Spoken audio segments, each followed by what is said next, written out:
go. And there we go. Alright, here we go.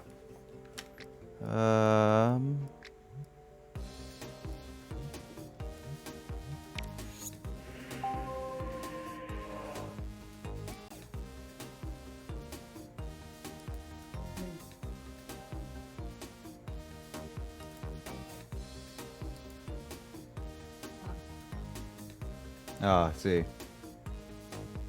I was wondering why you were so silent. Emoto was so silent.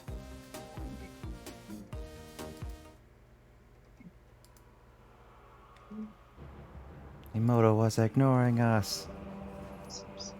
Little sister was not paying attention to me.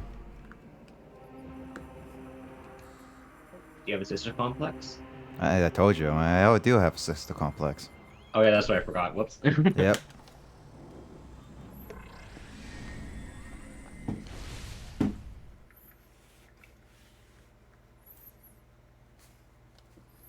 It is why he locks me in the closet. Yes. Oh. And I bust her out.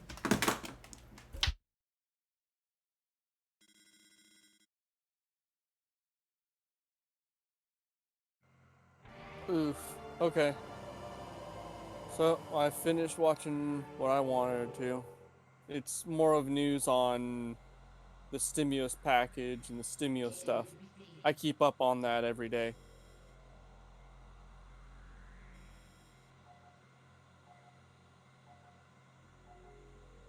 Where'd everybody go? Well, I'm just outlining my picture. Because I Outline? finished What? the sketch. Oh. Cool. Yeah. And there's Hello. James. Hey. Temporary back. My dad wanted to talk to me really quickly. Okay. Right, what the heck is going on again? Well, I just got back from watching my video on more of the stimulus package and the stimulus check Oh, that stuff, yeah. from the next round. Yeah. Oh yeah, now I have the lava suit. Now I can walk through lava. Yeah. It's not streaming. It is streaming. Oh wait, I didn't set shutter screen. How Nick. Here, here. See, now Emoto can look at what I'm playing with. Yes. Nice task manager, Nick. It's perfect, right? This is what you wanted, right? Holy crap. I just see a very high power, very high, very high. Hey, I mean, it's Nick. What do you expect? Yeah. Yeah, Now I switched to Metroid, so she better switch off of it. Hey, Metroid. Why can't Metroid crawl? Why can't you crawl right now?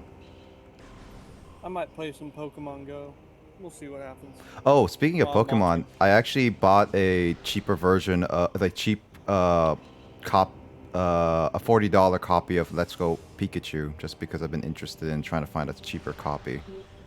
Okay. Do you have the Pokeball Plus? Yeah, I do. $50 bill? No, it was like $20. Guys, $50 bill! $50 bill! $50 bill. I managed to catch two. I got traded one. Got traded one Kyogre, caught two of my own, and then caught a Groudon today. Nice. Nice. Get back here. Get back here.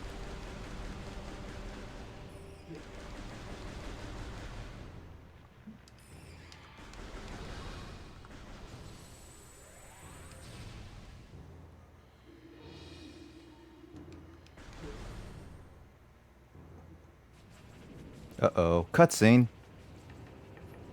Magmoor Caverns. Magmoor Caverns, right? It says O-O-R. So it's Moo-er. Hey, this music that's been reused in Samus Returns. Da-da, S-S-T. It's a good song.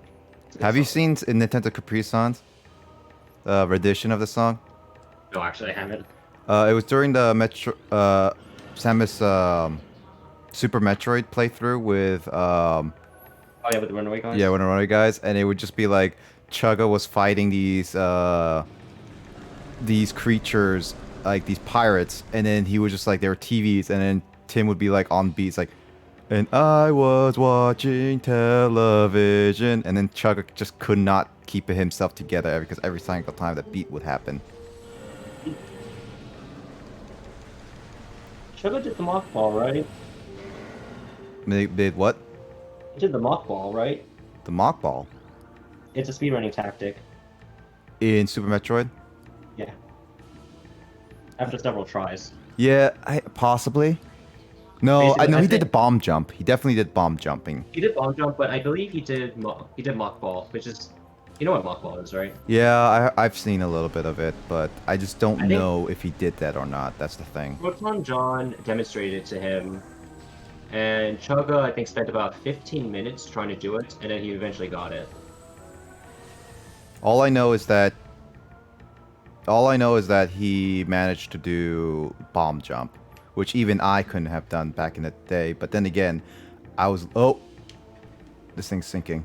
Then again, I was only like 10 years old, and I have like when I first tried Super Metroid, I think. Not 10 years old. I think I was older. Either way, I just didn't have a big attention span to that stuff unlike what I am now. I remember in Samus Returns, there was an item that I saw that was way up in the ceiling, and I decided to bomb jump for it. Oh, it oops. took me it took me a while, like I think half an hour to get used to it, but I got it. Oh, really? Yeah, it was hard though, but the timing in Samus Returns is weird. I'm not surprised.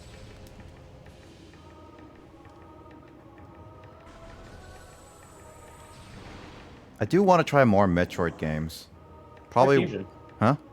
Try Fusion. I do actually have one. I actually, funny enough, I actually did play through most of Fusion, but there was a point where I stopped after a certain point, and because it was hard to go back because I forgot many things. I do have an official copy, and Well- funny enough, so here's the thing. Fun fact, Carl. Okay. So the Metroid Prime on the GameCube actually contains a way to play the original Metroid legally. Wait, on GameCube? On GameCube, yes. So we said Metroid Fusion? No. On GameCube, you can play original Metroid back in the day. You're on Metroid Prime. On Metroid Prime, yes.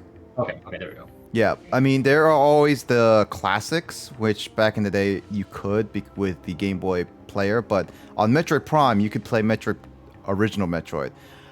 However, it's really convoluted a little bit to play it. So so I learned that you have to have a copy of Metroid Prime, legal copy on GameCube, on a memory card. And then you need to have the Game Boy player in the slot underneath it, so you have to be connected with the GameCube, and you have to have a copy of Metroid Fusion. However, that copy of Metroid Fusion has to have at least one file that has completed the game, defeated and everything. Not 100%, just defeated the story. Just complete the story, and that's Yep. it. Also, what that beeping sound? I keep thinking that's my phone charger. Oh, that's a scanner probably. Yeah, because the scanner sound effect I think is the exact same sound that my 7 Pro uses for its warp charge sound Aha. effect. What? So whenever I just hear, I'm like, wait a minute, is that a phone?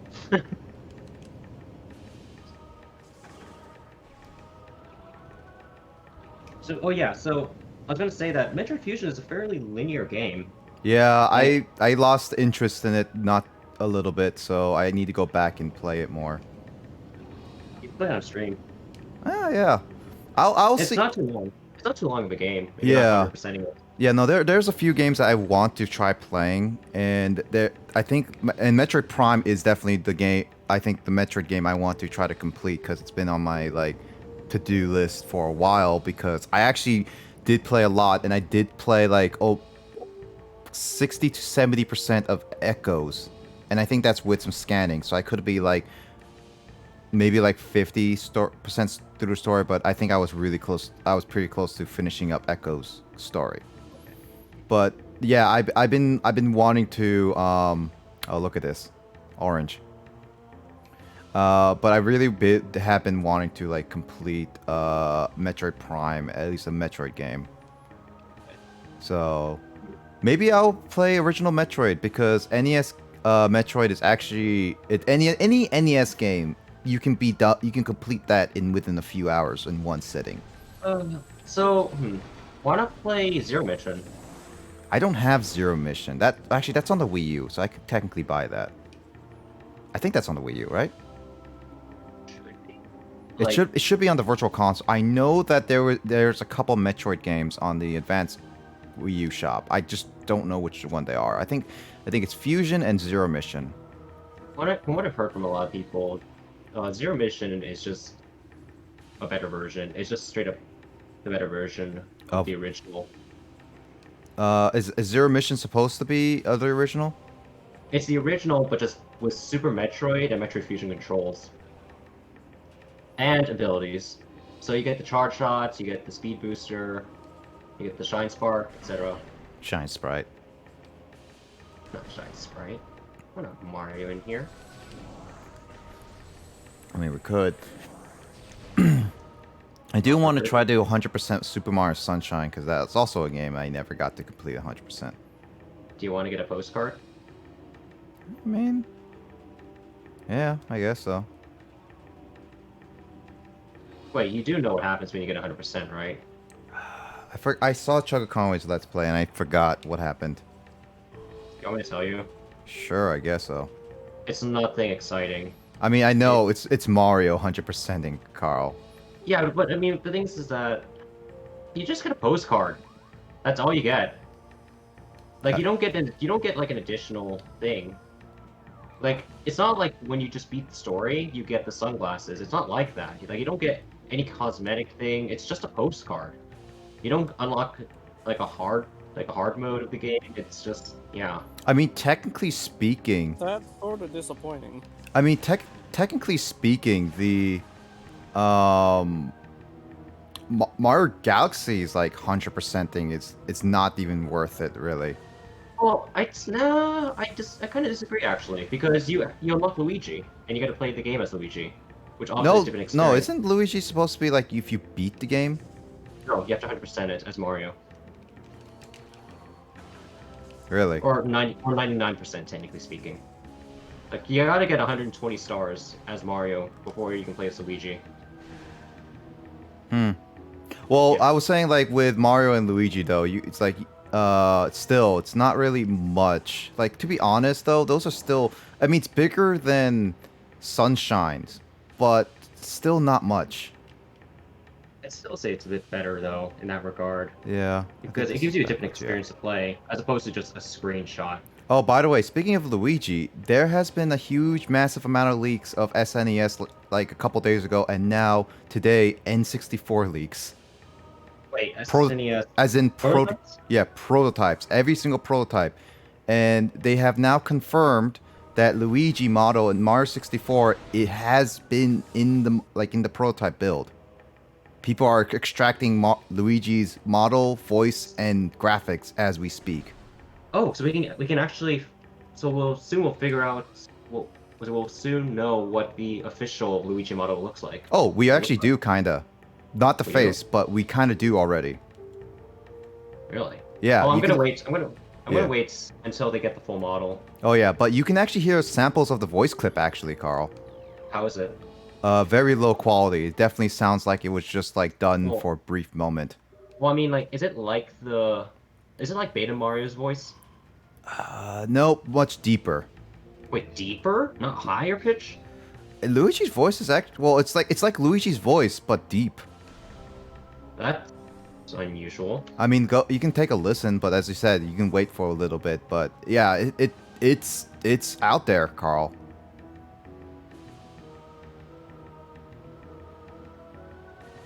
Yeah, that's today. Yep. Holy crap. I told you they are really at it at getting all the stuff. So How did the leak happen? somebody at Nintendo gave out the leak. Is it from like? Do they just upload their archives onto a server?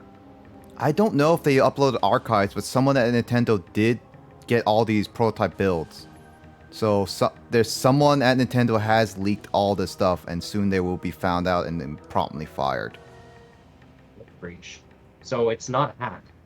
It's not a hack. It's straight up the official model. This is serious. Holy crap. Oh yeah, no, it's straight up. It's actually for people who want to know the history, good. But for Nintendo, for those employees, it's super serious. It's literally a break in contract. That's actually just illegal. It's just straight up illegal. Oh yeah, no, it is straight up illegal. But some people don't care.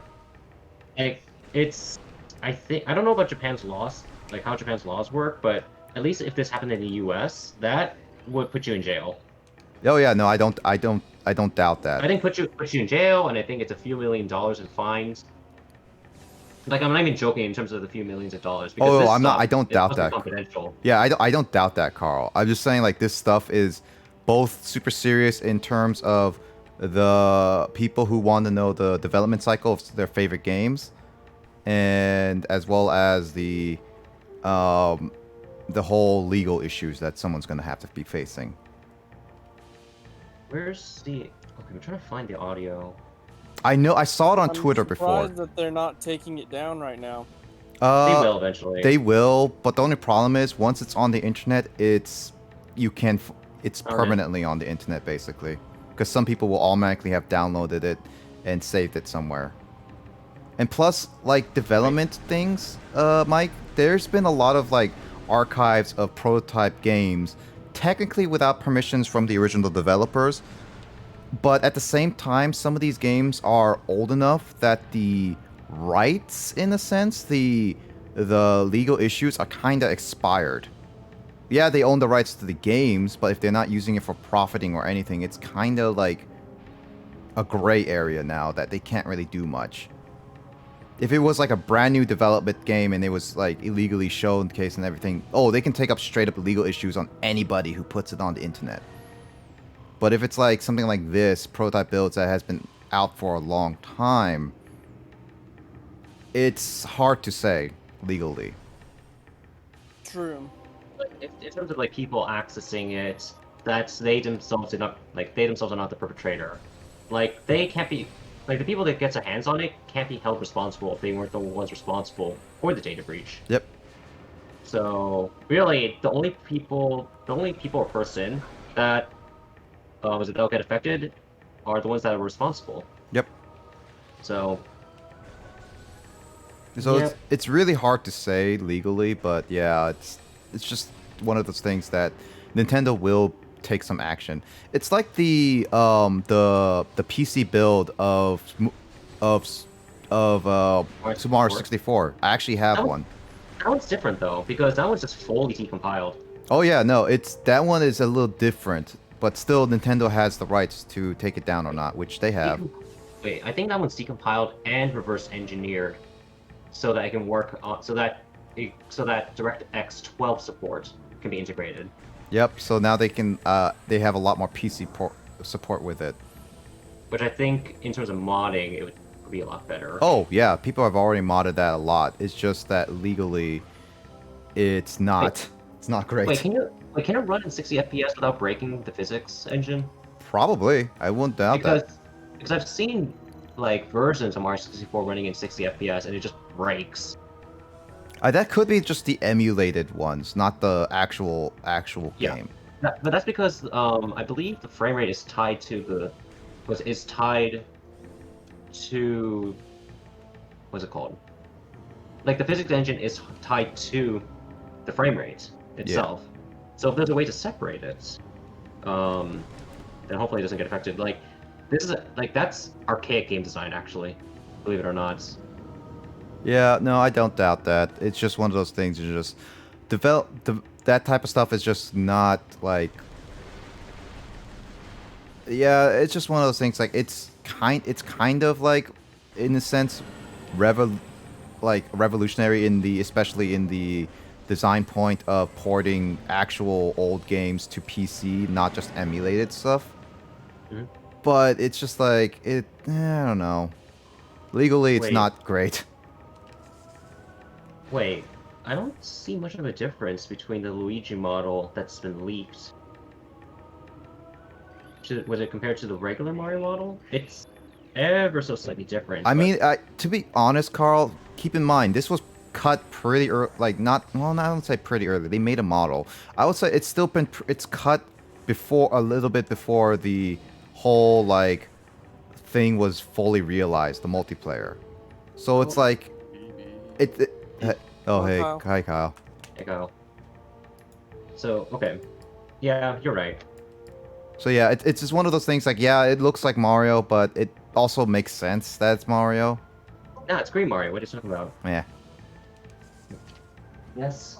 Okay.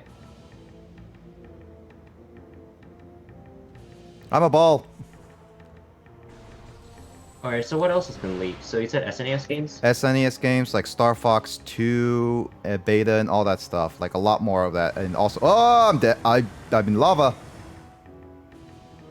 I thought you had the lava suit, Nick. Yeah, but I can still get hurt by lava. It's too hot. But yeah, a lot of SNS games like Yoshi's Island, and Resumed Zelda 3. I think that's yeah, no, that's Link to the Past, because that's Zelda 3 technically would be Link to the Past, right? yeah, that's Yeah. technically Zelda 3 Well, wait, on SNES or NES? SNES. Oh yeah, I know Link to the Past is on SNES, but the presumed Zelda 3, because I've heard rumors that there was supposed to be a Zelda 3 on NES. Probably was late in development and decided to port it to the SNES because of like it's new and all that. There's a small reference sprite sheet. Oh right, yeah, I saw that. Yeah, that is, and I think that's also reference to Link's Awakening. These are weird sprites though. Like the Oh color. yeah. Actually, which of those two games came out first? I'm not sure. I think Between Link to the Past and Link's Awakening, I'm not sure which game came out first. Link to the Past came out first because Link's Awakening drew inspiration from Link to the Past. yeah. Link's Awakening, Game Boy. Oh yeah, by the way, Uh, Kyle, just to give you reference what we're talking about, Uh-huh. there has been a huge, and I mean huge, massive leak for SNES prototype builds in like a couple days ago, and today someone leaked a bunch of N64 prototype builds, like Super Mario 64, that they finally get actual models of Luigi, as well as voice clips of him. Wait, Bowser had legs? Also, yeah, Link to the Past was out way before. This must be the Japanese release date, but it says November 21st, 1991. So I guess Link to Yeah. the Past was basically a launch title. That makes Pretty much. sense. That I would think- make sense. I think the SNES didn't come out in the West until '92, didn't it? I believe so. 92? Wasn't Yeah. that? I thought Yes. 91. I believe think it. so. If not, then it must be late 1991. I think Super Mario World was like the launch title of that console. Oh, it was I guess, along definitely with the Link launch to Past, and title. I'm pretty sure that came out in '92 in the US. Yeah. Okay. Also, Bowser in Super Mario World had legs originally? Leggy Bowser. Oh, they never show his full body, do they? Yeah. You just see Here. the upper bod in the ship. Why? Here you go. Oh yeah, I forgot. Yeah, that's one of the leaked sprites. Yeah. Yeah, look at the Those top are some thighs, dude. Wow. thick. Those are some thick thighs. I thought it would be funnier if he had like some awkward chicken legs or something. I mean, those are This guy's technically got like like. a huge upper body and the tiniest legs. I mean, those look like chicken thighs. Wait, a human in Star Fox 2? Oh yeah, no, actually they had weird faces as well. Yeah. It's funny how Star Fox 2 was development for so long, and it finally gets released on the Super NES only classic, which I have, but you can get one for refurbished for $70 on Nintendo website. Wait, there's also a leak of Super Castlevania 4? Is there a leak for Earthbound? I did not see anything like that. I don't know. Holy crap! I would not be surprised actually if there was a development for that leak. I mean, Kyle would be interested in that one. Yeah, no, the leak has been going on for a while, and people are discovering new things here and there, Carl. Like, there is a lot. Oh wow. Okay, so a very early prototype of Super Mario World 2: Yoshi's Island was a Super Mario World music as a placeholder. I mean, that makes sense. They always use placeholders, so it's not really like a big surprise there. Wait, what's this music from Super Mario Kart? That's a very different title sequence. Ha. Or no, not title sequence, title music. Super Mario Kart. I remember that. I asked Justin to play that with me, and he got really frustrated at the controls. Oh yeah, the controls have not aged well. Yeah, the original Mario Kart is kind of fun, but like it's so upsetting to play like against the AI because like every AI player is kind of a cheating asshole. Oh yeah, that's true. Especially on the higher difficulties. Didn't we? They also have their own special items too. Oh yeah. Yeah, I played it a bit on my Famicom Classic to try it. I was like, this game's pretty fun still. I think it holds up decently in its own way, but like, yeah, the racing is kind of ridiculous. Didn't we try it on the Nintendo Switch Online? I forget. I know that Carl and I have tried it. Maybe like once. Yeah, I know Carl and I have tried it once. Yeah. No, we played it. No, we played the SNES Classic, Nick. Oh, You did, because that was the first time I watched Nick's stream since being here. memories. Yeah, we didn't. Yeah. We didn't play the online. Oh well, there's no there at that time. I don't think Nintendo Switch Online was a thing with those games yet. Like they didn't have the service yet. Yeah. It probably wasn't, yeah. But yeah, we've only done that like once with the Mario Kart Online, but we could definitely try that again at some other point. Oh, That'd be kind of a funny jump going from playing Mario Kart 8 together to playing the OG. Oh yeah. I mean, I don't mind it. The only thing is that you're gonna get super frustrated at that game. Oh, absolutely. There was a Pokemon MMO at one point. I'm not surprised. Actually, I kind of wanted Pokemon MMO. Back in 2004. I mean, no, that was when World of Or- Warcraft was around. Yeah, no, that. Oh, that sounds like the sort of thing that like it would be like those, you know, in like early YouTube when you get advertisements for that kind of thing, like Pokemon MMO. It's just some like, it's not an official thing. It's just some goofy like, weird sketchy bootleg stuff that some people are doing. Oh yeah, I think so. Yeah. Like a fan project kind of thing. That Yeah. might be what that is. I mean, if there was a thing for Nintendo, I would have actually appreciated that because I think we have enough material for a actual Pokemon MMO. Honestly, the only problem is that I actually talked to a friend back in high school, who was a big fan of Pokemon about like having a Pokemon MMO, and he did not want to have a Pokemon MMO.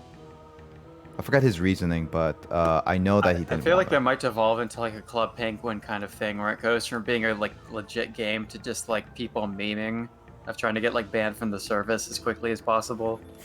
It's like get that speed I don't running know. thing. Yeah, because there's just such a clash between like people our age playing a game like that, and then like younger kids trying it. Yeah, for sure. Too much of an age gap. And then there would be like I think one- that would just make me skeptical of online games for children in general. it's just one of those things that some people like Nintendo have to regulate, otherwise it's just not gonna work. Otherwise, yeah. But Wait, there's an unused sprite in Super Mario World of Luigi giving the player the middle finger. What? Why would they do that? I That don't just- know. I think that just sounds like one of the animation artists was just kind of messing around in the office. I think one I day. think Here. so. I think Here. Oh, that's absolutely just one of the trolls at Nintendo just messing around. uh, Like they just like show an image of it to their coworker or whatever. yeah. Kyle, can you meme that into something? Oh sure. Do you have any suggestions or requests? When we get frustrated by a game, or Actually, let me just like Photoshop like Carl's face onto it or something. actually, Kyle, what you could do is just like Photoshop yourself onto it, and be like, and then just do it in front of like Overcooked 2. Oh, you know what I'll do is like I'll have like a thing where I'll find like an image of like somebody as Mario beating the level. Yeah. And have it be like, you know, like you beating the level as Mario, and then me just be like, oh fuck man, I want to beat that level, something like that. I mean, we did that in like Super Mario World and as well as Mario Maker, so technically there are probably multiples. Yeah, and Super Mario World. Oh gosh, that game is just. I'm not very good at old 2D Mario. So that thing where I died like 50 times in the same castle. Oh yeah, and I come in and then just like, hey Kyle, I did beat it. It's like, dude, what? Also, oh no, I actually ended up beating that castle. It's like you were finishing the Starwood levels, and as you were about to go to that level, I managed to beat it, and I was like, I did not think that would even happen. Oh yeah, no, I remember. It's like I was taking my time with the Star World levels. It was like, and I was taking like it was taking a while, and it's just like, oh, I'm gonna just beat the castle, and it's just like, dude, this is so annoying. It's like I was just getting like so mad. I was like, I do not know if I can keep playing this, Nick, and you were just like. You were sounding kind of resigned because you wasn't sure if I was going to have the patience to continue playing the game or not. And then you somehow push it. Oh, that's a better quality. That's a better. I just found it within the thread. And I was like, okay, that's much better because the first one you posted is like a very tiny image. I mean, artists are really fast at working, and that's definitely a better one. All we just need is a pixelated Carl face. Oh my god, I found an animation for it. Oh, please post it. Please post it. Please post it. Carl, post this goddamn animation right now. Hold on, I need to look at this right now. That's literally 3 frames. Oh, he's got like folded arms and then flipping off. That's funny. So an artist just literally just was bored one night and decided to do this. Crunch time in the office, dude. Yeah. Are these? This is how like Japanese game devs endure the awful working conditions. I mean, honestly, I would argue. I mean, it's hard to say because I never looked into like Japanese dev, but I would say based on like the work conditions for for Japan, and like I hear like with like work and the culture, it's like I kind of feel like the game, like people can argue saying that the game, like Japanese game dev can be like more strenuous than American game dev crunch time. Yeah, it's like even in the US and stuff, like it sounds like game dev is quite a physically and mentally demanding job. Like, later, very. Especially late in the process. So in Japan, I imagine it's just like that up to 11. Oh yeah, that is a real thing. I saw that on Twitter. That's on Star Fox 2. I didn't realize that was a real thing. I remember. Sorry, go ahead. Oh, I'm just gonna say you can literally make the you know what face from Pepe's. Or Fox's. Yep. But yeah, one funny trivia I've heard about Metal Gear Solid 2, because the Metal Gear games, there's a lot of just weird, quirky humor and a lot of attention to detail in those games.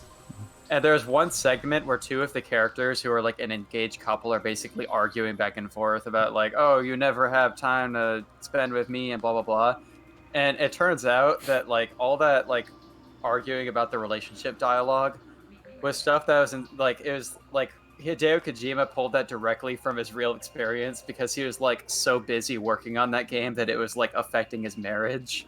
Oh yeah. And so he literally just like wrote down stuff that his wife was yelling at them when they argued, and then just wrote it as dialogue in the game.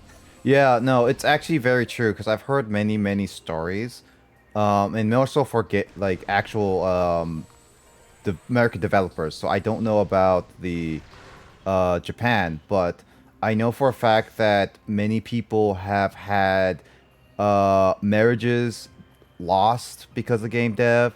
Their health work till literal exhaustion, which is normal in Japan culture, unfortunately, and as well as literally losing your friendships, like almost pretty much losing everything in your life just to complete one game. And it's not those things are less common now, especially back in the compared to back in the day. But it was a real thing, and it's like development is okay to one point until you have to like, oh, we have to develop and finish this game within a certain time frame because delaying a game costs a lot of money, and a lot of resources. And so companies, especially indie devs, do not like to delay anything, and crunch time starts like literally a year before you have to submit your game to the public. Yeah, I've talked before about how brutal the development process of Night in the Woods was, because that game was made by a very small team. I mean, that was other circumstances going on as well, but that game was almost not finished because of tensions between the people making it.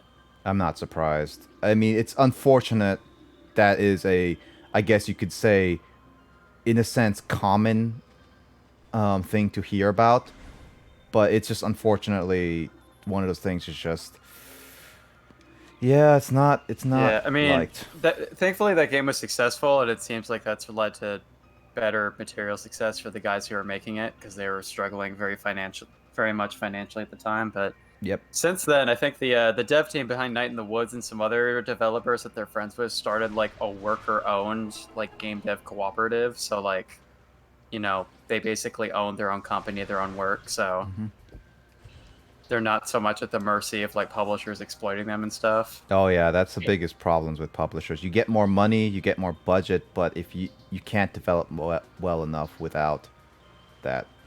Hey Nick, take a look at that. Take a look at the latest one. Take a look at the latest. What is this from? This is from Link's. This is from the source code in Link's Awakening. I love that. Kutsu Ocarina fuck shot. The reason why it says that is because it's like a... If you were to write hook shot in katakana, it would be fukushoto, because there's no hu or like hu Yeah, in Japanese, and so it's written as fu, and so you just transcribe it like that. Yeah. I mean, I'm sure the devs knew what they were doing with that one too, and that was just like an office inside joke. I think I'm pretty sure it's like Be like, oh, the fuck shot. I mean, it's actually pretty funny with I've seen a lot of developer commentary with like, well, developer like old like prototype stuff with newer games, and you could just tell that the developers like I would say it's actually nice to see some developers joking around with some of the source code and stuff. I mean, they obviously will change it, hopefully not too much, and they change it later, but it's just one of those things like, with development being stressful as it is, I think it's nice for developers to do a little bit of inside jokes here and there. And besides, source code is one of those things, it's just like, I don't think many people are like little children are gonna experience unless they are really getting into like development of games.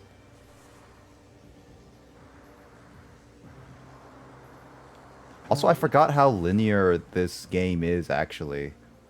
I wonder why. I wonder why I guess like my attention span to this game was really, really bad. Cause I actually now I can see, like, after not playing this a while, I actually can figure out the puzzles really, really fast and explore everything. So it's like, I guess I really had a really bad attention span for things. So okay, so Mario at one point used to wear a helmet in Super Mario World when he got the What? cape. Like the cape power up used to have Mario wear a helmet along with the cape. A shelmet. Okay. I mean, it kind of makes sense. I mean, like, wait, that's a cape though, right? Yeah. Here, hold on a sec. So it's a cape, so it's not like it makes full. Well, no, but I mean, like, but the thing is, like, you can literally just fly straight down to the ground to cause an earthquake. Oh, I guess that was way too much for, in a sense of programming an earthquake. No, no. The earthquake is in the final game. You just have to fly like really high up and then just hold straight down. It's just that the helmet is just a nice aesthetic that they didn't use. It makes sense, actually. Oh, I mean, I guess like that in a sense took less resources, or they didn't really have full-on reason to have it in the game, I guess. So yeah. Any memory issues? Like they just didn't have enough memory? I wouldn't say enough memory. I think they just didn't find any like reason to have it. Is all.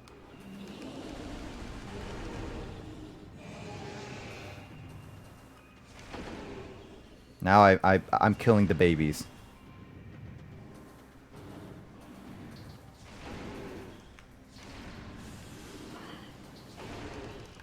So when did the leak start happening? Was it Literally, yesterday? well, N64 starts today, SNES started either yesterday or 2 days ago. It's pretty recent, Carl. You can find a lot, and people are still discovering new things as we speak. What is this? Oh, this is from Yoshi's Story, right? Yeah, but I mean. Whoa, that is a creepy. That's even worse. That looks like a game from that's like a fan project nightmare of Bowser just coming towards you. I feel like. Yeah, that's why I said swoogity swooty. Swiggity swooty, coming for that booty. Or in Kyle's sense, swiggity swooty, coming for your digits. Oh my god, what is up? Why are all these programmers just constantly throwing in the F-bomb in their code? As I said, Carl. Programmers. Yeah, as I said, They get it's frustrated fun. with code. Yeah. And they figure nobody else is really ever going to see it, so... I mean, Carl, it makes a lot of sense. There's a lot of hidden content in video games that I think was lean originally just kind of... for themselves. Yeah. They just kind of make developer in-jokes a lot, I'm sure. Carl, have you ever seen my code? Literally, when I coded, I literally just kept saying the same words. Like, it's like, I hate you. Or it's like, gotcha. Or like, F you. Or like, piss off. Okay, here's the thing, Nick. I get those feelings. I get those feelings a lot, but never but I always hold my standards. You guys leave back So that- doors for yourselves too. Like it's- as an insurance policy. Yeah. Like for me, like I'm just trying to keep mine up to a certain standard, you know, so that whenever someone Certain code standard, reviews, my butt. What? Like so that whenever someone reviews my code, they're like, okay, I know what this thing does, instead of, you know, it's like, oh, okay, I have no idea what this thing does. Well, yes, Carl, I do it for grading. I change it for the grades, but I'm just saying, like, when I develop, during I develop, I literally add those in just because I get so frustrated, so bored, and I just wanted to have a joke for myself. Literally, I had so many friends look at my stuff and just, like, laugh at my code, and just like, why did you name it this way? Because I wanted to. That's Oh, so literally like what this- I would say. Like this comment right here in this assembly code. Pete's code. I'm sorry, but these are two very big hacks because I don't want to fuck with Pete's code. Who is Pete? It's Oh, from no, Family it's probably Guy? Peter? No, it's probably a programmer at Argonauts. What's Argonauts? Argonauts, dude, was it Argonauts Games? Co-developed with Nintendo to create Star Fox. Oh, okay, got it. This Like, basically this, wait, the original Star Fox? Yeah, probably. both Star Fox and Star Fox 2. Yeah, probably. I would not be surprised. So I'm gonna assume that someone was it that guy, Pete? I think Yes, it's probably a that staff guy. member. We all know who you're talking about. Yes. I mean, Carl, I could go beat Star Fox 2 again and see the credits and see if I can find a guy named Pete. True. And see if he Peter Griffin. Pete, yeah, I was gonna say Peter Griffin, but and see if what he is in terms of developing. This comment. This looks like a Kid Icarus thing. I think this is still Star Fox. Not surprising. Holy crap, these guys. Carl, They must have been really frustrated. development, especially back in the day with a lot of those games, I think were a bit, like, it's gotten better. Still not in the make it like a dream job like everyone thinks it is. But it has gotten better, but back in the day it was worse, Carl. Like you like remember, like programming games like NES games only took like a few months. So you basically were at crunch time from the very, very beginning. Right. So, yeah, and SNES games were a lot more and all this stuff. And remember, Star Fox 2 was a huge improvement over Star Fox 1. Right.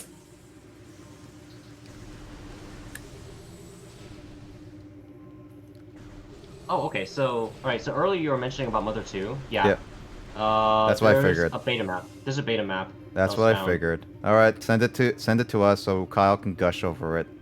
All right. Oh my god, dude. So I knew you were just gonna be like, oh, Mother 2, wow, but said Kyle his mother so much. Wait, did you say you love your mother so much? I said because he likes Mother so much. What is that? Oh, what? I don't know. That kind of looks like Saturn Valley, but at the same time not. Saturn Valley, or it looks like a early version of like the cave at the very end of the game. Or actually, it looks kind of like Magic Ant, maybe. No, Magic Ant has more. Well, Magic Ant has more color and stuff, but then again, it could be like originally like sent you Yeah. to a different area. I in guess. general, this image reminds me more of the kind of style of like Chrono Trigger than Mother 2. I would say that they had the same developers, but they did not. So. Nah. Is this real? One sec. Just want to make sure. I can't Oh, I can open that with the missile. I can't open the purple with the other one. Oh, hey, beautiful. Oh, you hit me. You're not beautiful anymore. You need to get a spanking. Hey, baby. Hey, baby. Is this? Is this real? Actually, Carl, now that I think about it, if there's a bunch of N64 leaks, we might see some canceled games. Do you think we might find some 64 DD games? You could see some more like early Mother 3 stuff as well. Yeah, as well. I was thinking that because there's a huge N64 leak, so there's definitely possibility of that actually now. So do you think if Oh by yeah, that's some the one I miracle- saw. That was Legend like of Zelda Dreaming Island, interesting. that- Oh, maybe is this Link's Awakening? That's definitely Link's Awakening. I remember seeing that because it has the same sprites ish. In 1993. Yeah, that's around the same time as Link's Awakening. I think Link's Awakening wasn't it like 1994, 1995? It was 93 because I looked up that date earlier. Okay, so that is basically Link's Awakening. It looks like they changed the name a little bit late into development. This was primarily programmed by Capcom, I believe, and was supervised by Nintendo. Mm-hmm. Chozo lore. As the great poison reaches even further, the planet, the Chozo begin to feel gnawings of despair before it is too late. We now make our last stand. We have begun to build a temple to contain this darkness darkness, Kingdom Hearts. And at its heart, we will place a cipher, mystical lock, powered by 12 artifacts and filled with as much power as we Chozo can harness.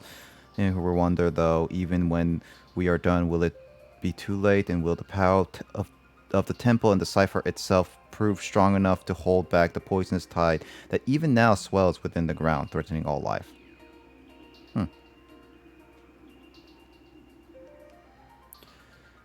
Yeah, let's see.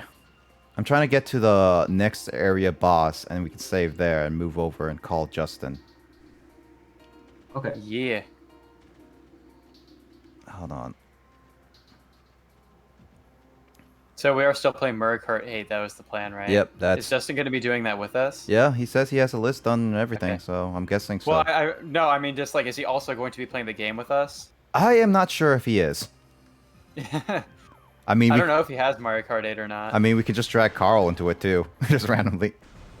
To play the game with us, or Yeah. I mean, I don't know if he'd necessarily be in the commentary though if he doesn't have a list. True. What kind of list is it? Top 10. Our top 10 games of the 2010s. So like basically 2010. last decade. Like as in because, you know, we're in a new decade now. Doing our list of the games of the past decade, because we considered doing that earlier this year, but we've just now gotten around to doing the podcast I don't know. thing. I don't know if I'll be able to Yeah. play Mario Kart and commentate at the same time. Yeah, well, that's kind of the funny thing, because like, I'll make a joke about this during the podcast too, because it's like I was just like, hey Nick, it's like yeah, when we like make our podcast, we can play games that are really like low key and chill and like not too distracting when we're like doing commentary. And Nick's like, do us play Mario Kart 8 Deluxe. And I'm like, all right. I mean, that's relaxing for me. I don't know what you're talking about. It's good show.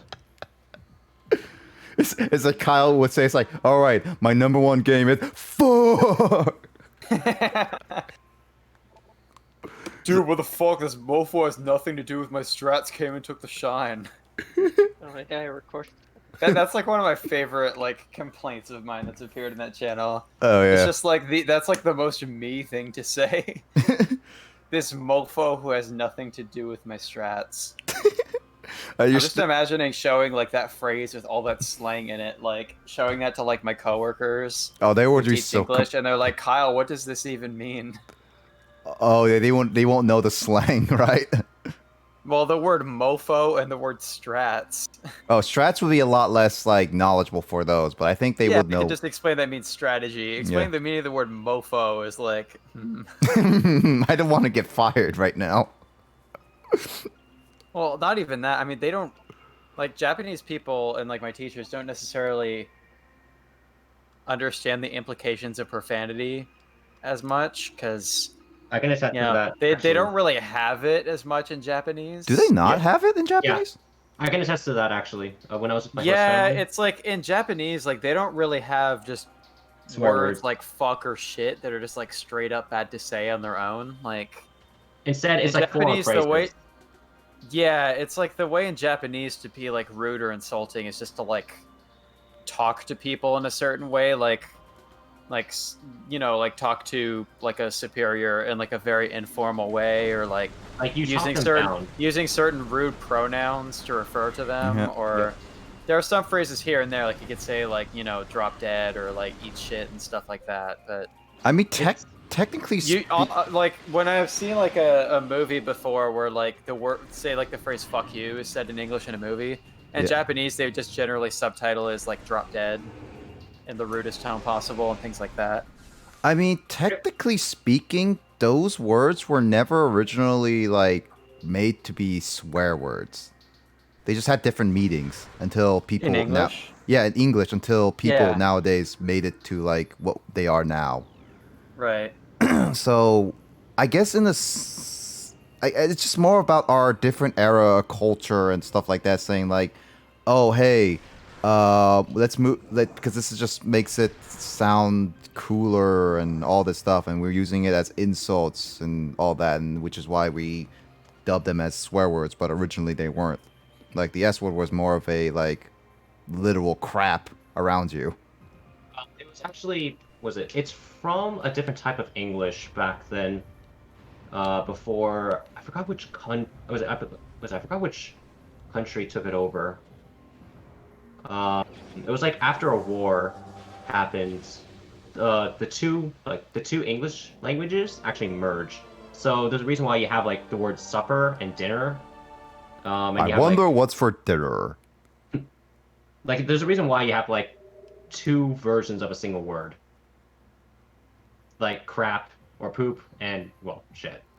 I think supper dinner is related to like regional differences, and like in some places like supper actually means like a small meal eaten before like a later dinner time. So but yeah, that's always kind of a difficult thing to explain to like coworkers, because they'll like always ask me like, what does this word mean, or like which one of these is correct. And I'm like, it's kind of hard to explain to people from Japan that English is a language spoken in many countries around the world, and so it like always changes all the time, and different people from different areas like speak it differently.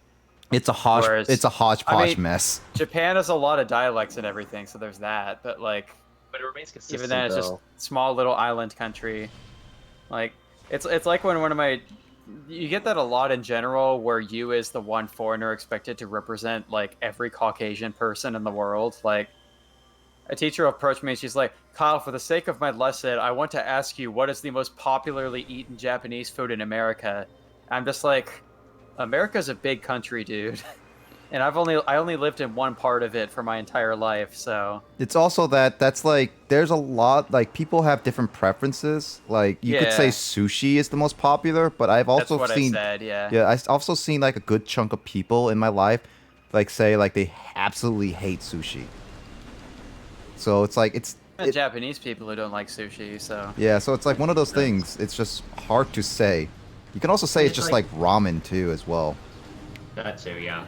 yeah, What was that? cup noodles. Cup. I will say, back when I was in Japan with my host mom, Yeah. my host mom was pretty much okay with me showing her like kitchen nightmare videos and stuff like that. Like she was pretty much laughing because of how silly Wait.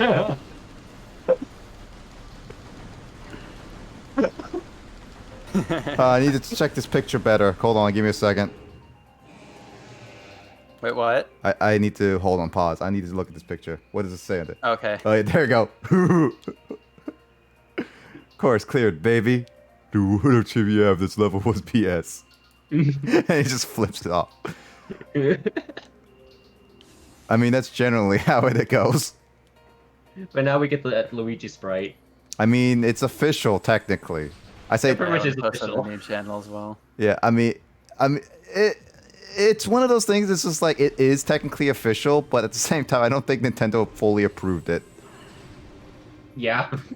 So it's like it's one of those things. It's just like you could say it's official, but I don't think Nintendo would If that acknowledge it. sprite had existed before, that absolutely would have been used in all those like Mario parody videos that were big in like the late 2000s. Oh yeah, for sure. Yeah, for sure.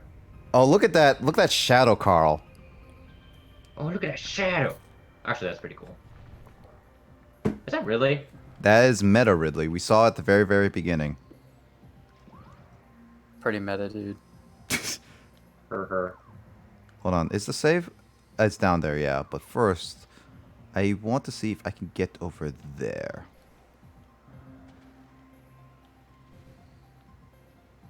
Also, Grace got 9 more followers on her Twitch channel just during her stream today from playing Final Fantasy. Oh, really? Kind of funny. Yeah, it's like she plays like really popular games like that, so it's just like people actively seek out to watch Final Fantasy streams, and so Not surprising. she gets followers that way. She's also like has a it's like it's also one of those things. It's just like there's a people. It's like, oh look, a girl playing games with a camera. Yeah, she got at least one of those was a thirst follower, because like Oh, God. there's like some dude who like started posting comments in the Twitch chat, like he looked up like a WikiHow article on questions to ask someone that you're interested in. Wait. like- A wiki how? This guy's just instantly like, hey, where are you from? And she's just like dropped where she's from and stuff, and the guy's like, oh cool. He's like, I'm from here. And like totally expressionless, is just saying this stuff, like no question marks or punctuation. And then he's like, what do you do for fun? And she just like shares her hobbies or whatever. And then out of nowhere, just like, got a boyfriend. And Chris like just like ignored that and just kept playing the game because she was getting a bunch of other like comments about the actual game. Yeah. But I was like, there it is. Like, there's so many people like that on her channel that just like, it's like blatantly obvious from the beginning that they're just like a thirst watcher, but like, they try to act as if they, you know, like, they don't have those intentions for like 1 minute, and then they just like drop the act completely. Oh yeah, no. Remember that time? There was some dude in her Grand Theft Auto stream a couple days ago who kept trying to tell her to like Google porn stars names or something. Seriously? What? Yeah, she muted them though. Yeah, no, remember that That's good. time where that guy was just like, hey, you play GTA? It's like, yeah, occasionally. It's like, dude, you should add me on the like PlayStation. And it's just like, it's like, I mean, I will try to later. Yeah, I'll try I to. mean, I'm sure she's used to this. Like, I think she gets that kind of stuff on her like her social media too, so she just kind of like tunes it out or mutes them. Or I whatever, mean, but that's good on her. I'm glad she's there was doing one guy that was just like, if you watch like her Journey stream, it was just like, oh wow, this game looks really interesting. And then there's just like a pause for like a minute. And he's just like, hey, this is kind of for, but you're really cute. I mean, she could take that as a compliment, at least. There was also like one guy on one of her other Grand Theft Auto streams where like this dude kept like really persistently like asking how old she is and like while complimenting her. Wait, And so me and like that's every one of her really real life creepy. friends who was in that stream, we just like made fun of the guy relentlessly until he left. Or we were just like, she's 55,000 years old, and just like kept trolling them basically. I did not check the Twitch chat until now, but apparently Grace tuned in right when we were talking about. Yeah, we're just making fun of goofy Twitch viewers. Oh, that was she just tuned in at the perfect time. She must have heard.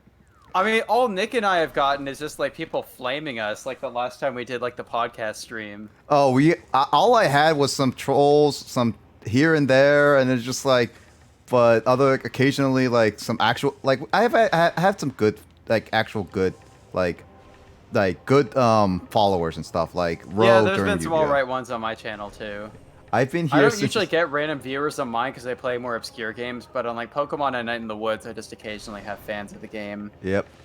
Also, Just yeah, come in and start talking about it. yeah, she was here since when we started talking about her. I guess Yeah. talking about Grace literally summons her. It's the Grace signal. Grace signal. Is she like a superhero? Just like talk about Grace and she comes running into the exact moment. And then she was just like, oh, hey. I mean, dude, haven't you heard of the Marvel Blockbuster official _ Grace? Marvel Blockbuster. What's the superpower? Or what's a tragic backstory? Inhaling Isn't all that food in everything? sight. What? Isn't that everything? Yeah. Sure, it's just not Kirby. Kirby inhales anything. Grace inhales food I mean, I think specifically. her Nintendo Switch avatar still is Kirby. I could be wrong. Is it Kirby? Yeah, I think so. Stop eating me, you beetle.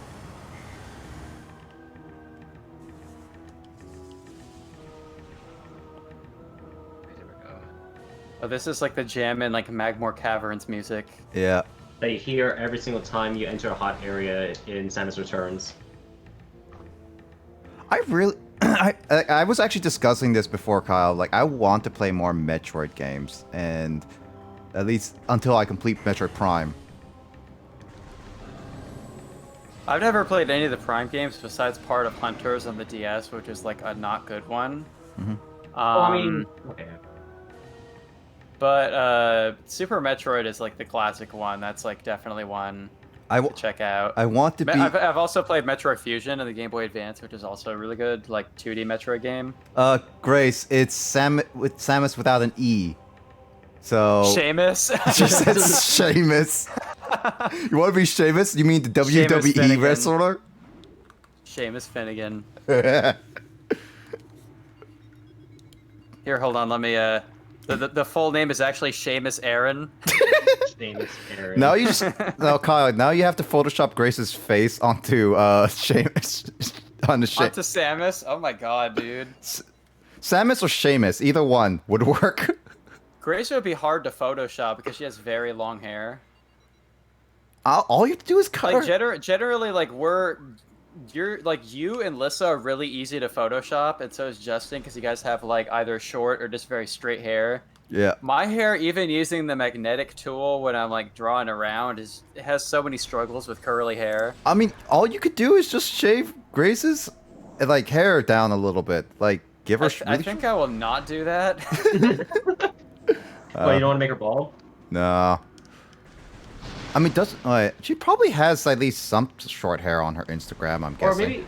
Or maybe, is there a picture of her with like a hat on or something? Maybe that'll make it easier. Probably. Shave my head? Ha ha ha. That's what she says. Save your head. I've done that to Sean before with that one meme where he had the beard. Yeah. Where I just made him bald Chet because not Hanks. all of his hair was in the frame. Yeah. Chetting. Chad Hanks. Chetting. Oh my god, Grace on Chet Hanks. Oh, my God. that's gonna be I'm not going to weird. do that. Unless she requests it. Wink, wink, nudge, nudge. I forgot to tell a couple days ago that Karl Marx as Chet Hanks is actually an emote on my server. Oh. Wait, what? yeah, on my Discord server, the one I use for streams. Like I made a like Karl Marx Chet Hanks, one of the emotes. Oh, I think she's Called like Chet Marx or something. I think she's actually questioning what is Chad Hanks. Chet Hanks is he's Tom Hanks' son, and like I made a bunch of memes of him. I think you've seen there like he one is. or two of him, Grace, where it's like Oh my god. he oh, did somebody post it?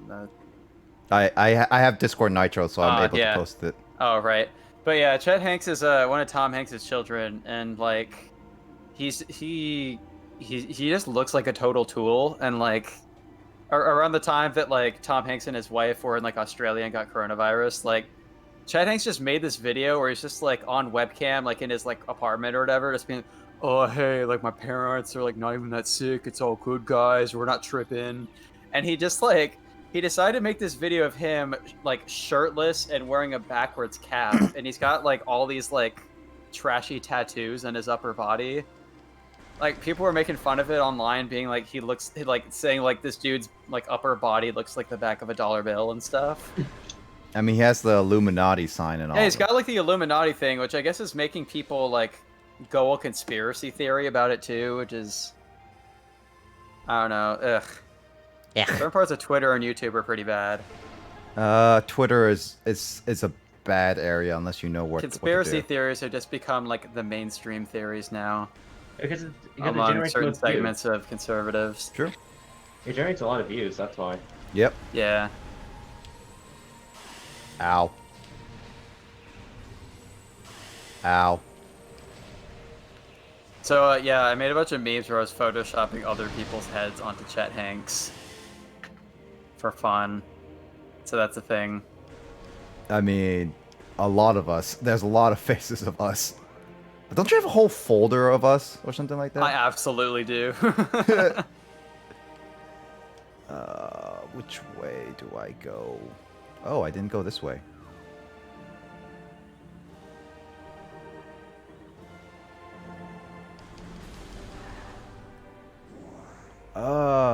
I tagged Justin just to see if he would respond, and we're gonna have to wait to see if when Justin's ready. I'll put it at 10 o'clock or close to 10 to say we can start the podcast. Yeah, my Switch is within reach, so I can just start playing whenever. Yeah, you can switch right away. Good job. It's been a long time since you actually did that. When No. are we getting a soundboard of just Kyle saying "Good job"? Yeah, Wait till Nick gets enough working enough on money. that. What? Oh, no, I was gonna say wait till Nick gets Support enough money. RetroBound podcast on Patreon so that Nick can get a soundboard. That's gonna cost like $500. At least, well, okay. The soundboard I'm looking into, which is used by a lot of streamers and stuff, is like usually around $400 to $500. But with the virus going around and everything, it's basically went up to $1,000. Oh god, that's... I mean, I don't know. I guess those professional Twitch streamers make quite a lot of money, so... I mean, it's, Well, I think it's an issue of parts. Like trying to get the parts assembled and stuff like that, and having it shipped, all the while being safe, is pretty tough. that and You look like you're playing some Metroid Prime pinball right now. yeah, I have to do this. That is a game that exists. Yep. It looks like Sonic the Hedgehog, but in 3D. I'm trying to time it. I'm getting worse. So that's the guy who wasn't banned and can't do rhythm now.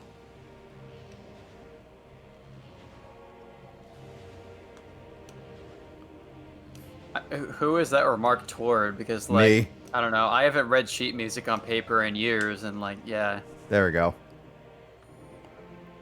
I mean, you still know how to play the trumpet, right? The fingers and everything? Yeah, I could play if I needed to. There was one time that I did at school, actually, because, I got voluntold by a coworker who, like, doesn't understand how playing a wind instrument works. So, she did that classic Jet ALT gets thrown into an awkward position thing where it's like, oh, you said that you played trumpet in high school over 5 years ago. Well, that must mean that if we throw a trumpet in your hands right now, you can play for us. And so that's basically what happened. They like tried to get me to like, I got brought to the band room of my school to like play with them for a bit, and I was like, this is the thing. And like I struggled, but I can still like read the music and play the notes and everything. But like I had no, stamina on trumpet anymore. Oh yeah, I remember. Yeah. I tried to play for a bit. I played with them for like 10-15 minutes, and then I found out the reason why that they had brought me there for that was because they wanted to ask me to play with them at like a baseball game that was like 2 days from then. And I was like, no, you can't do that. 1, I have plans to travel this weekend. 2, I'm in no way prepared for that. 3, if you're going to volunteer me for something like this, you need to give me like very far advanced notice and like time to practice. You can't just like, Yep. Also, Carl, speedrunning tactic that was only in the original GameCube version.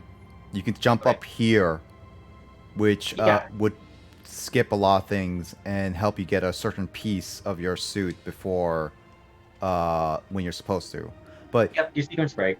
yep. Also, but yeah, when I tried Carl, remember the like Boston music that we had to play for Pasadena, right? That Oh, had yeah. that had a lot of high notes, even for second trumpet. Mm. And Yeah. I remember my chops were like we trained that throughout the entire year just to practice that. Yeah. And I was pretty good at that, but after like a year of not playing that song and I decided to just go back to it a little bit, my chops were so like that was like they're still during high school. It's like my chops were so um were hurting so much after that. It was just like, oh man, I forgot that I don't have the stamina anymore or the posture of my lips anymore. Oh boy, Yeah. do I have some stories similar to that. I remember there was one time, like in my senior year, like I think we were just doing a bit of fundraising for band because like that was the year we went on our trip to New York. Oh yeah? And so just like on a weekend, like on a Saturday morning / afternoon, we had like a bake sale at like the local farmers market near like a shopping mall in my hometown. And basically it wasn't a mandatory thing at all. Like our teacher was basically just like, all right guys, if you have time and want to like come play, we'll just like be there at the farmers market, sell some baked goods, and like people who can play will just like play like some pep band songs or whatever. So I showed up for that. It's just like some other people kind of came and went throughout the day, but I was one of the only consistent people who was there for like from like 9 in the morning until like 3 in the afternoon or whatever. Oh yeah? And I was the trumpet player, right? And then we had one other trumpet player who came to support the thing, but she couldn't actually play her trumpet for whatever reason. I think it's because like she had like divorced parents and had like a back and forth situation, and Oh. her trumpet was like in her other family member's house or whatever. Oh yeah? Something like that. And then we had like a flute player and like a clarinet player and like another clarinet or something like that. So can you just imagine the imbalance you would have in a band like that consists of one brass player and just like a couple woodwinds? Like, Oh. basically all you could hear was me when we played. Yeah, that's And, like that's so unbalanced. And we had one percussionist show up who like I guess for a while we didn't have any drums or anything until our band teacher had like a moment he could pass on the bake sale table to like some parents so they could like drive to the school and pick up some snares or something. Oh yeah? So for a while our percussionist he had his drumsticks and he just played it on like an aluminum pan or something. Oh Or yeah. like a tin foil tray. Like he just kind of played the beat or like play it on a table or something to give us some percussion. Mm-hmm. And then some other percussionists showed up, and they just kind of came in, and they were just like in super chill mode. They're just like, "Hey," and we were like, "Hey, want to play with us for a bit?" And they're like, "Oh, we were waiting for the band teacher to get the drums," and we're like, "Okay." And they just like walked away and disappeared for some reason. We just kept playing for a bit, and they just walk over, and they're just like eating some apples from one of the farmers market stands. There's like, those apples over there. Those are some good apples. And then they walked away and left and never came back for the rest of the day. Even after our teacher brought the equipment. He was just Wow. like, Talk where'd about so-and-so creepy. go? And we were just like, they just kind of disappeared. They just like went to the mall or something. Talk about creepy. Yeah. No, it was funny. They're just drummers being drummers. But I had to play all day for like, that was for like 5 or 6 hours, excluding a couple breaks. So by the end of that day, it was a Saturday, my lips were chapped for like the rest of the weekend.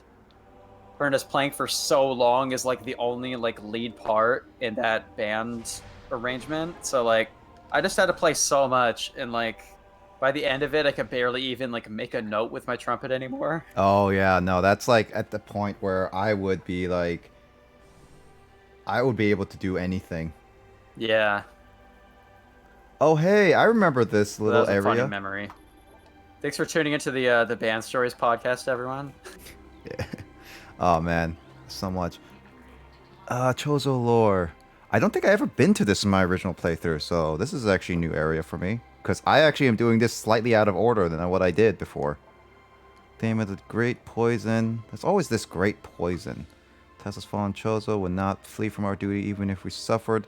These creatures will pour into 12 the artifacts that when brought together, the lock that holds this great evil at bay. In the depths of the planet, oh, is this the Phazon? Yeah, this must be the Phazon. Must stand up all to might come to assault, to preserve the power, to protect those who meddle own designs. We will spread the artifacts across the land, hiding them from prying eyes. The lock must never be opened until the day comes when the disaster can finally be put right. So basically, Samus opens up prematurely. I just learned recently, just in my studies, that Cholzo is the Japanese word for sculpture, and I'm wondering if that has any influence on naming that character in Metroid. I mean, they are statues, right? They're like literal statues in Metroid, so I guess that kind of Yeah. makes sense. Yeah, in Super Metroid, they're like statues, but one comes to life as a boss battle. That's true, yeah. When the darkness discloses premise, going toxic, and at times it looks to our eyes as if the light coalesces into the figure of a woman burning brightly. The woman says, "He's back and whence this prophecy came past. When the light recedes, the Chozo's long vigilance and containment will finally come to an end." Okay, so I can't do It's a anything. mouthful. There's a lot of lore to Metroid that, yeah. All right, let's see. This is like the final boss battle, I believe, area. If I'm reckon right. Oh yeah, I did get one of the artifacts.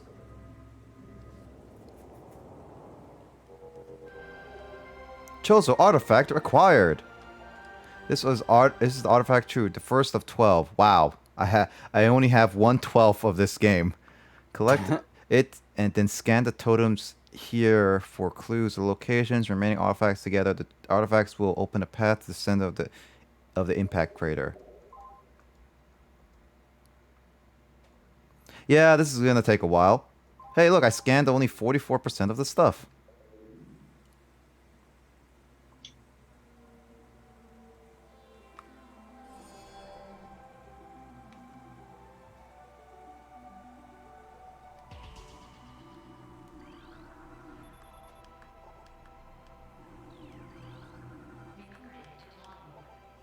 Ruins. Grove, light flies. Where are you guys? I'm just gonna download all you guys. Magmore.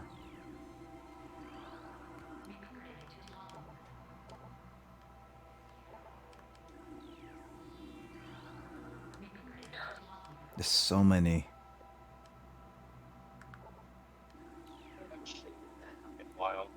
Huh? Colored pencils. I haven't shaded in a while with colored pencils.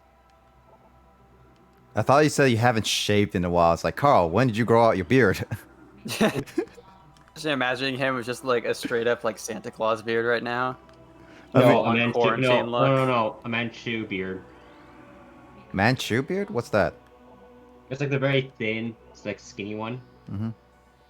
Oh, just The quarantine beard. Yep. I didn't realize you added Justin earlier. Oh yeah, I did You add it. added him and then also had chat marks below that. Why did you... Dude, does Justin not check the channel where we literally said we're going to do this today? Yeah, I guess he didn't. I don't know if that means he's not ready or... Hold I on. guess we'll see.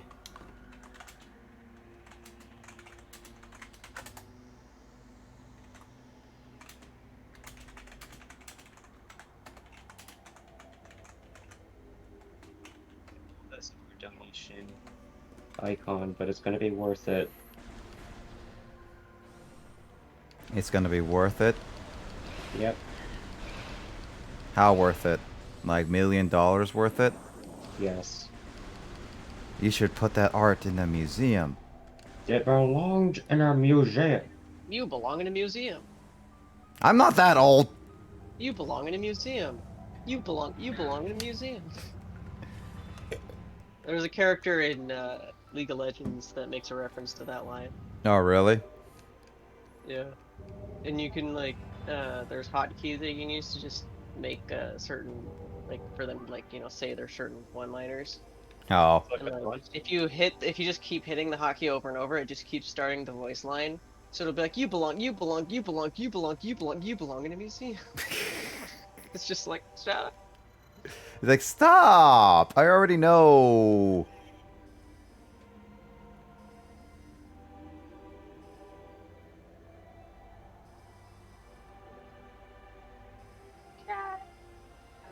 You know what I'm saying? I know what you're saying. You know what I'm saying? I know what you're saying. You know what I'm saying? I know what you're saying. Shut. You remember that? Oh. Wait, what was the song that you were humming yesterday? The clip ended in what? Oh, it's like, hey, hey. What? What's the matter with your hair like? I don't know what the song is called, honestly. James might know what it is. I don't know what it's called either. Hey, hey. What? What? I mean, you could look it up. It's probably in that clip of video. Someone should Yeah. know what it is. They Though. should have referenced it. Yeah. Okay, yeah, there we go. So the way that I'm shading is, because it feels a lot more natural than what I did on the computer.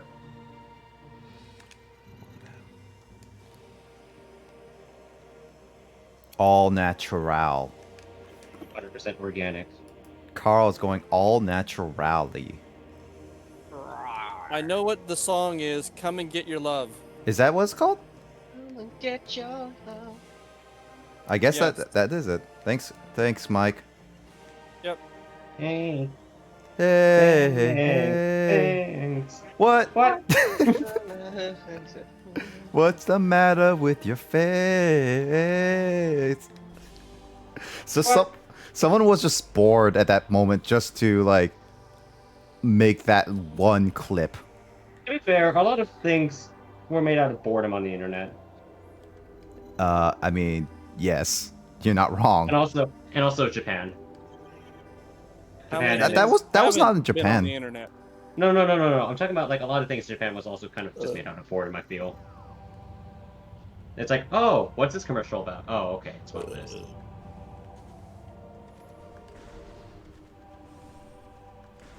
Like, I saw actually a bunch of people react to this one Japanese commercial that they thought was syrup, and it turns out it's just medicine.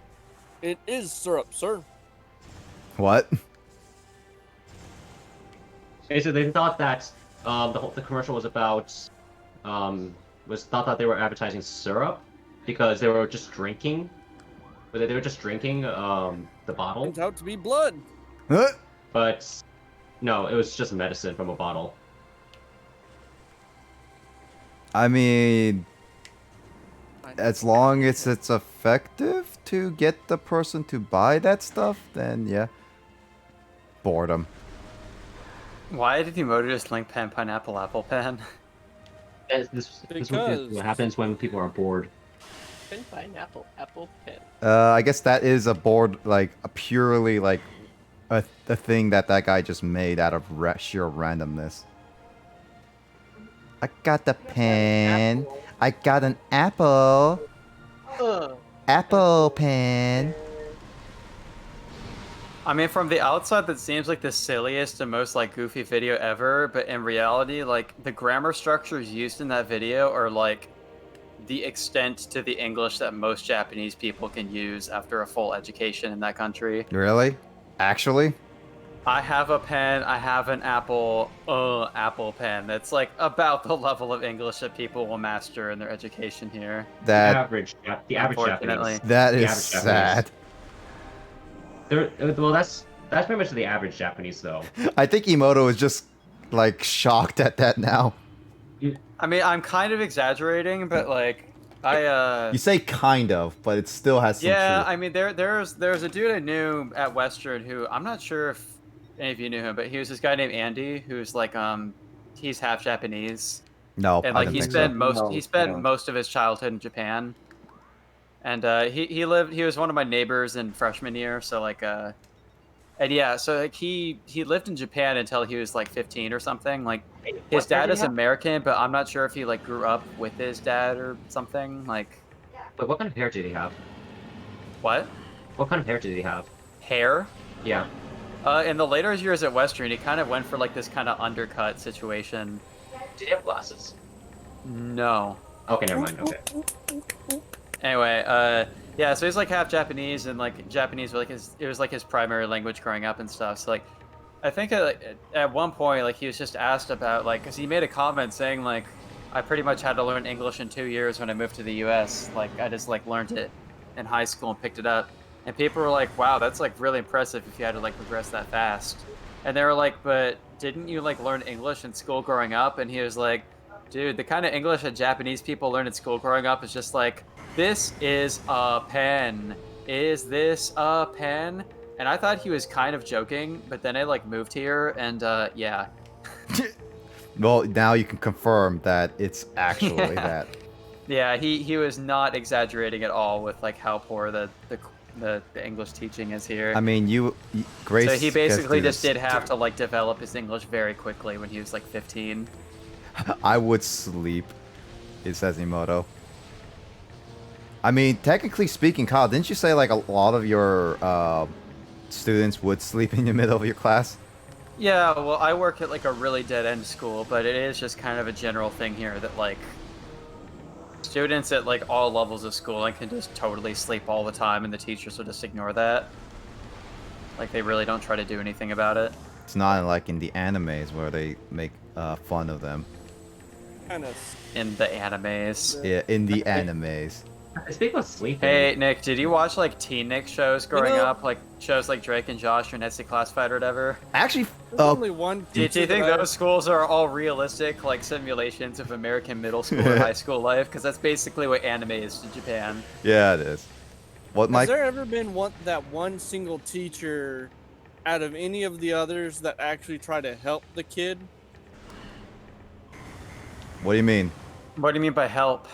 I'm not sure how many of you have watched Yu Yu Hakusho, but that one teacher that always sticks up for Oh, yeah, Yusuke that guy. Urameshi. I know what you're talking about. I can't remember his name. He's one of the early characters who actually helped. What I see at my job is only, like, a small little fraction of, like, what happens in, like, the life of school here, but, like, I mean, homeroom teachers here do kind of take on, like, they're basically, like, a surrogate parent to the kids, like, because homeroom is a thing, like, every day here, and the homeroom teachers always gotta, like, you know, help the kids with whatever. They're the ones that get contacted when a kid has to show up to school late and stuff, so, like, there's a lot that especially goes into being a homeroom teacher here, but, yeah, I don't know. I guess it depends on the teacher. There are definitely some of my teachers here who are, like, a lot nicer to the students, but there are others who just kind of trash talk the students behind their backs, like, all the time. Like, I hear a lot of gossiping and, like, rude teasing of the students when I'm in the teacher's room at my school. That sounds rude. There are some kids who are easy targets, like the ones who are, like, you know, born in a country that was not Japan, tend to get trash talked about a lot. Like you, basically. The one, no, not me. Oh, really? students. Oh, students. Yeah, okay. I'm talking students who, like, Japanese is not their first language. Got it. But that has to be rare, though, isn't it? At any given time, the entire time I've been at my school, there's been, like, at least, like, 1 or 2 students who are, like, born and raised in the Philippines or another country, and, you know, like, I'm, like, one of the quote-unquote good foreigners because I'm, like, a white dude from the United States, but, like, not 100% of Japanese people have good feelings towards people from other Asian countries, so... That's actually not surprising. A bit of, like, superior. I don't know. Like, they think that it's all, if you're not in Japan, you don't know the culture that well, kind of thing, or whatever. It's more so, like, I don't know, I'll just be like, when you get here, you can make the mistake of assuming that, like, English teachers are more, like, open-minded and globally informed. Mm-hmm.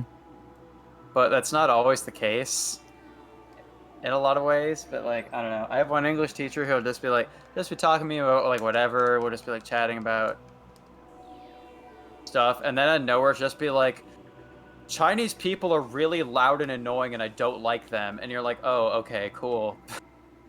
That just gets thrown into the conversation. So yeah, stuff like that happens.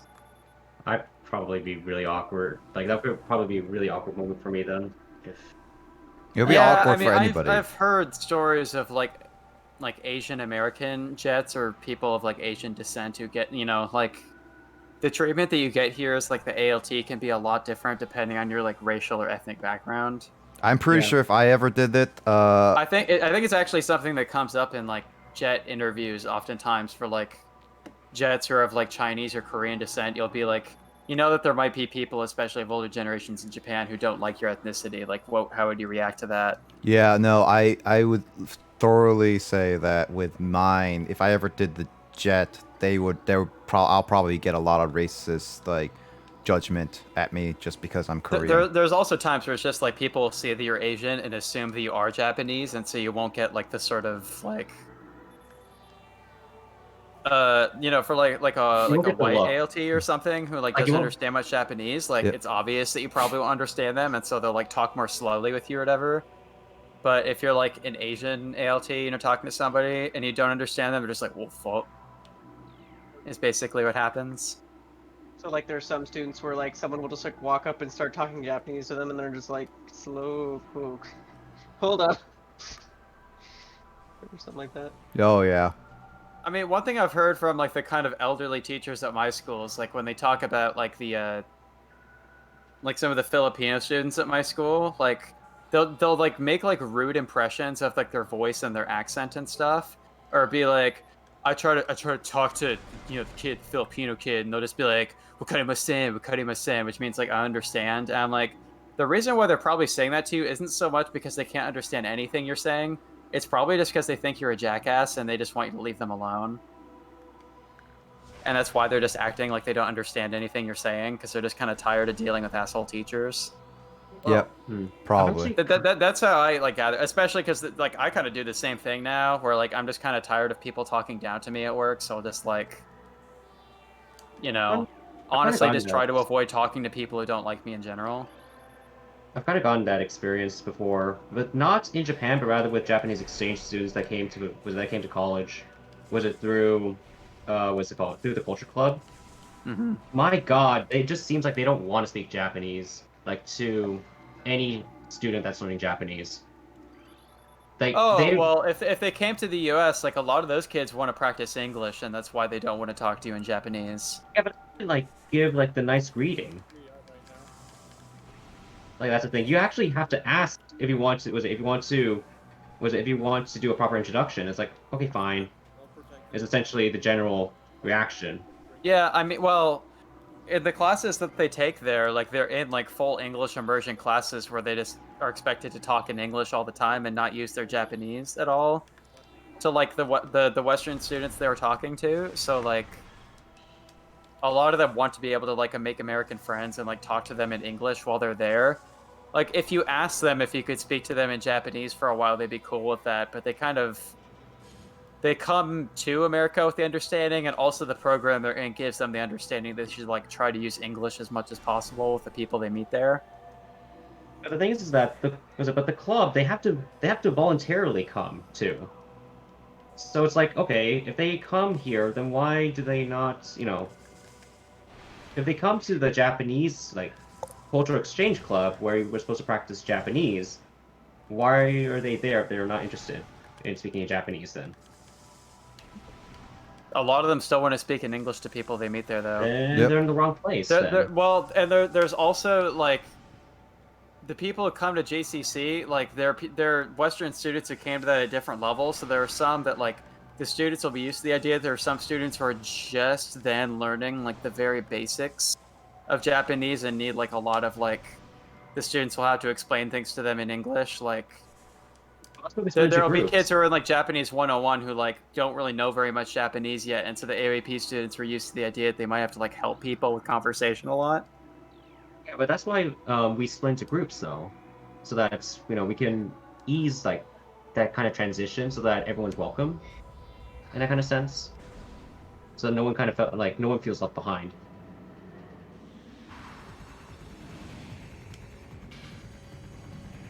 I don't know, like as JCC has gone by, like with the later years, it just seemed to get worse. Like in terms of like the students that came. Which is a shame, because the first the first 2 years was actually really good. I mean, I only did it in 2016 and 2017. But, Yeah, those were the good. Those were the good years, I think. From what I can tell. the good old What? days. The good What? old days. I experienced one of them. I experienced one in 2017. That one's really good. I mean, there are always those best years, and there's always the off years. You have an initial. I mean, when you say introduction. the years, that's just like the cycle of students who are there at the time. But Okay, so to answer your question, Moto, yes, we did, but there weren't many, AOEP students that came. JCC was very like it. We weren't taken seriously. You say that's the guidelines, issue. but JCC was like pretty chill. Like Yeah, the thing is that we weren't taken you seriously. just kind of as- show up and are just like, let's talk, and they'll give you like a prompt or an activity to do. But a lot of the time, it really is just kind of Dude, just talk. Yeah, because the prompt is just optional. But so the issue with JCC, at least like when the torch was passed, we weren't taken seriously as an actual club, which is weird. Like we tried to get the word out, but we were unable to. JCC was not always like JCC and AOAP were not advertised as well as they could have been at Western. Yeah. Like it could feel kind of like a very exclusive thing at times. Like I didn't do AOAP volunteering until my senior year there, and I actually found out about it because I was just trying to do like a Google search of JCC and like when it happens, because it had been plugged like once or twice in the Japanese classes I was in, usually just by people who were in it, who would just casually be like, oh, JCC today, like, you know. So like just before my senior year started, I just Googled like our university name plus JCC, and accidentally came across AOAP and the volunteering opportunity from that. So like, I don't know, it's like most of the people who did AOAP and JCC is its own thing, but most of the people who did AOAP stuff were like either people who are taking Japanese classes who met some of like the AOAP students and got involved that way, or TESOL students who are forced to do it. Right. I think I did AOAP volunteer at one point, but then I had to stop because of my computer science degree. I did it So- once, and then the person who was Wait, I you was did? trying. Yeah, I did it once volunteering wise, but the person who I got really did not care about anything other than just completing what he needed to do. Like I tried to. Talking Be like nice. community friend stuff, Like campus friend program. sorta. Like I was a volunteer for like helping an AUAP student and stuff like that. But the only Or did you do like classroom volunteering, like in their classes? no, just like yeah, I think it's campus friends where they just like hang Campus out. friend, yeah, that was a different kind of program, but yeah. Oh, actually, I remembered I had like 3 AOEP students that needed to go to. Wow, I'm cheesing this boss. Shadowing, yeah. Yeah, they needed. Well, it's not quite shadowing. Rather, they needed to go to, like, a non-language class with an English friend, so that they can get certain credits or something like that, or some sort of project. Yep. But in any case, I volunteered, It was a And- different class, yeah. and guess which class I took them into? Computer science. A computer science class. Specifically, CS 247. Oh god dang it, Carl. That is Even for like an the operating worst system. class to get into. Uh-oh. Yeah, it actually didn't necessarily have to be a non-language class. I actually, I had some AOAP students shadow me for Japanese classes before, and it was pretty chill. I think they specifically told me that it could not be Japanese or language specific. It had to be something. I think for different. some they have to do like, it's probably like the maximum they could do is one Japanese class with a friend, because the point is that they see like what Western classes are like in general. Because I talked to some who like went to like a psychology class and they were like, dude, I did not understand a single thing they were talking about the entire class. Hmm. Yeah, I I had to translate for them.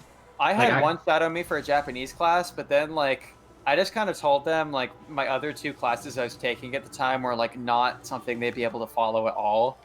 Like if this one student had shadowed me on the day they were supposed to do that like activity where they go with Western students to their classes, that day I was in my film studies class in which we were watching clips from and having a discussion of Reefer Madness, the movie musical, which would have been quite an interesting film to show to AUAP kids. The film in question is basically like a really over-the-top and ridiculous musical that was made of a parody of like an anti-weed propaganda film from the 30s. Wait, An anti what? Anti-weed. Anti-weed. Oh, weed. I said weeb. Marijuana, sorry. But yeah, Anti-weed. it was like a Reefer Madness. The original one was a film from the 30s. It was like a scare campaign made by like Christian parent groups of like basically telling kids if they smoke weed once, it will like destroy their entire life, and they're gonna like become homicidal maniacs or become like the scary black people. That's basically what the movie was. So Like this kid tries weed and it makes him so riled up and crazy that he gets in a car and runs somebody over while driving. Okay. Like that's what that movie is. And then he like gets taken to court over, and the guilty verdict drives him so crazy that he jumps out a window and commits suicide. Like the movie was so ridiculous. The original one. So the movie we also watched a parody of it, which was made in the 2000s. Of like, dude, Reefer Madness is such a ridiculous movie. Like, but it's at first it started as like a Christian parents movie, but then in the 60s and 70s, some like stoners found it, and it became like kind of an ironic part of stoner culture because they thought the movie was hilarious. Mm-hmm. And so they remastered it in color, where like all the weed smoke is like purple and pink and stuff. And they'd have moments where like marijuana leaves flash across the screen, or like the first time the character smokes weed, like 420 appears, like it blinks in as like a subliminal message. So basically, like some like stoner film fans like parodied the movie. Oh, really? While keeping like the original source material. Interesting.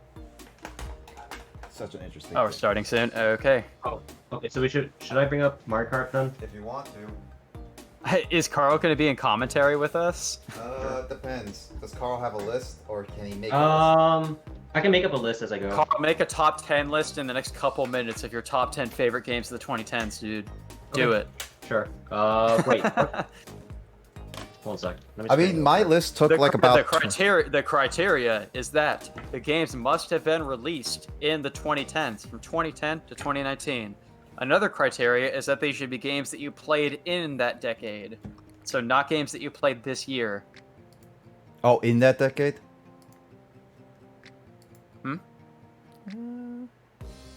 Games I Well, played. at least what I was doing with my list is that what I mean is that I only chose games that I played in the 2010s. For example, like I'm not going to take a game that I just played this year in 2020 and include it as one of my favorite games of the 2010s, because I'm more so thinking of like, you know, reflecting on the past decade. It's okay. I guess it's okay if you didn't necessarily do that with your list, because I didn't really specify that. only one game per franchise, I'm assuming. Oh, if you want, I try to Not do one game. necessarily. Like, I think I only have one game per franchise. yeah, I try to do Yeah, one game do what per you want. franchise because to make it more Okay. fair. 1, 2, 3. Smash Bros. Another Smash Bros. A third Smash Bros. Yeah, I like. It's like all my favorite games are just Smash Bros. This is my top 5. I don't have Smash a top Bros. 2. DLC.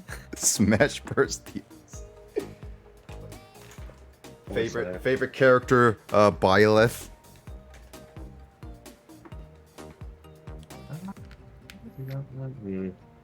I'm gonna get my Pro Controller ready. Okay, hold on. I'm just gonna be playing on my gamepad. Wait, gamepad? The Switch gamepad, I mean, whatever you want to call it, the Switch console. I call it the Handheld gamepad, but... And no. Carl is- Okay, I'm sorry, okay. God, freaking... God, what? God, I don't know my games well enough, God. Gosh darn it, guys. Okay, hold on a second. Let me go ahead and bring it. Don't worry. We got some time. I'm gonna give us till like a little bit, get ready with everything by like 10, so. Oh my gosh, my. Yes, if you could just imagine the moment I hung up as me walking out and slamming the door. If you only had a slamming the door sound effect. We could use that so much. I wish an actual sound effect would play through the stream when somebody hangs up the call, because that we could just totally mess with that. I mean, I could. I have stream mode Just on. get like a sound effect of somebody like hanging up a phone very loudly, like an old like rotary phone, just like a, you know, Aim sounds. as in like instant messenger. You mean? Yeah, I don't know. I Oh my don't God, have dude. aim. Like I actually don't have. I never used aim, so I don't know the sounds of aim. I didn't either. Yeah. Well, just remember Emily is away, I guess. True. Let's see. 1, 2, 3, 4, 5, 6, 7. But Yeah, soon enough. I don't know if you heard Oh, this whoops, part of the wrong stream, button. Nick, where I said that I'll be playing Left on Red fair like the next time I stream, probably. Yeah, I heard that. Yeah. I looked up because I was just curious for the sake of stream planning. I just looked up on how long to beat, and the game's only like an hour long, so I can also potentially tie that into like a Vietnamese Crystal stream. Yep. How close are you to finishing that? Vietnamese Crystal? Yeah. We got the 7th gym badge last time. When we pick up on the next one, I'll be going through the ice path or whatever it's called. Oh, okay. In the last one, I did the 7th gym, which was actually a spook. Because that gym crashed my game like 10 times. Which made the stream take a lot longer. You know what I should really do? Is just buy a Labo kit for Mario Kart 8 and just try playing with that. What's that? Labo. Just, it's basically Nintendo's like, we have extra cardboard boxes, let's use this for little kids and kind of make them as use motion controls. Huh. But yeah, in Venus Crystal, so we did that gym, we beat Team Rocket, and I also caught Celebi at the end, because apparently, like, that exists. I mean, it is in the code, so technically... It's the Japanese version of the game, so the Celebi event is in there, so I caught it. Oh, nice. Oh, what I should do is probably... I could buy the Mario Kart 8 steering wheel and see how that goes. I thought that's what you were referring to when you said the name of that other accessory. I thought you were talking about, like, the steering wheel with the paddle or whatever. Oh, yeah, yeah. Lissa. Oh yeah, I forgot her name is fake. Should we move to the other channel for the podcast, or like how should we go about this? I think this is fine. I think for the most part. I guess the alternative is just to ask the others to kind of like mute or just not talk over us or whatever. Oh, Melissa joins and she can't talk anymore.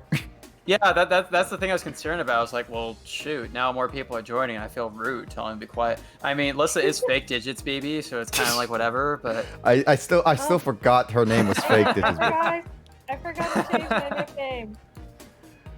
Yeah, digits, baby, WTF? Well, I'm real digits, baby, Pika Pika. Yeah, no, it's like I was like last time we were talking. It's like oh yeah, Lissa.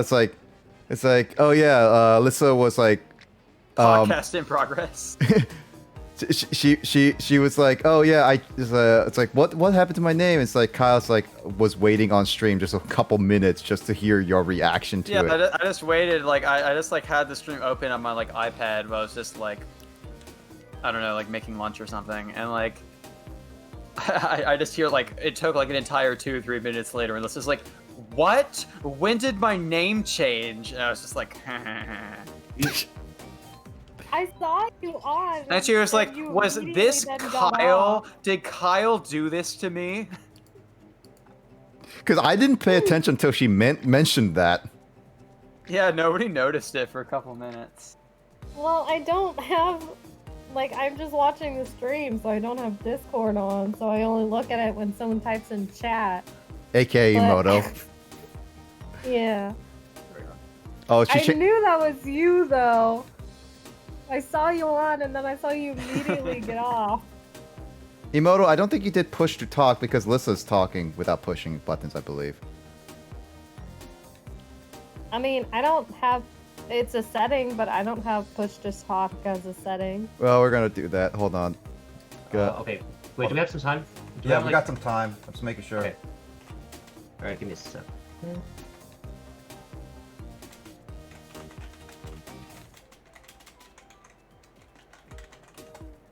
I'm gonna go to the bathroom, so I'll be right back. The bathroom as soon as I get on. Rude. Please. Pictures of screaming animals. What? They're under Luigi and Bowser.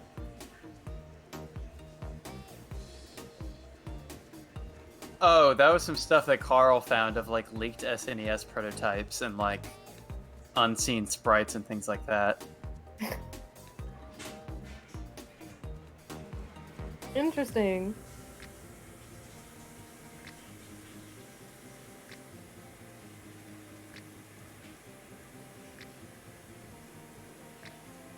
There's the guest of honor, Justin. Ding. My goodness, Justin's never on this early. Hello, Well, he's here for an Rare episode moment. of RetroBound Podcast as the special guest of the show. First time RetroBound Okay. appearance. So Justin's on. Interesting. From Carl, Justin, don't use Jay tilt Walker. controls.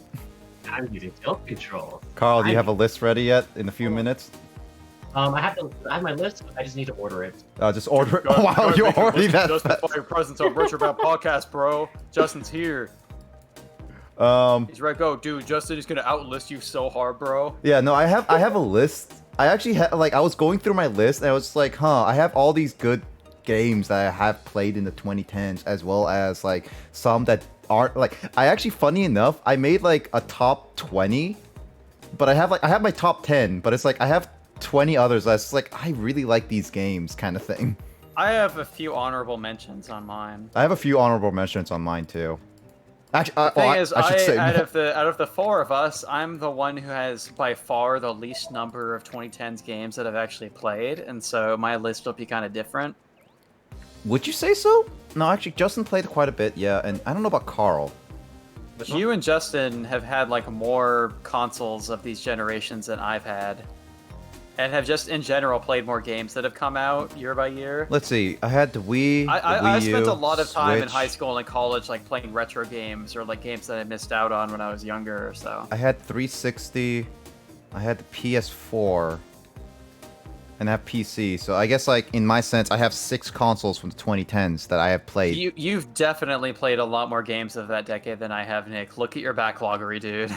I still have to add the thousands of ones from that itch.io. I'm still slowly getting through that.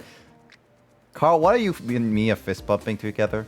I don't Yeah, want to. it's too bad I didn't play Order a Pizza, a visual novel until this year. That absolutely would have made my list. Did you actually enjoy that game? I'm not too clear on Oh, that. if you haven't watched the highlight, you should watch that. That was actually an interesting experience. Like, I just played that thinking it would be a fun, goofy little game, but both Grace and I were like, dude, what is this? It was like super trippy and weird. Kyle, I'm just waiting for you to join in so we can get ready for this stuff. Oh, and the Mario Kart? Yeah, I have a lobby set up Oh, and everything. sorry, let me grab my Switch. I didn't realize you were loading the game up. Oh, no, I had low there. Just waiting for you. Also, Carl, I'm using tilt controls. Oh, now you're using it. I'm Are you guys gonna do a 200cc? I mean, we could. Yeah, you should. Nick seems to want the most chaotic thing possible while we're doing our podcast. So. 200cc and mirrored. Oh, that's gonna get Kyle so mad. Oh, yeah. Dude. All right, if Do we're it. doing this, then Lissa has to be a guest on a later episode where we also make her play something ridiculous. We could do let's see what she has to do on PC. I mean, we could do Tabletop Simulator. That one. Let's see. Those can get chaotic. Jackbox is a depending- little Oh, bit too. We haven't really I don't know decided all what the our next games you pod can would do be, in if that. anything. So. Yeah, I have no idea how I'm going to explain all. We have Bloody Trapland. Oh yeah, we could do That that. game was silly, dude. That game was silly. I mean, so there's also silly, there's dude. also Bloody Trapland 2. Oh, I didn't know they came out with a second one. Oh, there is a second one, and it is difficult, but it's so fun. Am I doing the right thing if I just click on your name on my friends list, Nick, and Yep. like try to join you? Yep, through Mario Kart 8, you should be able to do it immediately. All right. I'm just waiting for Kyle to get in. Oh, there. Kyle went through Carl's text box of I'm using tilt controls. I charge you right through it, too. I'm like, dude, you can't take over my show, dude. All right, all right, Kyle. Whenever you're ready, I'll switch over. Actually, I'll switch over right now. Hold on. What about Justin? Is he not playing the game with us? Justin, do you want to play Mario Kart 8 with us? I don't even have Mario Kart 8. No. Oh, okay. I was wondering that. Oh, do you want me to change to push to talk? I mean, Kyle, do you want everyone to be silent, or you want push to talk? I guess push to talk is fine. All right, Whatever Okay. minimizes other voices while we're doing our thing. everyone, we can change the settings afterwards once this whole thing's done. For a Yeah. second there, I thought Lissa was gonna say, "Do you want me to switch to play Mario Kart 8?" And I was like, "Does she have Mario Kart 8 and will play in the place of No. Justin when Justin's the one talking?" No, No, I would like to get one, but no, I don't even have a Wii U or anything like that. a Wii U? Did you just say a Wii U? A Switch. I don't have any of those platforms. Gosh, you guys are being such know-it-alls about your Nintendo technology today. Jeez. I mean, I'm sorry. Do you Lissa, know what the Satellaview is? Lissa, I can help you get a Switch. It's been going. No, because No, I play I- real video games on the I know. Atari 5200. You sure, Lissa? With that I'm piece of fine. crap controller? I have the money for one, but I'm more concerned right now about moving out first. Hmm. Dude, Carl, come back to me when you're talking about Sega 32X games, bro. No. Sega 32X CD games. Oh, we're going there, dude. It's all about this, the Philips CDI, man. Oh my god. Oh my god. Oh, the 3DO. Oh no! All right, I will switch over to the Neo screen. Geo, baby. Okay, TurboGrafx. you can push to talk. All right, go for it. All right. And then Kyle. Frickin' Leapster, dude. Sir. Wow. No, dude, the plug and play games, dude. Those were the jam. I'm expecting some rage, so. Oh, I will put it on the One hardest with point. the most chaotic items. How about that? Just for you, Oh Lissa. yeah. Just for All you. the blue shells. All right, Nick, do you want to be the one who like gets the bit started once we're Yep. getting the highlight section established? Yep. You I can will. do the intro. I'll do like a countdown from 3, 2, 1, and then I'll do it. So whenever everyone's ready, and we're good. Okay. Everyone's ready? Okay. Yep. All right. 3, 2, 1. Hey everyone, welcome back to RetroBound Podcast. My name is Blazer Gamer, also known as Nick Kim, and we are here gonna be talking with our top 10 video games of 2010. But first, let's introduce the co-commentators. As usual, I have Kyle with me. I'm Kyle, also known as twitch.tv/JizzBB. And then for our guests today, we got the one, the only, Justin. And then, Intro. yeah. And then we also got Carl, also known as Fanto Yoshi VR. Hello, I Carl. believe I could have done. Hello. I believe I could have done my own. No, you introduction. can't. You Thank can't do very your much. own intro. Yes, I can. No, I'm okay. using tilt controls. Yeah, so we have guests today. That's a plural because we were originally gonna have Justin as being the single guest of the show today, but Carl said that he could join and play Mario Kart 8 with us, and so we made him make his own top 10 list within like a 10-minute span. No, aka God. Carl just invaded our personal privacy and it's like, So, dude, yeah, I want to well, join in.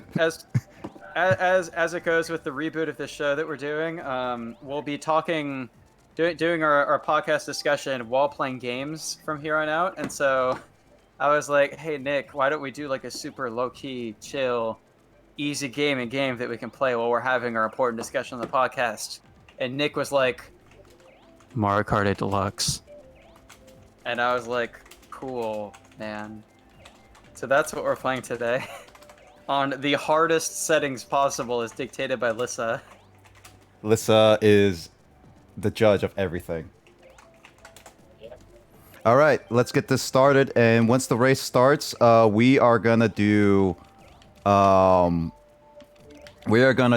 like our top 10 list, starting from me, then Kyle, then Justin, then Carl, and we're gonna go in that order until we get to our number one. Yeah, I guess we didn't establish what kind of list we're doing, right? Yeah, So- I did mention to briefly, we are doing a top 10 our top 10 games from the 2010s. So this is going to be like basically from any game that was released within 2010s are fair game to us, but for reference's sake, these are games that each one of us have played. Some of us have played more games than others, and we have like a wide variety. So, and these are our own personal favorites. So if your game didn't get on, there's probably a good chance that we either never played it or we just didn't like it as much as the others. Yep. So it's just a chill recap of the last decade. Nick and I had this idea, like, from the beginning of this year, but haven't really had the chance to get around to doing these podcasts until now, so it's kind of a recap of 2010 through 2019, our personal favorite games from that decade. Oh, yep. All right, so once we start the race, let's just get on with the first of the list. Okay. All right, I'm going to start the race right now. And then we're going to pick our first race, and I'll start with my first game that I consider on my top 10 list, my number 10 game. Number 10. So first off, I'm going to be picking a classic from Mario Kart Wii, Grumble Volcano. Hey, it fits with the 2010s. That came out in 2008. Okay, never mind. I don't Yeah, remember. I was like, what? At first, I thought you were saying Mario Kart Wii was your number 10, and I was like, check your dates, bro. All right. Mario Kart 8 All right. before. With this start, I think I'll start with my top number 10. So my number 10 on my list is actually Terraria. Funny enough, it came out in 2011, and I guess it's like my biggest reason for it being like on my list is just because of all the memories I've had playing the game with basically everyone from Stack 8 actually, and also recently almost like completing the game as of this recording. So I would say I just have a lot of memories, and it's been updated until like just a little bit ago, and then it stopped being updated. So overall, I still like the amount of content and the gameplay aspects of the game. But yeah, that's my number 10. Kyle? Good lord, this game is going to be so hard to play while doing our thing. Alright, so my number 10 on my list is actually not really a game, but it's like a mod or like a software, which is the Pokemon Universal Randomizer. Because this software was released sometime in the early 2010s, from what I can tell. It's hard to pin down an exact date that the randomizer is released, but I consider it to be a game of the 2010s in kind of a unique way, because it's something that gives kind of a unique twist on games that we grew up with. So playing, like, I've had a lot of fun playing some of the early generations of Pokemon games with like randomized Pokemon, or like with metronome only movesets and things like that. It's kind of an interesting twist on games from past decades. So I decided to throw that on here. I think randomized games are pretty fun, but like the Pokemon series is really the only set of games that I can really do with a randomizer. Like, I'm not as familiar with Super Metroid or Link to the Past, so like doing randomizers for those it would be a lot more difficult for me to do. But with Pokemon, it's a pretty fun experience, and it's something we've tried on streams a couple times as well. Mm-hmm. All right, Carl, you're up. No, Justin. Okay. Justin. No, it's Justin. What are you talking? I already distracted myself. The planned guest. Okay, so yeah, let's see. My number 10 actually is very fitting because its anniversary, 1 year anniversary, is within less than 2 hours from now. Fire Emblem Three Houses released a year ago, and I think, well, it's got a lot of good reception online, and just from celebrating how the series has come from. It hasn't been on a console since back on the Wii with Fire Emblem Radiant Dawn, and being able to combine the versatility of being able to actually teach everyone how you want to configure their skills, their abilities, but also be able to keep it modern with how the in a way persona aspects of being able to maintain a day-to-day lifestyle somewhat. And I just thought it was a great way to bring the series in a new direction in a way that also respected its roots by in a way taking out the weapon triangle, and just in a lot of ways the game has done things differently but also maintained its core values. Nice. That's interesting. I still need to complete that game, so that's definitely going to be on my list of things to do. All right, Carl, you're up. All right. So my first game is actually Pokemon X. The reason for it is actually because it's my first Pokemon game that I actually completed. I never played a Pokemon game before that, and I thought it was actually a really nice experience. So, really, like, it's not really because of the 3D models. I just felt like the gameplay was fun. Like, as a first timer, I thought it was extremely fun to play. And I think it's because of of how easily accessible the game is. So, what else? Honestly, there's not much to this decision. Like, I honestly just enjoy the game, like from a casual standpoint. That's pretty much it. Sorry if mine's a bit short, but No, that no, was pretty much. Ah, you're good. no, good. That is okay. All right. Well, since with that, we're going on to our number 9. And with my number 9, well, it's similar to Terraria. It's actually Minecraft, for one thing. Ooh, wait, Minecraft? Does it count? Yeah, Minecraft was... Yeah, it was officially released in 2011, right? Yeah, officially released in 2011. It was released a little bit earlier because of like betas and stuff, but it was officially released around like the early 2010s. I looked this up, so it does technically count in that regard. This is the reason why it's on my list is still the same thing. Reason why I put Terraria on my list is because of I played this a lot in high school with some friends, and now that we it's been a while, I lost contact with basically 99% of them. But it is I still have a lot of great memories. I had a lot of fun. But the reason why I put it higher than Terraria is because of the amount of support, the modding, the servers, a lot of things like maps and everything. Like a lot of things like I never got to I never seen like Terraria support with. And so I enjoyed it a lot more in that regard because it just has a lot more fan creations and just a lot more fun. Also, I enjoyed it watching on YouTube a lot back in the day. A lot of people making custom maps and mods. So yeah, that's my reasoning. Wait, Kyle. I enjoyed being in first place for like 2 seconds there. All right. All right, then my number 9 on my list. This is kind of the point where it becomes obvious that I've not played as many video games in this decade as the other people present. But the number 9 on my list it's a Stackgate classic. It's Tomodachi Life on the Nintendo 3DS.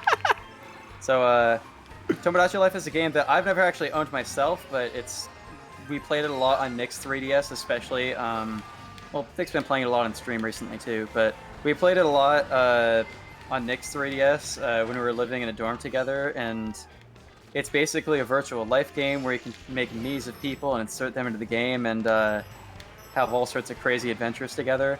I think one thing that made the game a lot of fun for us and add a lot of the humor is that we didn't look up anything about the game and spoil things for ourselves as we were discovering stuff.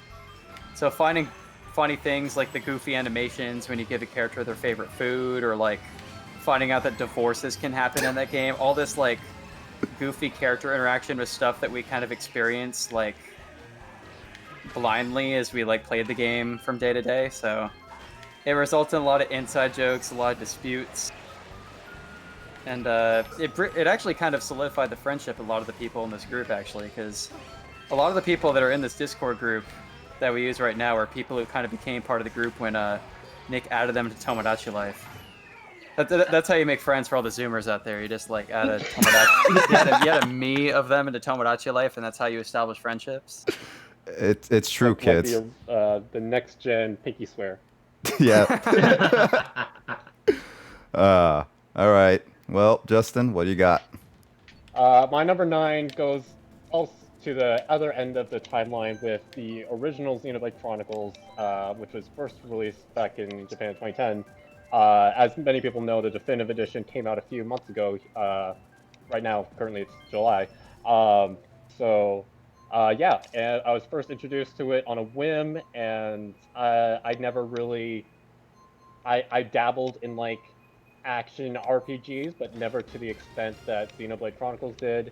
It had the arts cooldown system. It had very different playable character playstyles, and very much captured you in the world and made you how do I put it?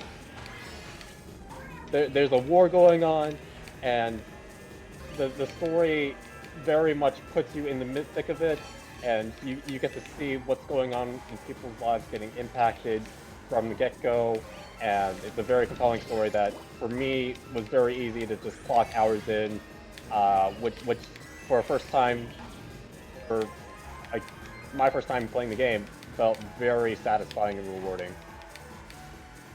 Wasn't I the one who introduced you to that game?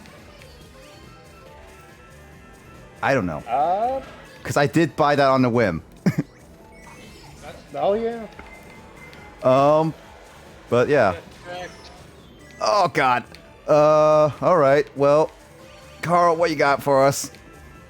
Okay, so my next game, believe it or not, this is gonna come up as a surprise. It's gonna be Smash Ultimate. I don't believe it. So the reason being is because, let me get with the goods. So the goods, first of all, it's the first game to include like pretty much everyone and not leave anyone out. It has, I think, the best classic mode throughout the whole entire series, and in terms of competitive stuff, I actually love what's it called, I love the stage hazards off like selection and stuff like that. Pretty much like the amount of like customization that you can do in the game is amazing. But the reason why I put it so low on my list is because there's not much depth in terms of its mechanics, I feel.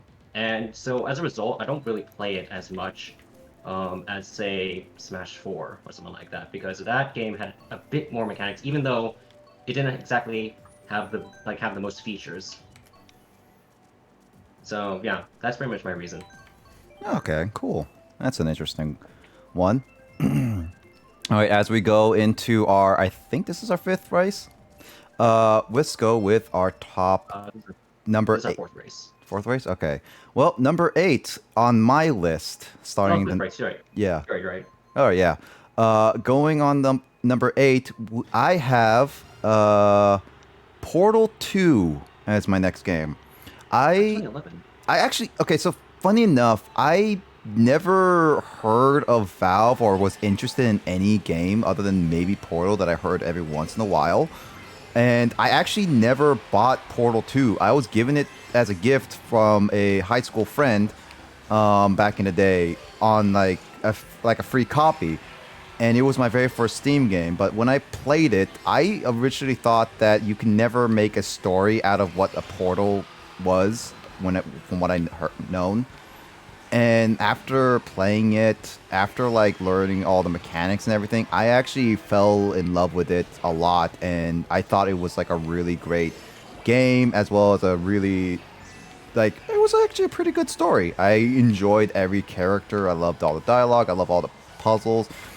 I honestly think it's definitely one of those games that I put close to my heart because of just how much I enjoyed it as young. And I just recently replayed it. So it's definitely one of those games that I have a lot of fun looking back to every once in oh, Lyle! And yeah, that's my list. All right, Kyle, go for it. All right, well, Nick just experienced an extreme case of constipation, so I think I'll have to take over and read my number 8. So, my number 8 game, speaking of Stack 8 memories, is none other than Nintendo Land for the Wii U, which, Nick will remember I put this as my number 1 game in our multiplayer games episode. Yep.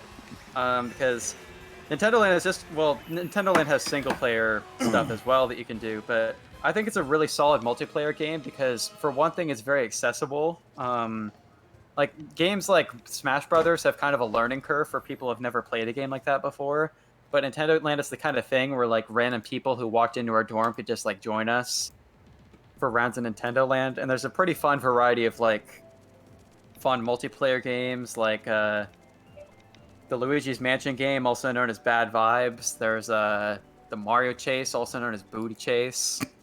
And my personal favorite is the Animal Crossing game, known as Candy Police. And it was a really early Wii U game, and I think it made a good use of the features of that console, where you could have 4 people playing together on the TV, and then 1 person playing on the gamepad, like on like opposing teams. And there are also some fun co-op adventures in that game, like the Zelda adventure one that a bunch of us used to play together. So 4 swords. it wasn't 4 swords, but it was like this Zelda adventure where like the person on the gamepad is like an archer, and then everybody else swings swords around.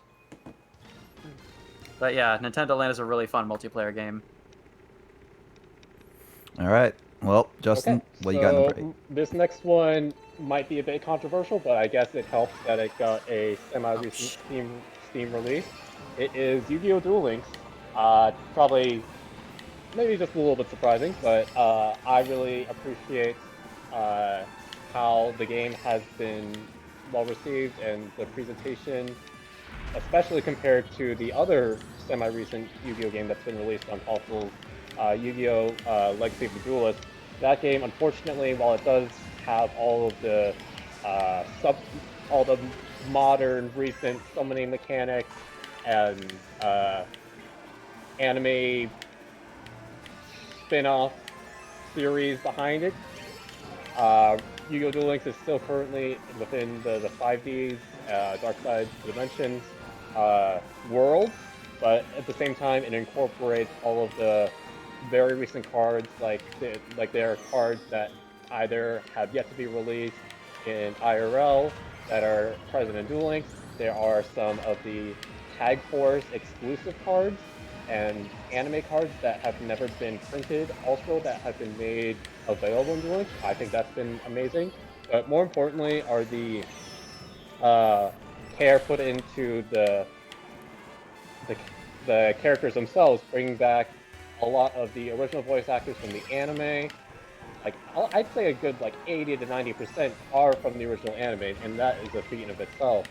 And just being able to bring back that rush of nostalgia, but also retaining that competitive aspect of the Yu-Gi-Oh! Card game. I myself came back into loving Yu-Gi-Oh! Because I was able to experience and enjoy the recent cards that were released that I never could on the DS games, which was where the last time I was able to have a full-on Yu-Gi-Oh! Experience that felt satisfying. So all of this combined just made for something that was really memorable, and despite being originally a mobile game that I've clocked in way too many hours, for myself, I have very little regrets regarding, so. Okay, cool. That's pretty cool, actually. All right, Carl, what you got? Which number is it again? Number it's 8. Number 8. Okay. So mine is going to be Phoenix Wright Dual Destinies. This game was actually the first Phoenix Wright game I ever played, and yes, objection. Okay. No. I love the story. I love Athena Sykes and the characters, like the world building, and pretty much how psychology plays in the game is incredible. Like, I love the gameplay mechanic, and overall, Don't forget Simon Blackwell. yes, yeah. Oh yeah, how could I forget? Simon Blackwell is actually one of my favorite prosecutors to this day, actually. But of course, there's Edgeworth and stuff like that. But that's not until the end of the game. But yeah, overall, it's one of my favorites. You know what's not my favorite though? Is this stupid course. Who chose the scores? Kyle. Yes. Aren't we called prosecutors? It's the opposite of a defense attorney. We just called them offense attorneys. Dad jokes. Good joke. All right. Well, we are going to number 7, and this is a game that actually, Rainbow Road 2, by the way. yeah, actually only one person in this, who's listening to this right now currently, actually knows about and seen, and it is Celeste. Celeste is a very hard platformer game that follows a little girl climbing up a very, very tough mountain. Its story, without saying too much about it, it's actually a really good kind of I don't know how to say it without saying too much. It's a cool story. I enjoyed it for the most part. And I really like the mechanics and how it teaches you how to like get used to each mechanics, and it's tough, but yet at the very end it is very rewarding. So also it has a lot of strawberries. Ichigo. Oh yeah, with that Ichigo. All right, Kyle. Oh gosh. Oh no, Rainbow Road. Oh gosh. Okay. All right. So, so number 7 on my list is Stardew Valley, which is basically like a farming simulator game that I have on Steam. It's been a couple of years since I've played it now, but I've invested a good amount of time into it. Like, I haven't played other games of this style, like the Harvest Moon series. I've never tried before, but Stardew Valley is a pretty chill, like low-key farming simulator game where you can like, there's a lot of different tasks you can do, like growing your farm, interacting with the characters in the game, like becoming greater friends with them, or you can get married and things like that. You can just like go hang out in the mines in that game, like killing monsters and getting resources that can also be used for farming purposes. So it's a game that has a lot of different gameplay elements into it, and sort of a story that involves like moving into this rural community and like making the choice between letting the town kind of survive on its own as a little rural town, or letting like the big corporation come in and take over the town's like traditional culture. So I did play the game for like over 100 hours total. I did feel that the game kind of loses its appeal at a certain point in time, because unlike other kind of virtual life games like Animal Crossing, the game doesn't run on like a real world clock. It just runs on its own in-game clock. And once you get into a certain point of the game's timeline, there's not really very much to do anymore. So like, I put off getting married in that game for a long time, and then I got married, and there was like nothing else to do in the game anymore. So I was like, oh. So but it is the sort of game that I might revisit at some point in the future. And now that I think there's a multiplayer component that was added to the game that wasn't there when I first started playing it, I think it's the sort of game that I could see myself revisiting. I'm imagining a spin-off called Mountain Dew Valley. That's probably like a mod or something that somebody could do. Probably. I think there's a lot of goofy mods that people have made for Stardew Valley as well. Most likely. I wouldn't be surprised. So next I go from Yu-Gi-Oh to Pokemon, so here's my take on Pokemon Black and White 2. And this game I felt very compelled by it. It's aside from the Pokemon Colosseum and Pokemon XD spin-offs, it's the only main switch. Those games, it's the main series title that decides, hey, let's do what happens 2 years down the future. And the one thing that right off the bat, as I was playing the game that I really enjoyed, was there's this area in the original Black and White called the Village Bridge, and for whatever reason they decided to lock off that area and the surrounding areas as inaccessible until the post game. And so to be able to finally be able to explore those areas and have them be slightly involved as you are in a Pokemon game during the main story, I felt that was very satisfying in and of itself. In addition, you have the rival Hue, where I just felt like it's kind of strange, but just having a rival character not being an absolute jerk, but also not just be the professor's lab assistant, because that was also a very common trope. And for Hugh, his goal was just to retrieve his sister's Purloin. I just found that to be both endearing, but also just like, hey, I want to root for this guy, and I feel like he has his own story to tell because of it. And so that it very easily drew me in story-wise, as well as obviously seeing the continuation of the Black and White story, and being able to see where all these familiar characters that you've already seen in the original, where they in their story, what's going on with the world, and how Team Plasma is seemingly Neo Team Plasma and coming back to do their nefarious deeds. It all just was very powerful in how it said, hey, we're gonna do it we're gonna change it up, but invite things to be different. And that was also reflected in the Pokemon, whereas in the original Black and White, you were very much restricted to the Gen 5 regional Pokemon, but then in Black and White 2, they brought back Azurill, Lucario, just a bunch of Pokemon from past generations, and allowed you to incorporate into their teams. And just the amount of ways you could customize your teams in that sense, and the way that the developers allowed you to access move tutors, it was very, very compelling in making you want to keep on playing. As well as the post game, which is really addicting thanks to the Pokemon World Tournament, where you could face off against the gym leaders, champions, all in a manner that was very fun and exciting with the remixed themes of said characters. I still need to play that game. That's definitely a game on my list to play in the future. Alright. I guess it's my turn now? Yep. Yeah, so my next game is actually Super Mario Galaxy 2. I was gonna say. Yeah, I was like, Galaxy, oh Galaxy no, 2007, and you're like 2, and I was like, So basically, Galaxy 2 is, well, it's one of the most anticipated sequels I've actually had to wait for. And I still can vividly remember like the days where I actually had to, where I counted down the days before Galaxy came out, or Galaxy 2 came out, because I loved the first game so much. Galaxy 2 introduces Galaxy 2's introduction of Yoshi, I believe, is a fantastic addition to the series, and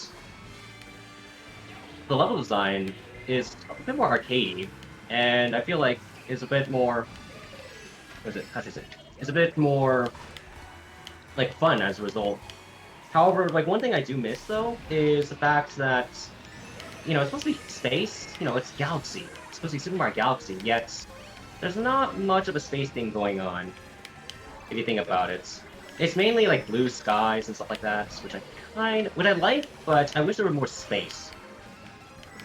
Space. Space. Space. Space. Exactly. Yes, space. I know space. Space. Yeah. So, yeah, like if it had a bit more story as well, I feel like it would actually easily beat out Super Mario Galaxy, in my opinion. But yeah, overall, I love it. Love the game. Agree with you there. 9 out of 10. Not enough space. All right. So this is where my list starts to be the same a little bit. My number 6 game is actually Super Smash Bros. Ultimate. I enjoy a lot of the Smash Brothers, and it's kind of like some of the same reasons. I have the same reasons as like what Carl said before, so I'm not gonna go on it too long. I enjoy Smash Ultimate. I am happy they brought back all the characters and added more, and still supporting it as of right now. And the mechanics are so it's accessible to all type skill levels, but still it's still complex, and it's super fun. I enjoyed a lot of the modes. I enjoy it. The thing is that I'm not the most competitive person, and so it's not super high on my list, but I still overall have fun playing it occasionally here and there. I love playing it. One thing it just makes it less on my list though is that it just doesn't have a great story mode compared to what Brawl had. Subspace Emissary is in as if you look at it now, not really a great story in terms of gameplay design, but I still enjoyed seeing all the cutscenes and characters interaction more, and then World Light didn't really do that, so that's what makes it not high on my list, but still up there. All right, my number 6. Speaking of games that start with the word super, my number 6 is Super Mario Odyssey for the Nintendo Switch. So this is a game that I got when I first got my Switch, and I actually haven't played through a lot of the post-game content, or even attempted 100% playthrough or anything like that. But I've played through to the point of beating the main story, and I think I would say it's my favorite Mario game, especially Mario platformer since the original Super Mario Galaxy, because I haven't played Galaxy 2, and like, while I have enjoyed the new Super Mario Brothers games and say like the Super Mario 3D Land 3D World, but they didn't really like, you know, blow me away in the way that Mario Galaxy did, the first one. But Super Mario Odyssey is a lot of fun. There's like these cool gameplay mechanics, like being able to like become enemies by like taking over them with your hat. The level designs are really cool. Like there are these kind of quirky level designs where you become like, they use like the mechanics of like the 2D Super Mario Brothers games, or like Donkey Kong and that kind of thing. The game is visually very beautiful. There's a lot of like variants to the level designs. Like some are like these kind of like feudal Japan looking levels. Others are like big city settings. So I had a lot of fun with Mario Odyssey, and yeah, at some point I definitely need to get back to it and like try to get more of the moods, because there's a lot of content in Super Mario Odyssey that I haven't seen yet. That's for sure. Okay, so next I've got a game that I very much did not expect myself to grow attached to, and it is the Somnium Files. As of late, I've been very much grown in appreciation for visual novel games, and this one took me by surprise with how much I got invested into the story and the characters. It's interesting enough because being a murder mystery, there's a point where you start suspecting everyone involved, somewhat similar to what I hear of the Zero Escape series. And I very much enjoy the writing from Kotaro Jikoshi, who both wrote and directed the game, and just being able to, without spoiling, there's a lot. There's this very intricate murder plot going on, and while trying to find things out, it very much leads you into thinking very different things, and is very good at tugging at the player's emotions, while also there's going to be a theme for my games coming up, or starting with this one, and that's games that, while they can be serious, they also know how and when to not take themselves so seriously, and I think this game exemplifies that with how absurd some of the themes become, but I think it also works well because of it very much takes place in a future setting where things you see probably would not happen today for a good while, and yeah, I just highly recommend it for visual novel lovers.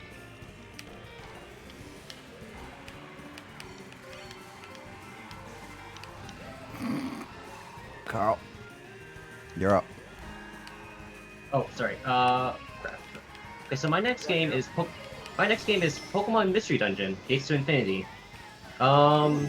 Pretty much like, so this is actually pretty much a weird pick for some, but the reason being is because I chose it is because it's the first Pokemon Mystery Dungeon game that I ever played, and it's also the one that I have the most memories with. Let's just say that it's very user-friendly. Like, it's like pretty much anyone can get into this kind of game. And how should I say? Like, despite the story like not being as great as say PMD2, I feel like it stands on its own. And like, what should I say? It's okay. It's really hard for me to put into words, but I just gotta say that pretty much the presentation, like for a 3DS game, the presentation, music especially, and some characterization is actually pretty good. I will say it does get a little bit flat, like around the midpoint of the game. Like it kind of gets a little bit samey. Like you kind of know what's gonna happen next. But other than that, I feel like it's a worthy like Pokemon Mystery Dungeon game, in my personal opinion. All right. Well, That's an interesting way. Insert game. All right. Well, let's go on to our. We are now reaching our top 5 games of the 2010s. And so to start us off, I say my top 5, my number 5 is actually Pokemon Soul Silver. So I grew up with Pokemon since like pretty much the inception of it. And my favorite generation is always going to be Gen 2 because how much content they added, like the final boss being red and all this stuff. Like it is such a good like second generation. And I like when Soul Silver and Heart Gold came out, like I wanted it immediately. It wasn't until much later that I actually got copies of it. But after playing it for a long time, it brought back so many memories. It added so many new mechanics and improved it so much. Also having a Pokemon be like following you around all the time was such a good addition. That I honestly just like I think it's as of right now the best Pokemon main series game I have played to this date. And I say as of right now because there's still a few Pokemon main series games I have yet to play.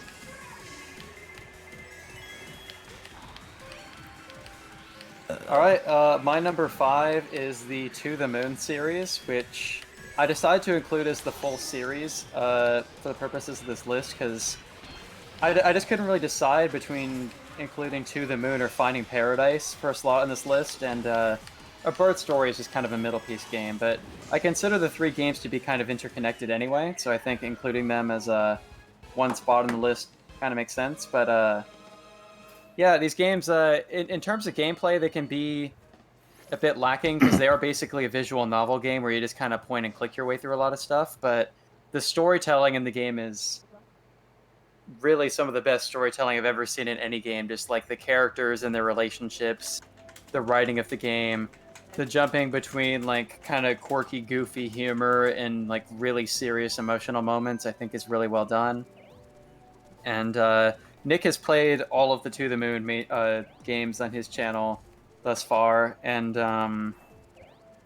I've played through each of them. Actually, I think I've only played Finding Paradise once myself, but I've played To the Moon a couple times, and they're just really excellent story games for anybody who wants to play like an emotional narrative game. And the next game, Imposter Factory, is coming out presumably by the end of this year. I don't know if like the current global crisis will like impact the development or release of the game at all, but I really look forward to the next edition in the series.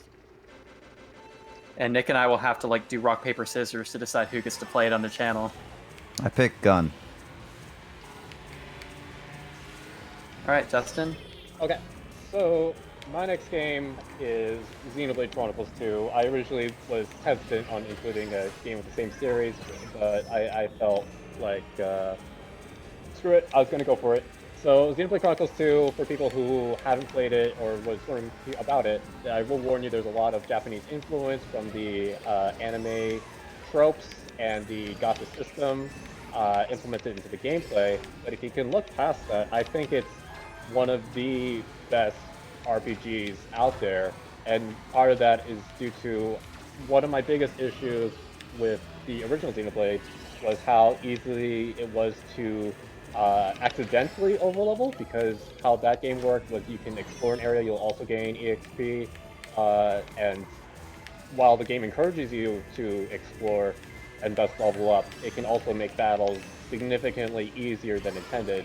So Xenoblade Chronicles 2 changed this by having this in system where you can use those points that you get from exploring and use those to level up if you would like. It is never imposed on you to gain levels as a reward for exploring or in that sense.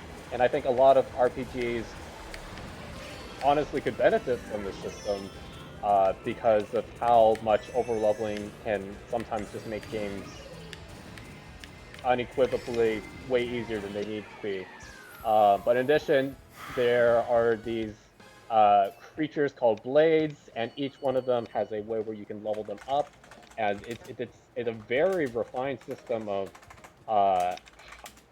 how you manage your resources, and there's a lot going on in battle, but there's also a lot of satisfaction when you meet certain requirements and level up your characters. And then there's a lot of thought process gone into the game's side quests. I don't think I've met a game with like this many side quests that are fully voice acted, that have full on like a full on story arc for like these optional characters that you might not even get.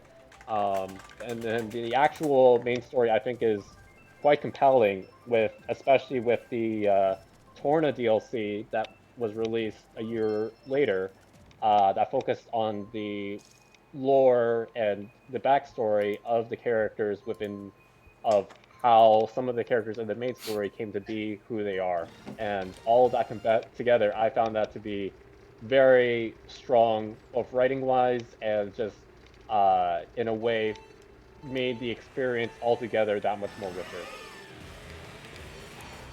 Awesome. So, okay. So my next pick is actually Mario Kart 7. I know, surprising, not 8. The reason being is actually primarily because of controls. So I played a lot of Mario Kart Wii back before Mario Kart 7 came out, and I just have to say, like, the Mario Kart 7 pretty much brings back everything that Mario Kart Wii had, but better, like with tighter controls and such. I feel like with Mario Kart 7, I had the best control over like my carts out of any game. Even 8 doesn't compare, in my opinion. So, in addition, like I had so many fun memories playing this game with Sean, and I think with Nick as well at some points. Mm-hmm. So, yeah, that's pretty much why. Like, oh, actually, there's one more thing I should probably mention as well. I also was trying to improve my time in SNES Rainbow Road, and that track brought back so many memories, because oftentimes I would just get burst like multiple times.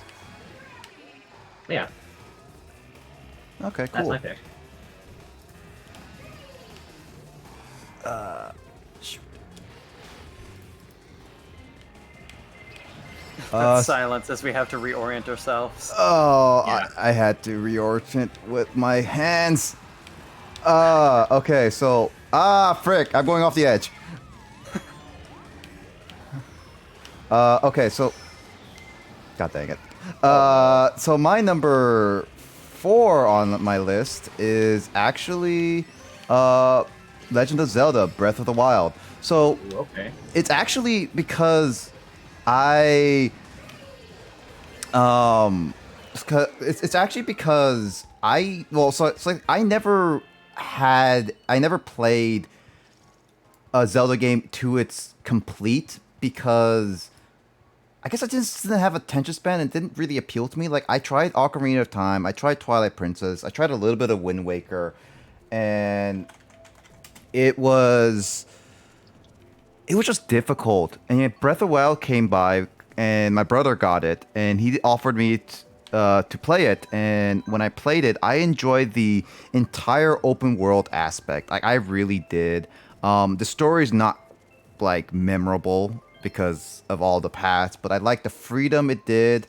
I like the mechanic. I like many of the game decisions they decided to add into the game. So, I mean, I guess like overall, it was like my very first Zelda game I ever completed, and I mean I almost completed to 100% other than getting the Korok seeds, but it's definitely a game that I just enjoyed a lot about it and have little complaints. And the DLC at the very end it's all right, but they could definitely have done better, but still doesn't hurt it too much.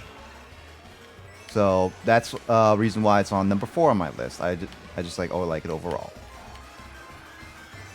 All right, my number 4 on my list is Pokemon Soul Silver. So we've hit our first duplicate in this podcast, and I agree with a lot of what Nick said about this game. So I'll be pretty brief. I do like a lot of what they did with the interface of the Gold Silver remakes, and Gen 2 is also my favorite generation in the Pokemon series. So I like how Pokemon follow you around. I like what they did with the Pokewalker accessory, like this pedometer that came with the game that you could put your Pokemon into and train them by walking around. And other things, like I think it used the touchscreen interface on the DS better than, say, like Diamond and Pearl did. And it's, I enjoyed the story of the game a lot. After beating the game, I invested a lot of hours into just like trading, battling, doing the little kind of Pokemon Stadium-ish mini games that I don't remember what it's called, but it's near Goldenrod City in the game. There's like these mini games that you can do, which involve using the touchscreen. Yep. Yeah, and I did try to like catch a lot of the Pokemon in like the Johto decks and try to complete it at 1.2. So I invested more hours into Soul Silver than I did in like Diamond, Pearl, my copy of Pokemon White. Like, I just overall enjoyed Soul Silver a lot more than a lot of the other games, Pokemon games that came out around that time. So I would still consider like the original Gold Silver for nostalgia and Heart Gold Soul Silver for like the kind of DS and post era as being like my favorite games in the Pokemon series.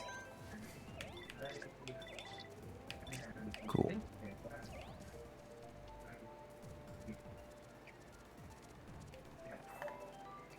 All right, Justin, what you got? Okay, so next for me, I have the continuation of what Carl had with Dual Destinies in Ace Attorney Spirit of Justice. So this game, I felt, was kind of similar to how I explained for Fire Emblem Three Houses. I'm a fan of when games take a risk, and this one was very much a risk because you have one of the main protagonists, Phoenix Wright, go all the way outside his Japanifornia home into the Kingdom of Terrain. And with it, you have this whole situation of being a foreigner in a different country, and I can somewhat relate to that. But also, you have this divination seance, which very much changed how the gameplay and how you think of how the murder trials. You have to think of it's a very much a different perspective of how you perceive the case. And along with this, there was a very noticeable increase in difficulty, which I both appreciated, but it also, I do remember on one occasion, I think I had to look up the answer for one of the, the court questions, and I was like, dang, I'm legitimately tripped up, and that felt, it's not often where I feel glad or relieved to be kind of stumped by a video game, but in that instance, I wanted to give the game props for doing so. In addition, you kind of do this balancing act between what's going on with Phoenix and the Kingdom of Terrain, and then you have what's going on with Apollo and Athena back in Japanifornia. But then the game at the very end, no spoilers, kind of brings them all together, and it's a very satisfying ending. And it makes me very much look forward to what Capcom and Ace Attorney have going on to the next future games.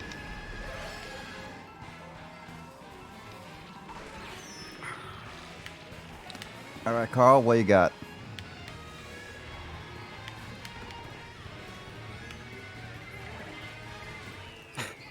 Jeez, what the heck was that ending? Holy crap! You've got second place before me anyway, whatever. No, Oh my god. That was something. I'm in 10th place right now. I'm in 11th place, dude. Dude, what's up with the AI during the full chart thing? I put him on hard. They weren't this hard earlier. All right, Carl, what you got? Okay, my next game is Very arousing. Animal Crossing New Leaf. Now the reason being is because, like, the reason why I didn't put Horizons on here is because, well, first of all, I've played New Leaf more than I have, than I have with New Horizons. So, I have a bit more, so I have more memories with this. I feel like being mayor is awesome. Like, it's also the first Animal Crossing game that I ever played. So, actually, hold on, sorry, I'm gonna quit out this. Hold on, like I can't. I need to get my thoughts.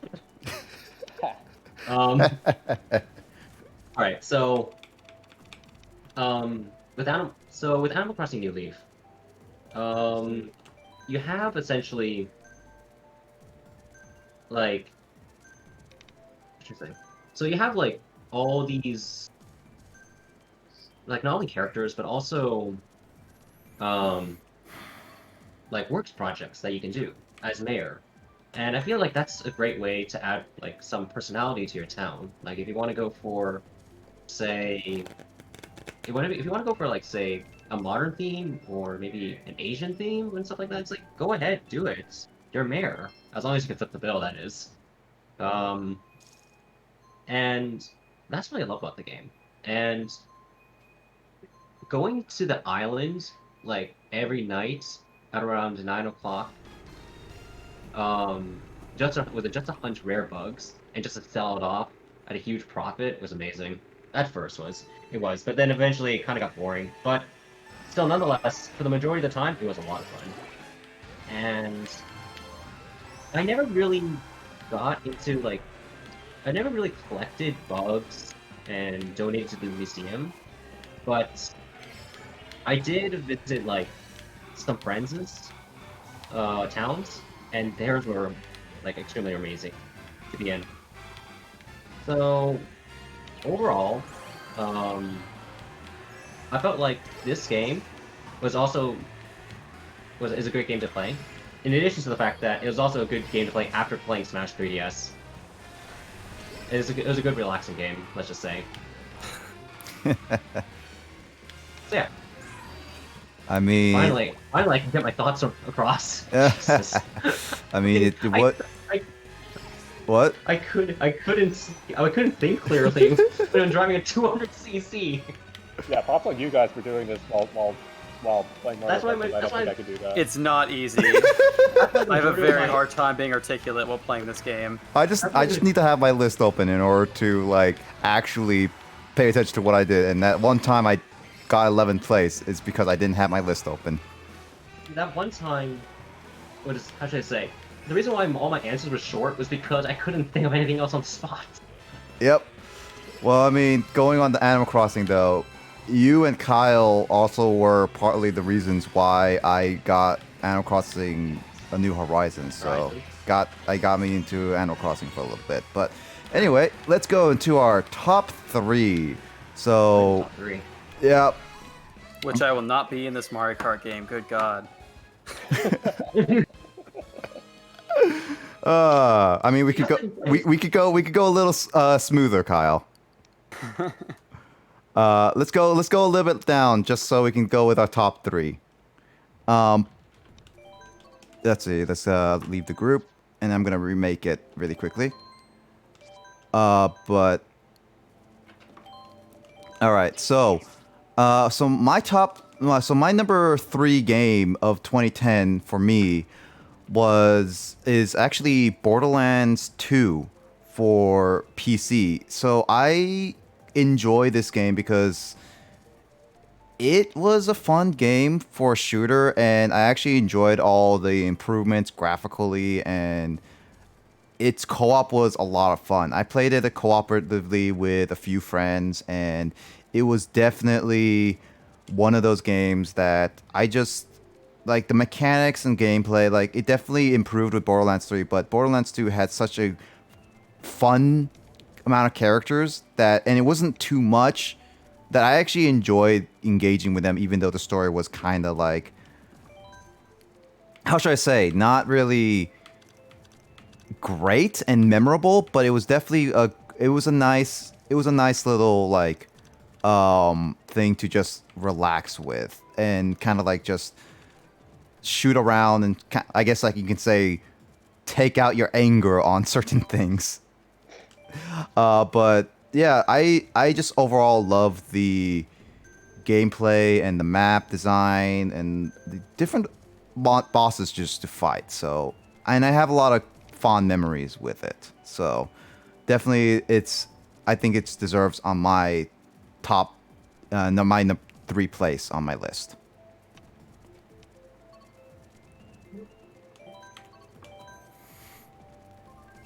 All right, Kyle. All right, my number 3 is, this will come as no surprise to people who watch my Twitch channel, twitch.tv/DudesBaby, Nice is plug. Night in the Woods, which has become kind of the defining video game of my Twitch channel. It's a game that came out in 2017, but I didn't play it actually until toward the end of last year, and my experience with the game was kind of funny because the first time I played it was in Japanese because I bought it on the Switch eShop, the Japanese eShop, not realizing that I wouldn't be able to switch the language to English after I got the game. So my first playthrough was in Japanese, and since then I've played through it multiple times in English. But yeah, I really love the game. I think the story and the characters are really well done. It's also been a very fun game to play with our friend group as kind of the start of my Twitch channel. Just we've had a lot of fun, like giving voices to the characters. There's a lot of content in that game that I didn't experience for the first time until playing the game as part of my Twitch streams. So there's a lot of content in the game that I've been able to experience blind with the Digits crew. So that's been a lot of fun. And yeah, it's a game that I recommend a lot for people who, again, enjoy story-based games. There's a lot of heart put into crafting the characters of the game, the community that they live in. And at this point, like, the game takes maybe like 6 to 8 hours to beat or something, but I've got like well over 60 hours in the game on my Steam now because of how much I've played it for streams. So in the words of Grace during one of my streams, "Oh wow, you like Night in the Woods, nerd." That pretty much sums up my experience with that game. That's funny. Okay, so for my number 3, I have once again repeated the same series, but I think it's justified somewhat.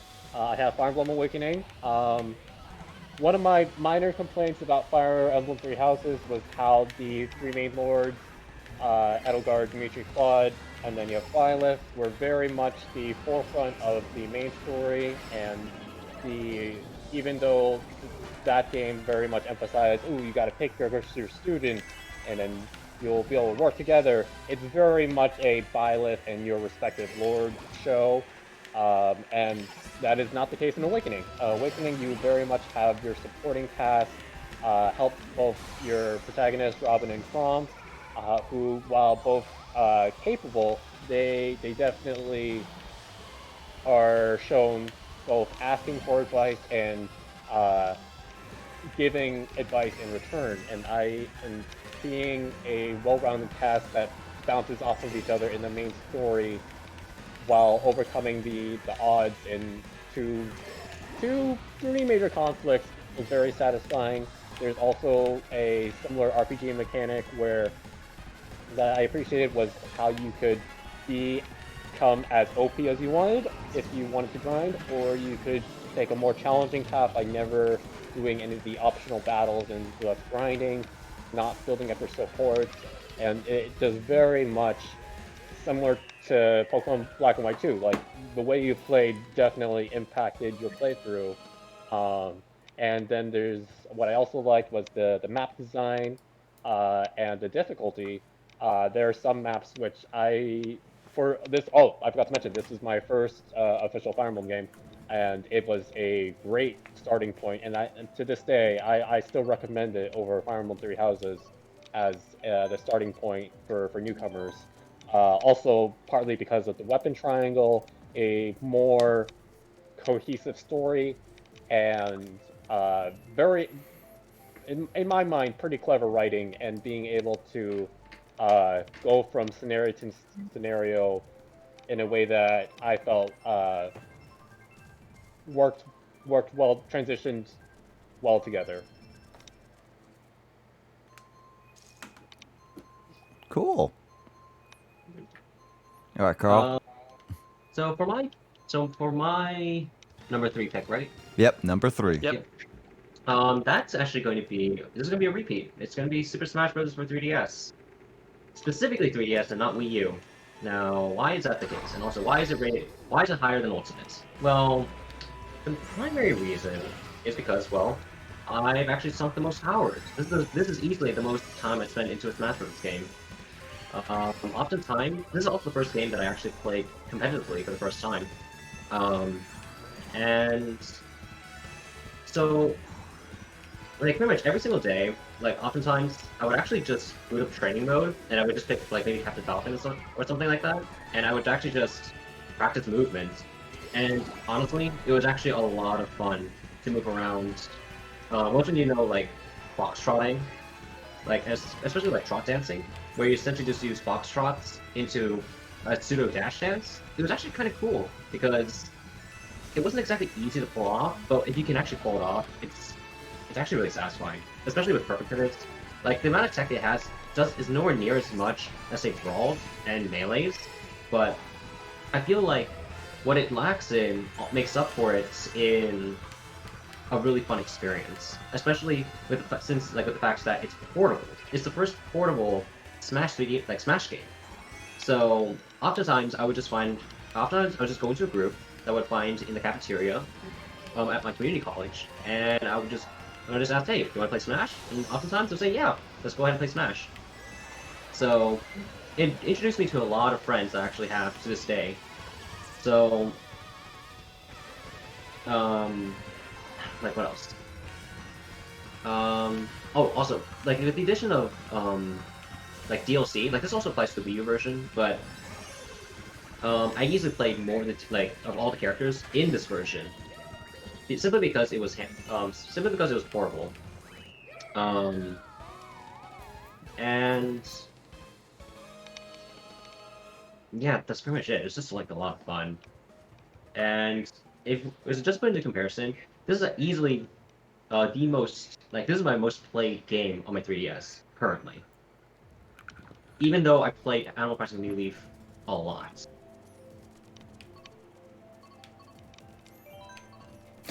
That's a lot. Yeah. That's a lot.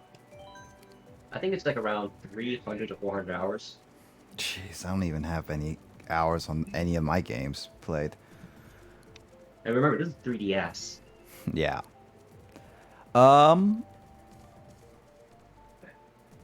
So my number 2 game is actually a game that I played not too long ago, back in March. It's actually One Shot. So I actually enjoyed this game because I've heard back in the day that out of all the other games, like some big games like that was really big, like underrated and emotional, like To the Moon. One Shot was definitely a game up there in terms of, hey, you should guys play this game. And so I decided, like, as a dedicated stream, I dedicated like 8 to 9 hours of playing this game on stream with people. And I honestly don't regret ever like staying up so late just to play that game, because it told a story that I wasn't expecting at first. And it actually got pretty like emotional. You got really connected with the characters around here and there, even some of the smaller ones. It had some nice little jokes here and there. And its gaming mechanics, without going into spoilers for anybody who has not seen or played the game, its mechanics really, it's different compared to a lot of games, and it actually is something that utilizes many different things from this game that I try to show throughout my entire stream. And you actually really use this as well as play, like, get to know the character that you're playing as.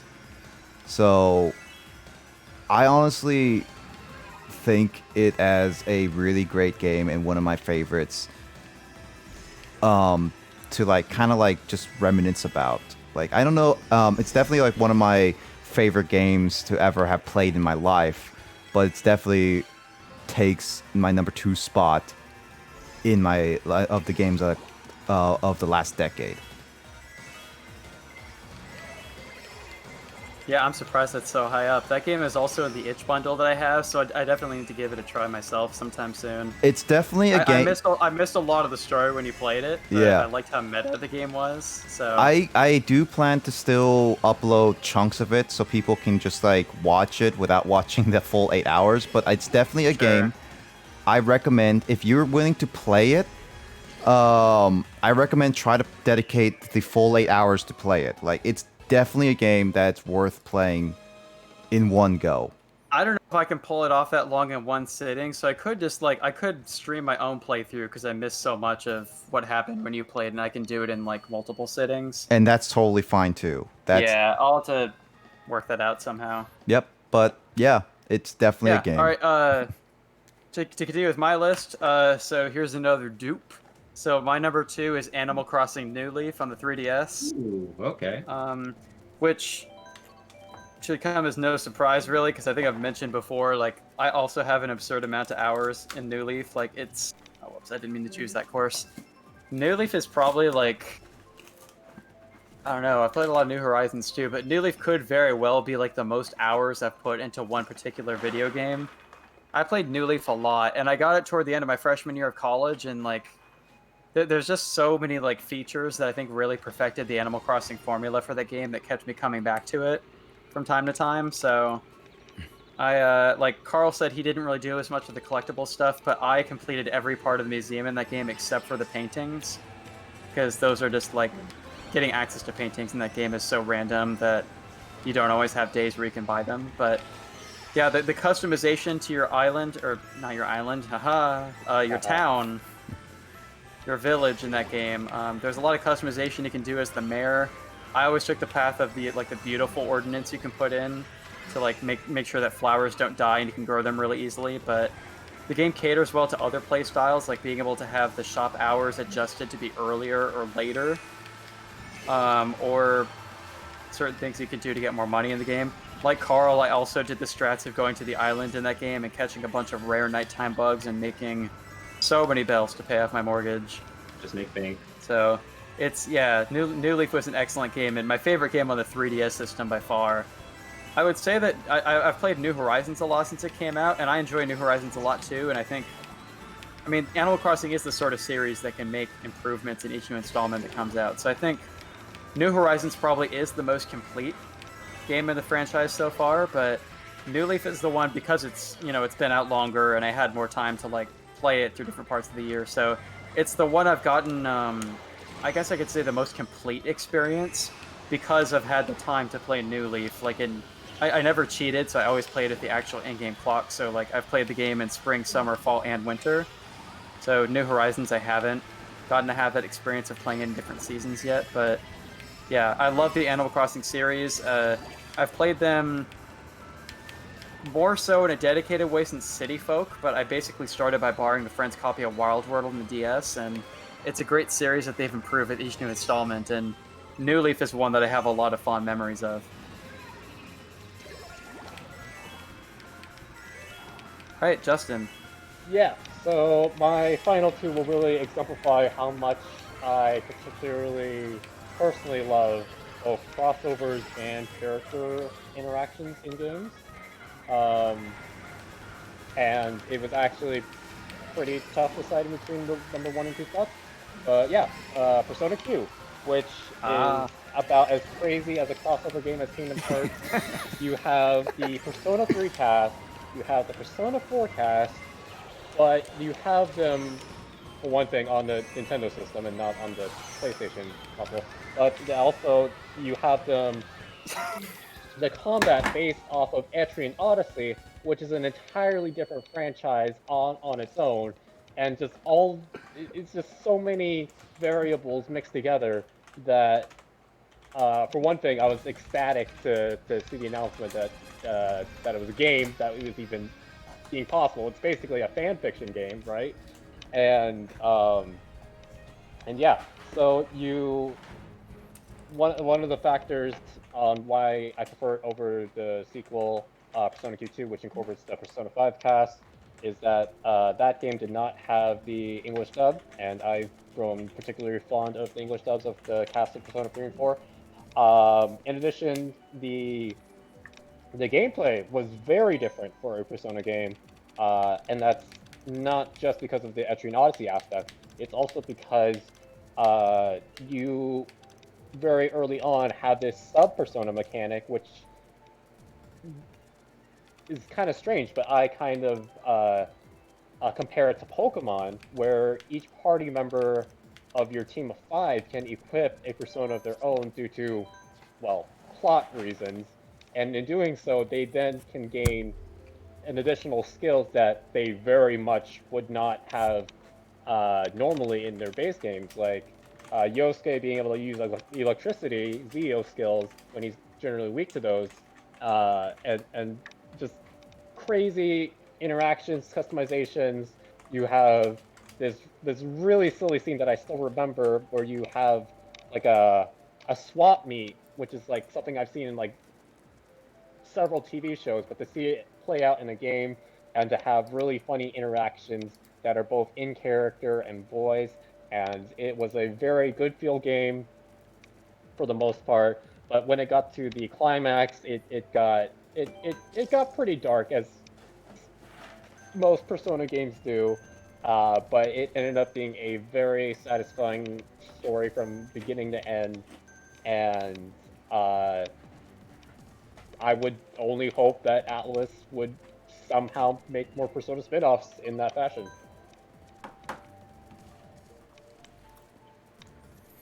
Nice. Yeah, I never got to finish Q, but it was quite a.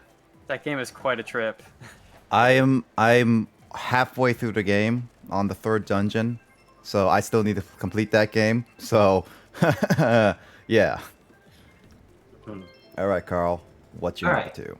So my number 2 spot was on my top 10 games of the 2010s is a duplicate, Super Mario Odyssey.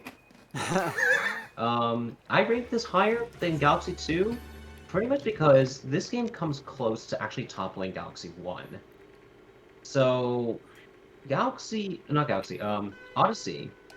offers pretty much a near open world experience that I actually really enjoy, because I've actually never played Super Mario 64. I played a bit of 64 DS, but this game pretty much shows like how open world level design can work, and it works very, very well. The power-ups in that game is amazing. When I say power-ups, I specifically mean the captures, because the captures are amazing. It's very creative, and a lot of the moons, although most of them are a bit bloated, and a bit, repetitive, such as, oh, this ground pound in this area to find, this ground pound in this below area to find a power moon. Some of the moons are very tricky to get, but it's a lot of fun. And I've actually 100%ed the game, which is, Ooh. and I've enjoyed it from beginning to end. I can't exactly say the same for Galaxy 2, because that one I felt like I had to go through a gauntlet of challenges that I didn't exactly like. For example, the Daredevil runs in Galaxy 2, I didn't really like. There really isn't that kind of challenge in Odyssey, which I actually liked. Let's see. The story, well, let's just say that it is very simple, but I feel like it's a step above than Galaxy 2. Not quite Galaxy, but it is definitely better than Galaxy 2 in my opinion.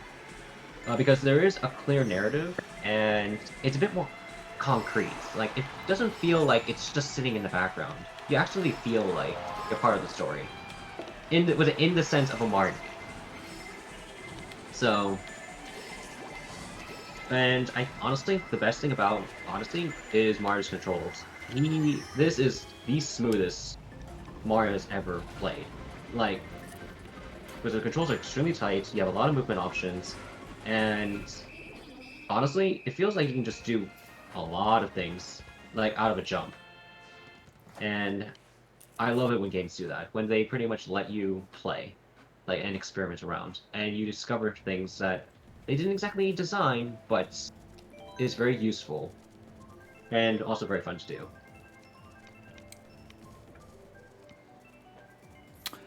All right. Well, with that, we are now in our top #1 game of the 2010s. And to start it off, I'm just gonna have to say this out loud. We have our very first triple dupe. We my #1 game It's gonna be Tomodachi Life, bro. Just kidding. is Super Mario Odyssey on the Switch. I don't think this is gonna be a quadruple dupe, but anyway, not to repeat on what Kyle and Carl said, the reason why I put it on like my top list of 2010 is because that it's controls. It doesn't have like the most emotional story ever. But I did enjoy the story of Bowser's wedding. I did enjoy the engagement of everything, as well as like it's like the controls are just really fun. Like it's open world. It did so much. I 100%ed this game, as far as I could go, and it was definitely a game that I recommend to any Switch owners.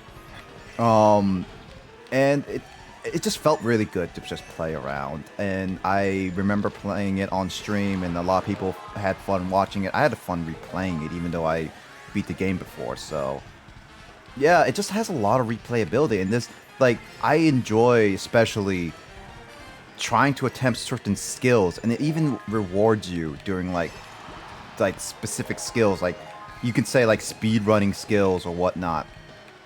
It was a lot. It's really rewarding, and it has a lot of stuff to play around with. Alright, this explains why Nick started laughing when I said Super Mario Odyssey was on my list. I'm like, why do I hear some giggling in the background? But that was the reason why. Yeah. A thing to note is that whenever we're reading some sort of top 10 list, if Nick says, ooh, interesting, in reaction to something on your list, that means it's because it's on his list too. Well, But, I'll keep that in mind next time. maybe. Alright, my #1 game from my list, #1 game of the 2010s, is The Last of Us on the PS3. This is a game that I played about a year after it came out, and I was a bit late to the party, a bit late to the hype, but my dad had bought this game around the time that it came out, and I ended up playing it the following year when I was home for summer vacation, and this was after my freshman year of college. And I just kind of picked up the game randomly one day, like just kind of looking for something to play, and I knew it was a zombie apocalypse game, and that it supposedly had a good story, but I didn't really know much about it beyond that, and I admittedly kind of picked it up thinking like, oh, well, like, what's the best this game could be? Like, great story, ooh, zombie game, ooh. But, like, in the first 20 minutes of the game, it just hits you with, like, the most intense plot twist and tragedy ever. Like, there's like a top 10 list, and I'm sure they have been made actually. You could very well make lists of just like the most like touching or tragic or moving parts of the game, because it's just a very rich story. The characters as individuals and their development, and the development of the characters with their relationships, is really something that blew me away. And it became a thing where I would play through the game again each time I came home for summer vacation. So I played it like after freshman year and then sophomore and junior year. So I played it like 3 times in total. And gameplay wise, I think it's a lot of fun. Like it plays really well as an action game with some stealth elements, and like some gameplay elements that come in kind of like a one-time thing, like some sniping kind of sections, or like parts where you're like hanging upside down from a rope and you got to shoot at things. So the gameplay is a lot of fun. I'm sorry, I gotta collect my thoughts here. Just the story and the characters are really rich, the writing. It's just overall a really excellent game, and I haven't gotten around to playing or watching The Last of Us 2. I've heard some people say that they prefer the first, but they still think the second one is great, and it's the sort of game where if you have to discuss whether the second game is better than the first for The Last of Us, then you know the sequel is probably something really great, because The Last of Us just completely blew me away every time I played it. And yeah, I know that Nick is planning on playing it on his stream sometime, like maybe in like Spook Month or something this year. It's a game that I think other people in our group would really enjoy as well. Spooky. Very nice. Okay, so Okay, for my number one, I've got Tokyo Mirage Sessions, which was on that fabled Wii U console. Yeah, unlike Persona Q, where I very like was on the edge of my seat for waiting for every time a new trailer dropped. This game, as anyone who has seen gameplay or has played it themselves, they can immediately tell that the original announcement trailer for the game is very different from the end result, and because the reason is that it's very brazenly anime, it's pop idol, it tries to take place in like modern day Tokyo, Shibuya, that setting, and it's the SMT Fire Emblem crossover that I don't think anyone ever expected, and I think it ended up being it's very niche, but I think for anyone who tries it out, I think you'll find something that you'll like about it.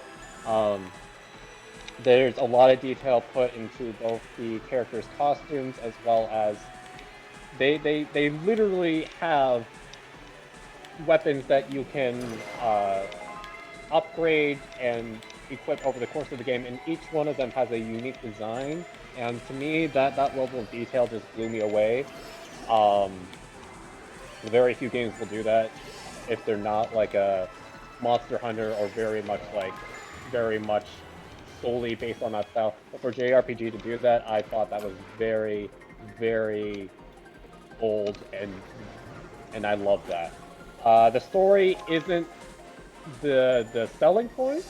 However, the character interactions and like how the characters would message you and have their own personalized emojis, I thought was a really nice touch. The combat is very fast and great for people who maybe aren't complete RPG lovers, and it's nuanced in the way that how combat works different, but also similar to both the Shin Megami Tensei series. And the level of the voice acting and the presentation to the music videos that are in this idol-based game are just fantastic, and I think those will stick with me for a very, very long time. Awesome. All right, last game of the episode. No pressure. Carl. Yep. So my top game of the 2010s is another duplicate, believe it or not. It's the Legend of Zelda: Breath of the Wild. This game. Oh boy, this game. It's so okay, just to put so this game is the first open world game I have ever played. And it's also the second Zelda game I have ever completed, that I've ever beaten, like from start to finish. The first one being Ocarina of Time. However, I actually prefer this game over Ocarina of Time for a multitude of reasons. For one, it gives you so much freedom, like it doesn't tell you where to go. Like the game believes you're smart, and believes that you'll experiment around with the game's mechanics. So, like, the physics engine in the game is incredible. Like, the way that's designed, it's no wonder the game, like, was delayed so many times because of, one reason being, this physics system. The way that you just interact with the world just logically makes sense. In fact, it makes so much sense to the point where it's actually beginner friendly. Like, I've seen a video where they made where this guy made his wife play Breath of the Wild, who really isn't a gamer, played for the first time, and whatever she did, she thought, okay, so there's, like, for example, let's say that there's a campfire out there. Okay, she needs to create some amount of fire well, okay, what happens if I just... Now, normally, some people may shoot, like, say, a fire arrow, but instead, she just stood right next to the piece of wood, and it's still lit up. Like, that's how interactive it is. You can just literally have the item out, and it will interact with the environment. You can, you can bait out enemies, and and you can also upgrade equipment, gather new materials and weapons. There's just so many things to do in the game. Granted, there are the Quark seeds, which there's a lot of them, 900 of them. I still haven't gotten all of them, but honestly, like the way that like those puzzles are designed is pretty clever. Like it's not hard. Rather, it's more like, okay, how does this logically make sense? Kind of puzzle. And honestly, like all of, like, and all of those, and all of those elements combined makes for a very interesting world to explore. Which is what I was afraid of when I first heard that the game was going to be open world. I was like, okay, how are they going to make things? How are they going to make traveling in it interesting? Well, they managed to do it, and since it's like pretty much like one of few games that can make traveling interesting, then that has to mean something. And honestly, this is the reason why Zelda Breath of the Wild is my #1 pick with the 2010s. Damn it, I lost as soon as Carl finished his list. All according to plan. Alright, Oh. and alright, this was fun. I mean, we had some dupes, but I think we also had some variety between our lists, which is why I figured, you know, Justin would be a good guest for this, because he's played games that Nick and I wouldn't be as familiar with. Carl was a last-minute addition, but he added some variety to the list as well, so... And I think, Thanks, I'm the fourth wheel, okay. well, that's kind of literally what you were Oh, listed one as, on Carl, 4 wheels. so... It's a compliment. You were literally the third set of wheels in our Mario Kart game, so... But yeah, I think Nick said he has some honorable mentions, and I included some honorable mentions for my list as well, so I guess we can read those off. Oh yeah. Oh, how many? I just have a bunch. I can just name them very quickly without really elaborating for some of mine. Yeah, same here. 'Cause So some of mine were included on other people's lists as well, so... yep, exactly. Kyle, would you like to go first? Yeah, sure. So my honorable mentions, I have Persona 5 because I include it as an honorable mention because I've been playing the game with a friend, so I've just watched him play it, so I haven't really experienced the gameplay for myself. I got Minecraft and Terraria on there as well, Portal 2, so these are all in Nick's list.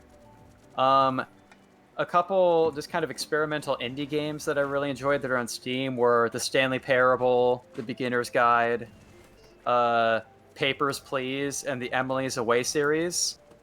And another is the Ico and Shadow of the Colossus collection, which are remasters of games that both came out on the PlayStation 2 in the 2000s, but the remaster is a great way to experience those games, and it also runs more smoothly on the PS3 than, at least Shadow of the Colossus had some frame rate issues on PS2, so the remaster collection really fixed that and made it the best possible version of the game that you can play.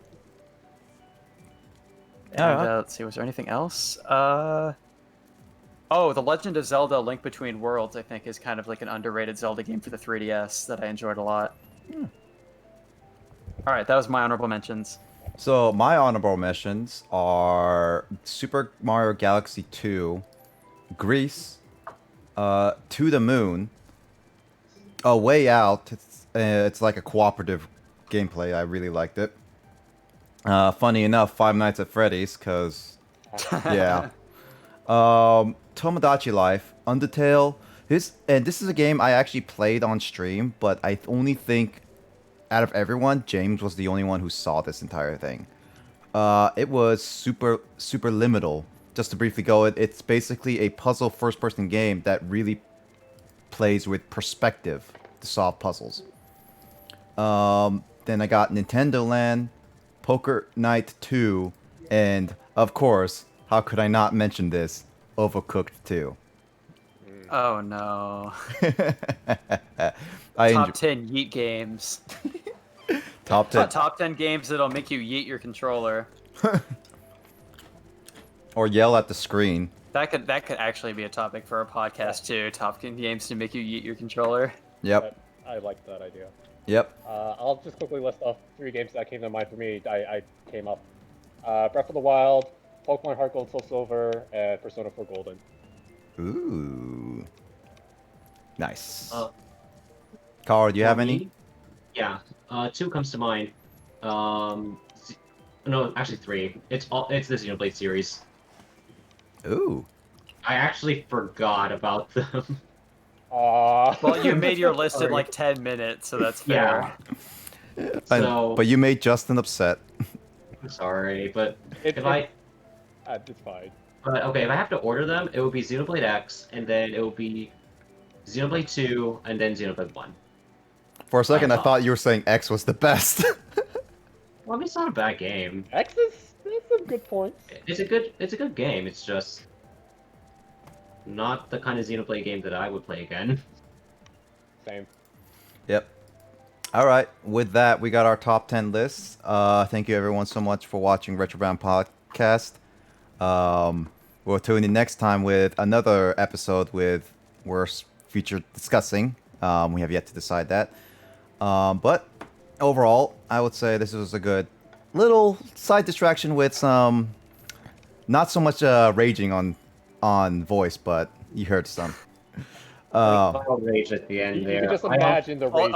All you got was that playing this game just made us all a lot less articulate while reading our list. A little bit. Except for Justin. Next time, maybe a list I'll take less seriously. Maybe I'll join in with the madness. Yeah, maybe so. But thank you everyone so much for listening. My name is Nick. I'm Kyle. Thank you everybody for watching. You can catch this as a highlight on Nick's Twitch channel later. Depending on the game, mostly on the game that's being played for a podcast, this could also, we might end up doing some episodes on my channel, which is twitch.tv/digitsbb. So we might go back and forth between the 2 channels, but we can at least keep all the episodes of this podcast in the same collection. Yep. So follow Nick's channel and follow mine. Thanks to Carl and Justin for being first-time guests on this podcast. Of course. Thanks for having us. Yeah, thank you. It's a lot of fun. Yep. And you can catch us next time. And Nick, I actually kind of like the idea of doing top 10 games to make you yeet your controller. So that's certainly something we can do in a future episode. Well, maybe How- maybe next. How about a top 10 game? How about top 10 games that you didn't like within the past? Was it within the 2010s? Ooh. Like your top 10 least favorite? Yeah. That's gonna be hard. That has some That's potential as well. Yeah, but There were a lot. yeah. There's So a few games I can think of. yeah. So thank you everybody for watching. Not necessarily every episode of this podcast will be a top 10 list. Nick and I have other ideas that we floated around before, and want to take a look at our potential topics list, because there are some stuff that we planned out like even as far back as like last year when we first created this podcast that we haven't gotten around to yet. So we'd like to make this a more frequent thing in the future, maybe like 1 show a month or something. Mm-hmm. All right. So yeah, is there anything else you need to say, Nick? No, I think we're good. We're gonna end it All right. off here. Thank you everybody for watching RetroBound Podcast. Blazer Gamer 112, Digits, BB, Justin, Carl. Boom, RetroBound Podcast. Take care. And that's the end of it. All right, cool. Cut off there, Emoto. That race was. Those were some races. I had some 200 terrible gameplay, dude. Dude, holy crap, the AI, what the crap? Like, okay, on Rainbow Road, Link literally ran into me and just pushed me off the edge. Oh, Like, no joke, just pushed me off. He didn't even drift, he just pushed. yeah.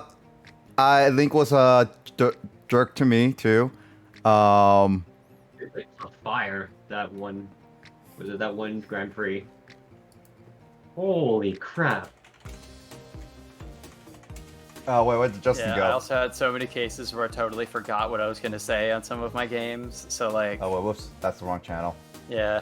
I will not play Overcooked while doing a podcast. Let's not do that, because that would be impossible to make any progress in that game. But let's just be ironic and play the most chill game ever while talking about our like most infuriating games. Mm-hmm. Yes. Actually, what would be a very chill game? Oh gosh, some of the ambient games I have, like Proteus, which I did on my channel. I have a few. I have a few games that I can I don't know if there are any too. multiplayer games that are ultra chill. I could find a few. I was thinking for a chaotic one, doing like Tetris 99 for a podcast. Oh, that would be funny. God, no. Tetris 99. Yeah. You know, I have Grease on my Switch, and I've been meaning to play it, but I mean, I we saw all that the game's enjoyed like 3.5 hours long or so, so I keep meaning to play that on like a weekend or something, but haven't gotten around to it. It's not that long, yeah, but I enjoyed it. I never 100%ed it, so there might be extra stuff, but it won awards. Yeah, it seemed like a really beautiful game, and like I don't remember too much about it other than that it was kind of like a silent adventure game, really colorful. So yeah, it'd be something I enjoy. And One Shot as well. Like, I mean, I don't mean to steal your thunder, but that could be a game I do on my channel as well, considering like I could give my reaction and thoughts on it. Oh yeah, no, it's that. Having missed a lot of the latter parts. I mean, it's fine. I'm still gonna upload like a whole compilation of it on my channel. Make sure I cut up the parts. Yeah. But definitely, I say that you probably will. I'll say, Kyle, for this one, there are certain parts that you can just end it off and go for. I know it's best blind emoto, yeah, but I'm just saying, like, for me, if you ever wanted to, I'm just like for other people though, but there are some parts that you can just stop and come back later. There's one part that I know in particular, and I think it's going to be pretty obvious where you could just stop and come back later, kind of thing. I'm not going to say when, but I think you'll know exactly when. But definitely when you get to the later half, I think that's something that you should just kind of push all the way in one sitting. And it's not that like it's not going to be like 8 hours. It's 8 hours in total. I'm just going to say right now that it will absolutely be split when I play it, because I just do not have like the attention span or like the commitment to be able to play a game for 8 hours straight. Like I can't pull it off. Like I did Finding Paradise basically all in one sitting with like a quick snack break or something in there, but that game was like 5.5 hours, and even that one I had to dedicate like a whole Friday evening to. I played that game. I wonder how long Imposter Factory will be. Probably about the same length, I would say. Yeah, I'm excited for that one though. Like, Hey Nick, how long do you I think know it would take? Hey Nick, how long do you think it would take to beat any % in Mario Galaxy? Pretty much just beat the main story with 60 stars in one sitting. Oh god, probably a few hours for me. Honestly, it actually might take 6 hours for me. Yeah. Because I remember back as a kid, when I first played Super Luigi Galaxy, I almost did it. Like, I almost beat it in one sitting. But my god, by the end of the session, my ears were just red. I could actually beat like Luigi's Mansion, that game, in one sitting. I mean, I did it all in one day. I did stream that game, and I did beat it in like 2-3 sittings, but that's like after like a couple hours, like 1-2 hours of those sessions. So it was not that hard. Isn't it like a 1 to 2 hour game if you know what you're doing? If you want to glitch it, for speed running probably. No, if you glitch it, then it's like 15 minutes. 10 minutes, something like that, yeah. But yeah, overall, it's it's definitely a game that I can beat within like a few hours if I really push it. But also, just to quickly mention, I am actually for just to reference sake before we continue discussing anything else. Yu-Gi-Oh wise, Carl, Justin and I set up everything with new decks, new cards, and I literally set this up so that when I start this game, we're going right into story progress. Oh, okay. So I'm gonna straight up start drafting a list of Yeet games right now, like my most frustrating games.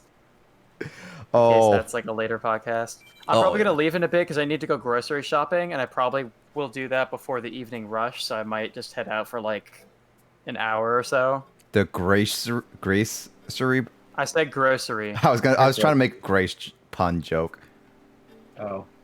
but it failed. Boo. Boo. Bad joke. Bad joke. That failed joke. Fail joke. All right, James, are you still available? I'm here. All right. Would you like to play Alexis? My brother still hasn't regained consciousness. Brother, wake up. Do it now. Oh, wake up. Not it's time to sleep. James?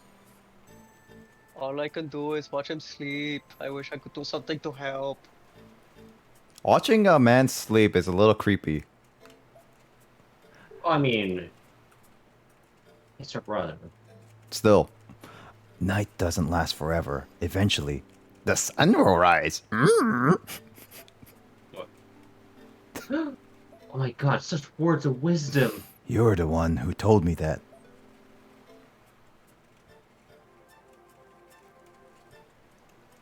Grace is still here. Grace puns. Get out. Yeah. Get Speaking of which, out. Nick, can you explain what being a Twitch affiliate means in terms of like your perks? Because Grace just got like that status on her Twitch channel because she passed 50 followers during her stream. if that's the case, let me be the first one to subscribe to her really quickly. Give me a second. Oh, dude, really? Great. If you're affiliate, then immediately you can actually finally get actual like money from them. So you can get badges. You can get like you get badges. You can get subscriptions. You can get like a little bit of extra benefits here and there. So yeah, congratulations on Grace. She hasn't gotten it yet because I don't see the subscription yet. But until she gets that email, she immediately will have it. It'll probably come in like soon or something because she just got like the notification. Yeah, today. she has to have 50 followers and like stream on like 4 different days of a month, and as well as in total like 10 hours of the month. So oh, do you have to fill like every quota within like that box? Because I've seen that on my channel before. yeah, too. you have to fill it out in order to get an affiliate status. Partners Right. a lot I more. need to stream more often to do that for myself too. Like, Yeah. I'll probably start doing some Vietnamese crystal grinding streams just like in my evenings because I'm underleveled in that game. You're right. Yep. All right. I wonder. Huh? Keep going. Oh, I was just gonna say. I wonder how much demand there is for Ring Fit. It comes in every once in a while, Carl, but it sells out in like few minutes. True. James, quickly. I feel a little better. But yeah, Such words of wisdom. yeah. So Grace, you should automatically get it on your channel probably like tomorrow or something like that. You can get bits. You can get like subscriptions. It's actually 7 days. Seven? Oh, I guess this was a lot longer than it. But yeah, when you get the affiliate status, people can subscribe to you. If you have Twitch Prime, which is basically Amazon Prime, you can subscribe for free to a channel. So I can do that, and the first 10 people that subscribe to your channel automatically get a special badge that's called the First Founders.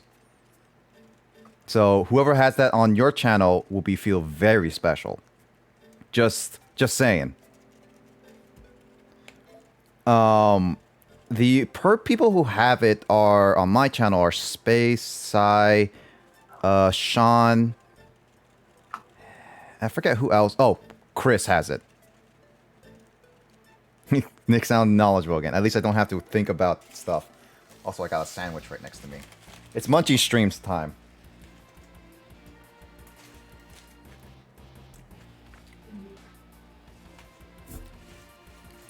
Carl, would you like to be an Egyptian pharaoh? Sure. Okay. What kind of voice?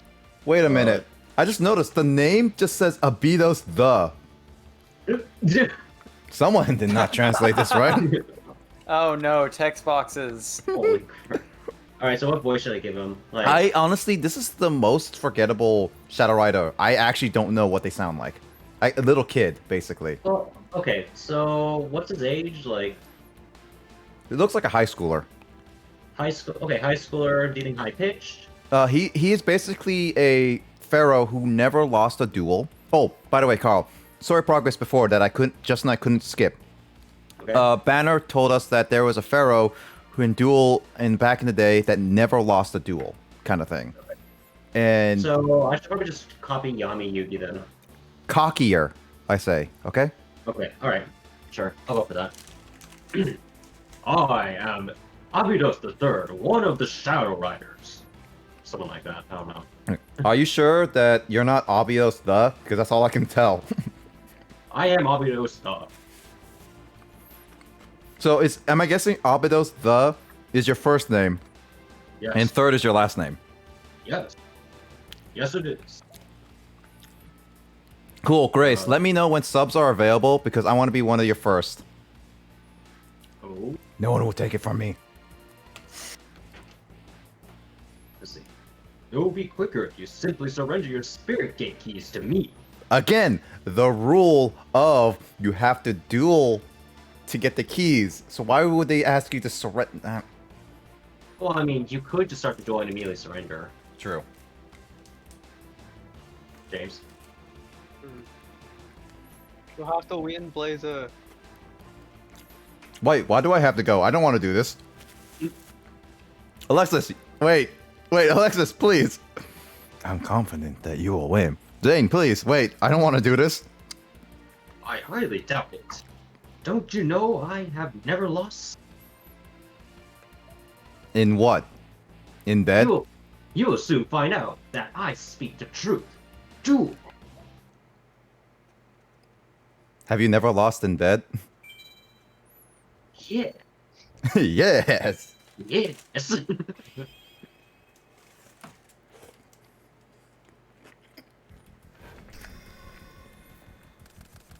Yeah, later on I'm thinking about getting some soundproof insulation so that I can actually shout.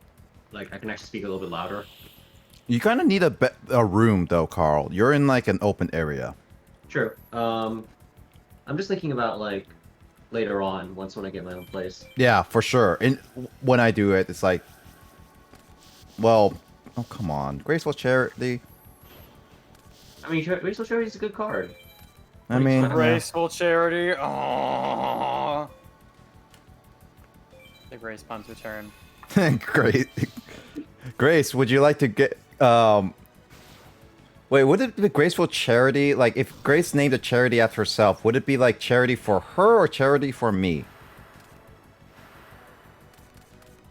That's what I want to know.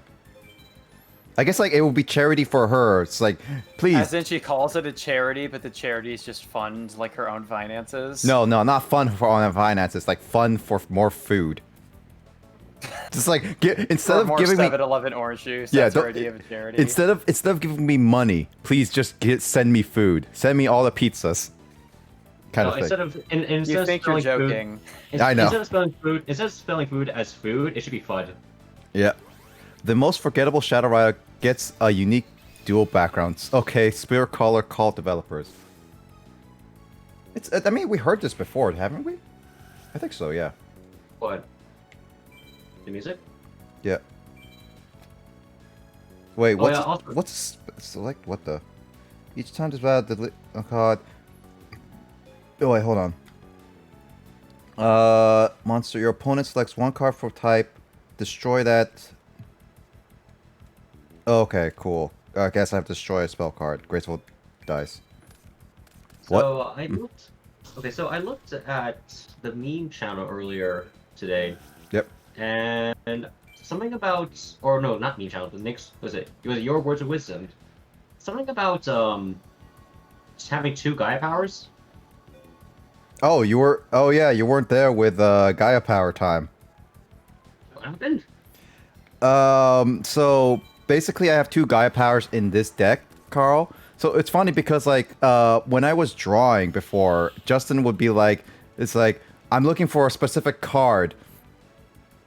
And it'd be like, it's like, okay. It's like, and then I got Gaia power. It's like, Justin would be like, oh man, you got Gaia power. Yeah. And it's like, I put it in the deck and I just summoned Gaia power. It's like, dude, this is how good Gaia power is. Like, man, you've been underestimating how much Gaia power is and all this stuff. And then one time, like when we got another Gaia power, I basically would, I think it was during Battle Cyrus, the Gaia power, got like Cyrus stopped one of my Gaia powers from summoning, and so it's like, oh, okay, well, if you really don't want me to summon with Gaia power, but unfortunately, I had another Gaia power in my hand. You fool! You underestimate my power. Basically, You should have said in Kyle's voice, "You fool!" you fool in Kyle's voice. What would that No, be? Kaiba. Oh, Kaiba's voice. I thought he said Wait. Kyle's voice. It's to be like, My voice? You fool. No, you fool. you fool. Good joke. Running joke. That's also getting added to a soundboard, I guess. if Yep. you ever think. Yes.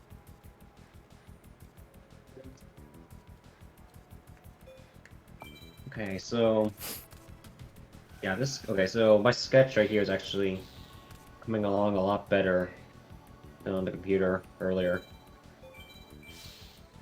That's good. Oh, Lissa's back. You can talk, Lissa, by the way. So Lissa. Ooh. Grace is like, oh my god, yes, with the food. I mean, it's true. Food is important. Yes. I mean, come on. Indubitably. As Sherlock Holmes would say. Indubitably. Actually, For a moment I thought I heard in Turok Holmes. What? I was just thinking of like some kind of caricature of a Native American in like Britain, like with a some goofy looking sci-fi shotgun or something. with a pipe. That's funny. Also, who says indubitably? Like, indubitably. Indubitably? Yeah, who says that? No, I'm not talking about Sherlock Holmes. I'm talking about in real life. I forget. I honestly don't know. Like, I don't hear anyone say that.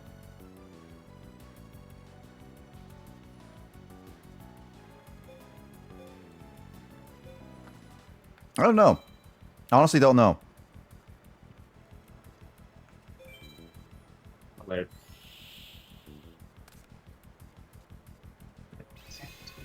Yes, you attack my rat. Good choice. I was hoping you attack my rat. It's music. It's different. Why the most forgettable Shadow Rider?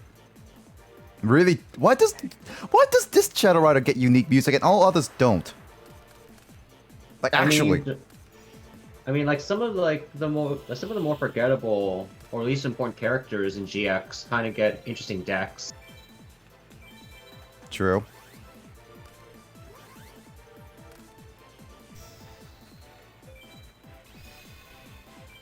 It's very true. Probably because the developers can just can freely create what they think. Like pretty much just create to their heart's content. I create to my heart's content. I believe in the heart of the cards. You beat- That crescendo right there in the song kind of sounded like Danganronpa. Danganronpa. Actually, funny enough, Danganronpa is actually given to different developers now. Wait, what? Yeah, no, it's been official on Twitter. They are now being handled by a different developing team. Do we know who? Yes, they announced it. I forget. The original. What was the original developer? I forgot. Carl, you have something called the internet. Yes, but I'm drawing right now. Now I can't look it up right now because I'm eating a sandwich. That's Sandwich. What? Sandwich.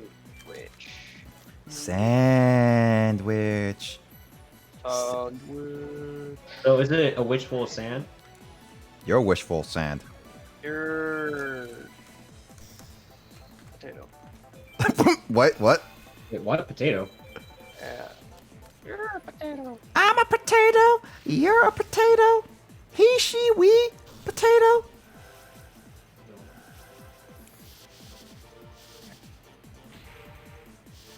Yeah, there we go. What Justin said is exactly what we're looking for. Let me see. Sunsoft, there we go. Yep. I had a feeling I knew, once when I knew that once when I saw the name, I would know it. It's just I couldn't think of it.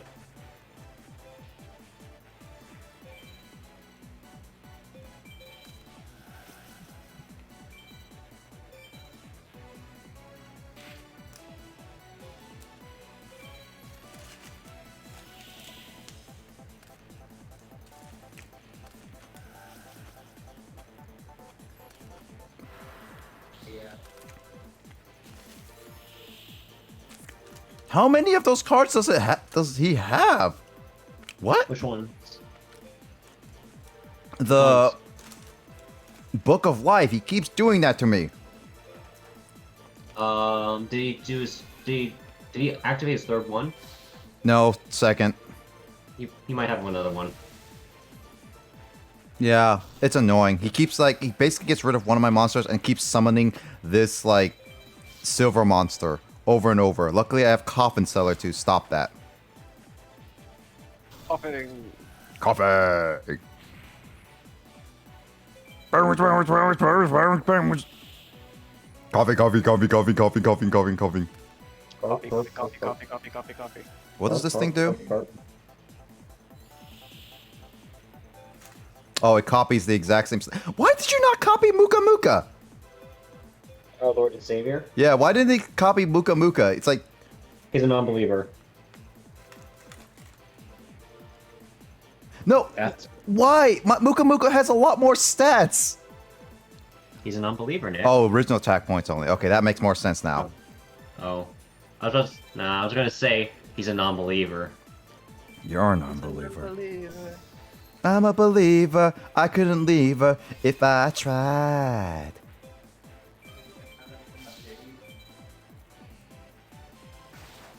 I mean, it doesn't really help him in the long run.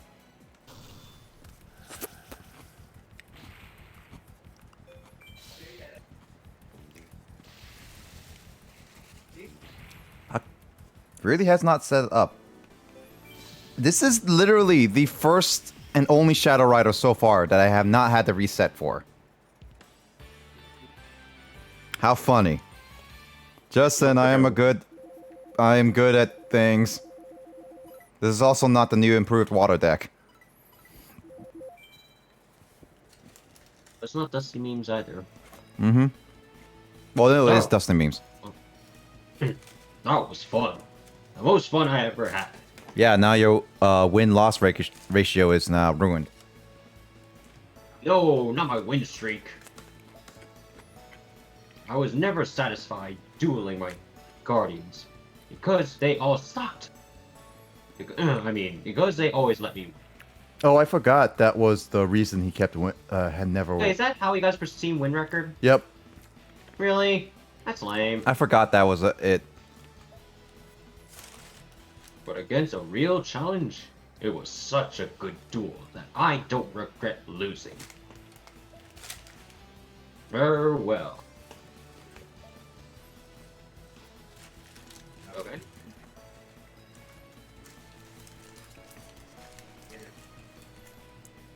All right, James, you're up.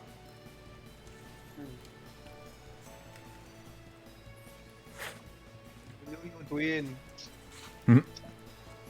Respecting your opponent was key.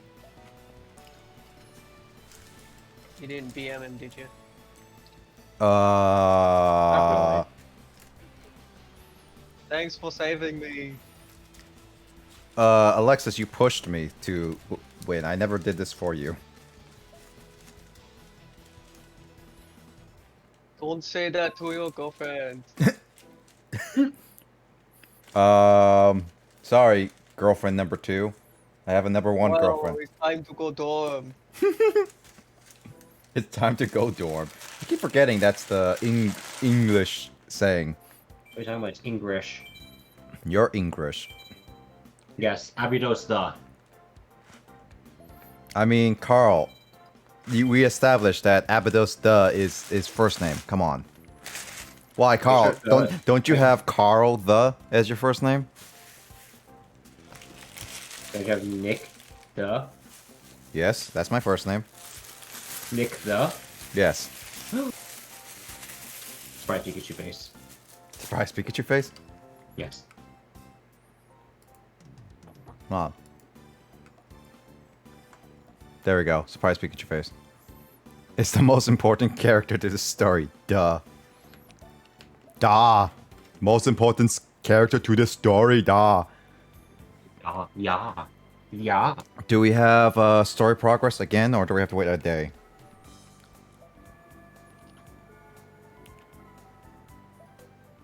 No, we have to wait a day. And you know what that means? Time to find some Grinding. No.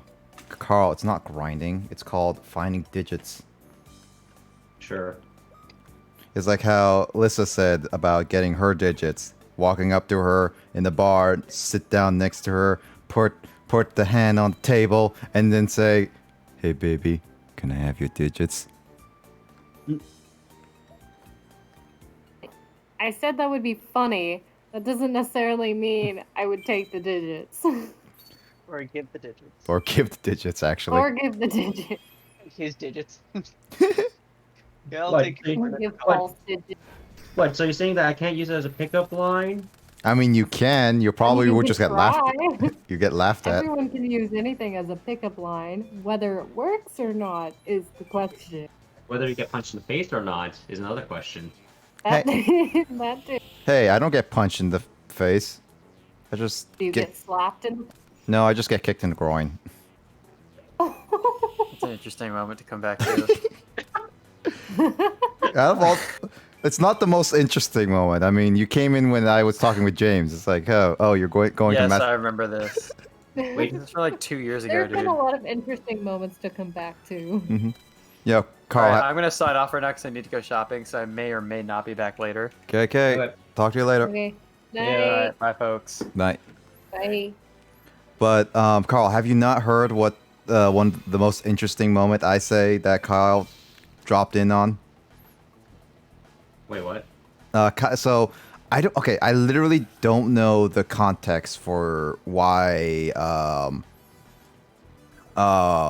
this was said and everything, but literally, James and I were the only ones in the conversation, and then Kyle literally just comes in, and then the first thing he ever hears was, "Oh, you're going to masturbate?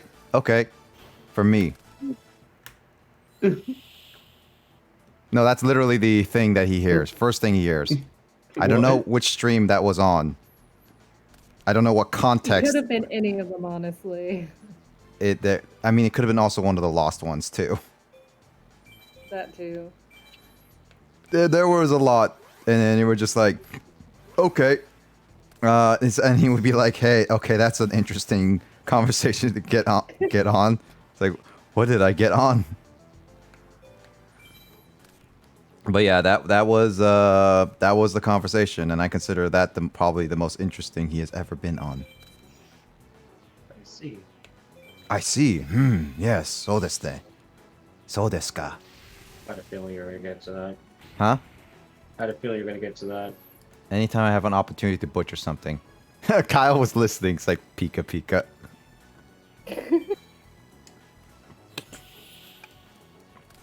Oh, cool. Coming along really well, Carl. Thank you. Now just give it a mustache and you'll be good. What? What? Just give him. What? Just give him the Asian mustache. Yeah. The really squiggly one. Yeah. The one. I mean, yeah. Yeah. I mean that'll make it perfect, right?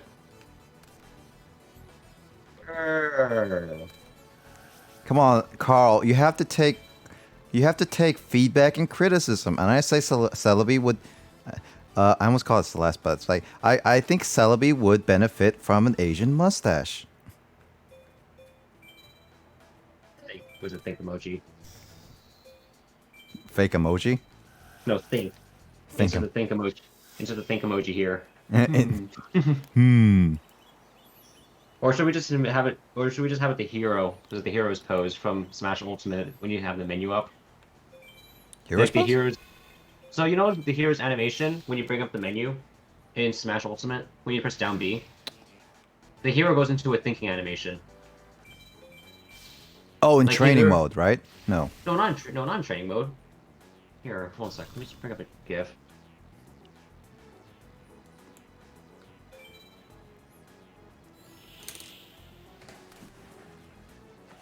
I wish I had another sandwich.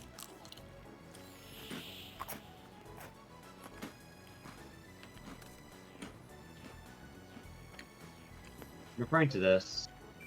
Is it here? It's not. Oh, the hero.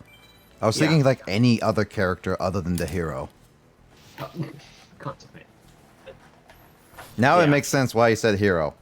Yeah, because that's literally the thinking end. That's just the thinking pose. Actually, that's the thing that Evo and I constantly made during Mario Party 3. We constantly made that reference. So Ha ha. I wonder what's for it. kamikaze. How can we help? The fact Yes. that I will consider playing that game is just going to be ridiculous. Nick, you're crazy. I'll play it Does on it- original hardware. Does it count as does it count as part of the timeline? Actually, wait a minute. Hold on a second. If you're Now I talking think about it. like me having a sister complex, then yes, that's I'm No, crazy. no. I was talking about. I was talking about the Zelda timeline. Oh, I mean, someone made a mock-up with that in the timeline. Actually, I was going to bring that up actually. so that is technically a possibility.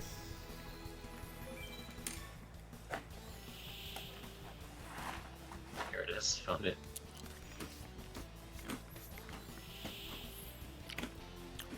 But I know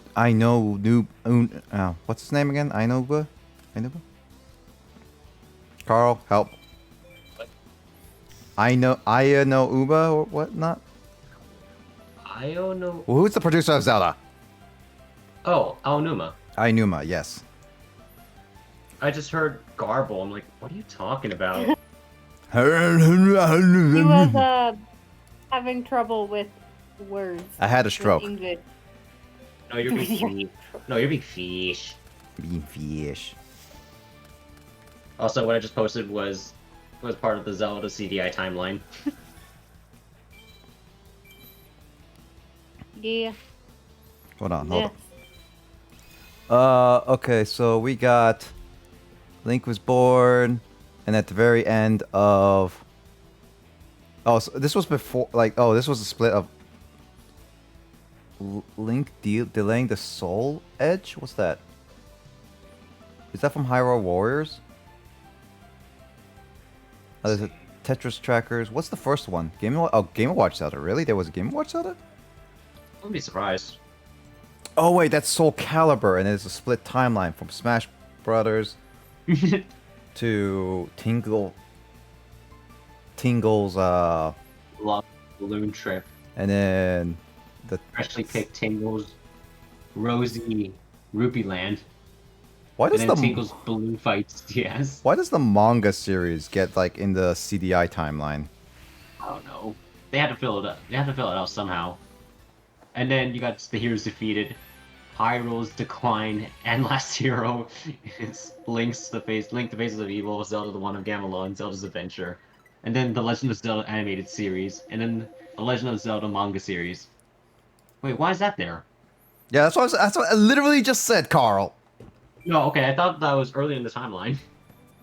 No, it's literally at the very end of the Decline. What yeah. the heck? I don't think the manga is that bad, is it? Isn't it official, like actual official Nintendo? I don't think it's Product? official It is official Nintendo product. They sponsored it. But I don't know about it being bad. I thought it was good. At least that's what I heard. Not quite sure. Gosh darn, where? Oh. Wait, can I battle Alexis? Maybe. No! Gosh, didn't... What? Didn't Zane to tell you to stop moping around and be a better woman? Wait, what? Zane just told her to stop moping around and she's still worried about Atticus. I mean, you know, what good sibling wouldn't? Watch over when they're sleeping, apparently. I mean, honestly, that doesn't seem to be like that doesn't seem to be out of the ordinary, honestly. Should watch Polygon's version of trying to piece together the Zelda timeline. Polygon, it's like their reputation for video game journalism is hit or miss. No, you should have seen The Verge, and their poor excuse of trying to build a computer. Ah. It's really I mean, bad. I don't know if it's right or not, but it's really funny. Ryan, he's really funny. Oh, really? Oh, actually, speaking of Polygon, the journalism, like, they're actually recently, literally yesterday, because technically this weekend is Comic-Con, but it's all online.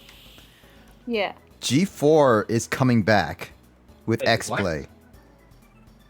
You know, remember that show? I've heard about G4, and I think they were long gone. Oh, they were long gone. And now they're back. Yeah, they are back. Like, it was funny because, like, none of us were expecting it, and then it's like G4, Attack on the Show, X-Play, just posted the video. It's like we were always playing kind of thing, or we're always here or something like that. And they just like, what the heck? Everyone were just like, what? What is this? What happened? What year is this? I am so confuzzled, basically.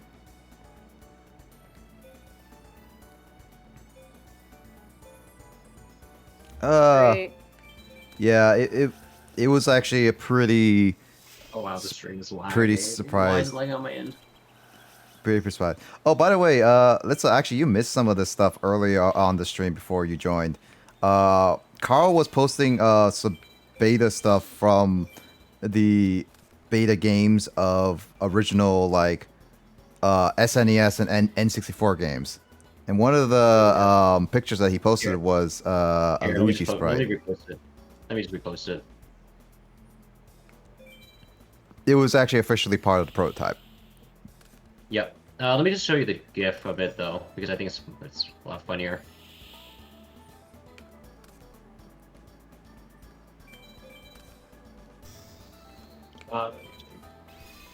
Here you go.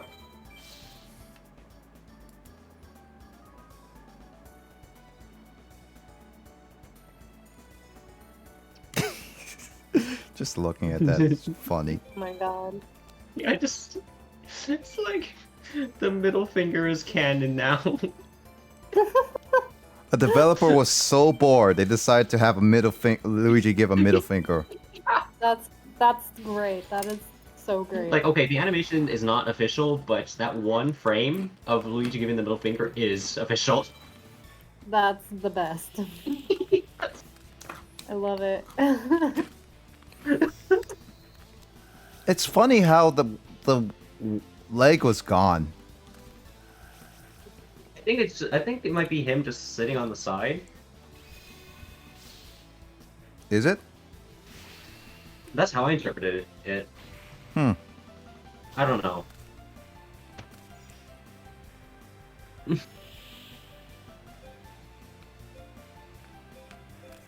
Hold on a second. What other ones I found? Oh yeah, by the way, there was just a lot. So you can actually find like a lot of this, you can find a lot of like the source code from the leak, and there's a lot of comments in it.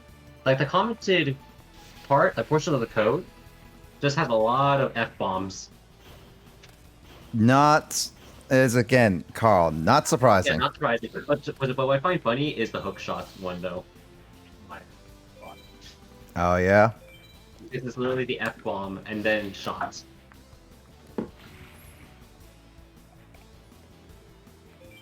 F bomb. Yeah, this is the one I'm referring to, right here.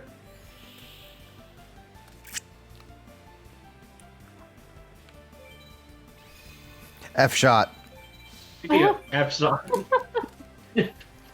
Didn't Kyle say it was like Fuku no shot or something? Yeah, because to say hook shot is huku. Huku. So basically it'll be hu and u-ku. Huku. Oh, looks like Grace actually remembers G4. Yeah, I watched it as a kid when X Play and stuff. And yeah, they are officially coming back. It's actually nice to see that them coming back. Fuku no shot. Oh, this is hook shot. Fuku shoto? Hook shot. Hook shot. Yeah. Fuku shoto. I F U shoto. What? Oh my god. I mean, it does sound like it, Lissa. Come on. Yeah. Boosh.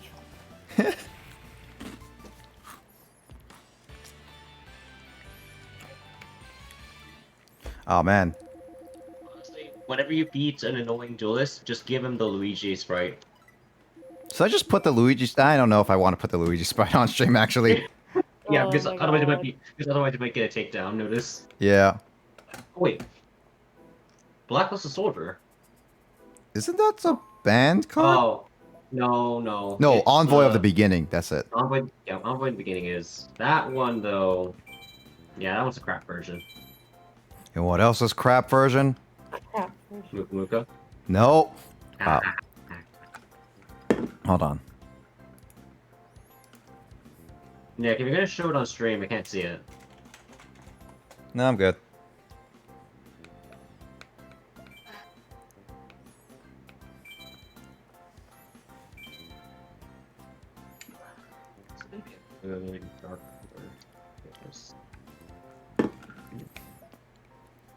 Time to go to school. I don't want to go to school. Mommy, can I skip class? No. But Mom. Learning's important. But this is all about dueling cards and forcing me to save the world when I don't want to. Mommy, can I teach Nick about this? Was it about dark matter and dark energy? How is a 6-year-old supposed to teach this stuff? Again, I question why is a 6-year-old teaching this stuff? Oh, It's a good thing your brother has an interest in learning other things. Nothing. That's nothing. I said I didn't say 6. I said 6th grader. Oh, it's nothing. It's just a hobby. It's just a pastime of mine. I said 6th grader, Emoto. It's just a hobby of mine, Nick. Yeah, studying dark matter for what? World You domination? should support your brother's hobbies. Yeah. Am I an upstanding role model? That depends.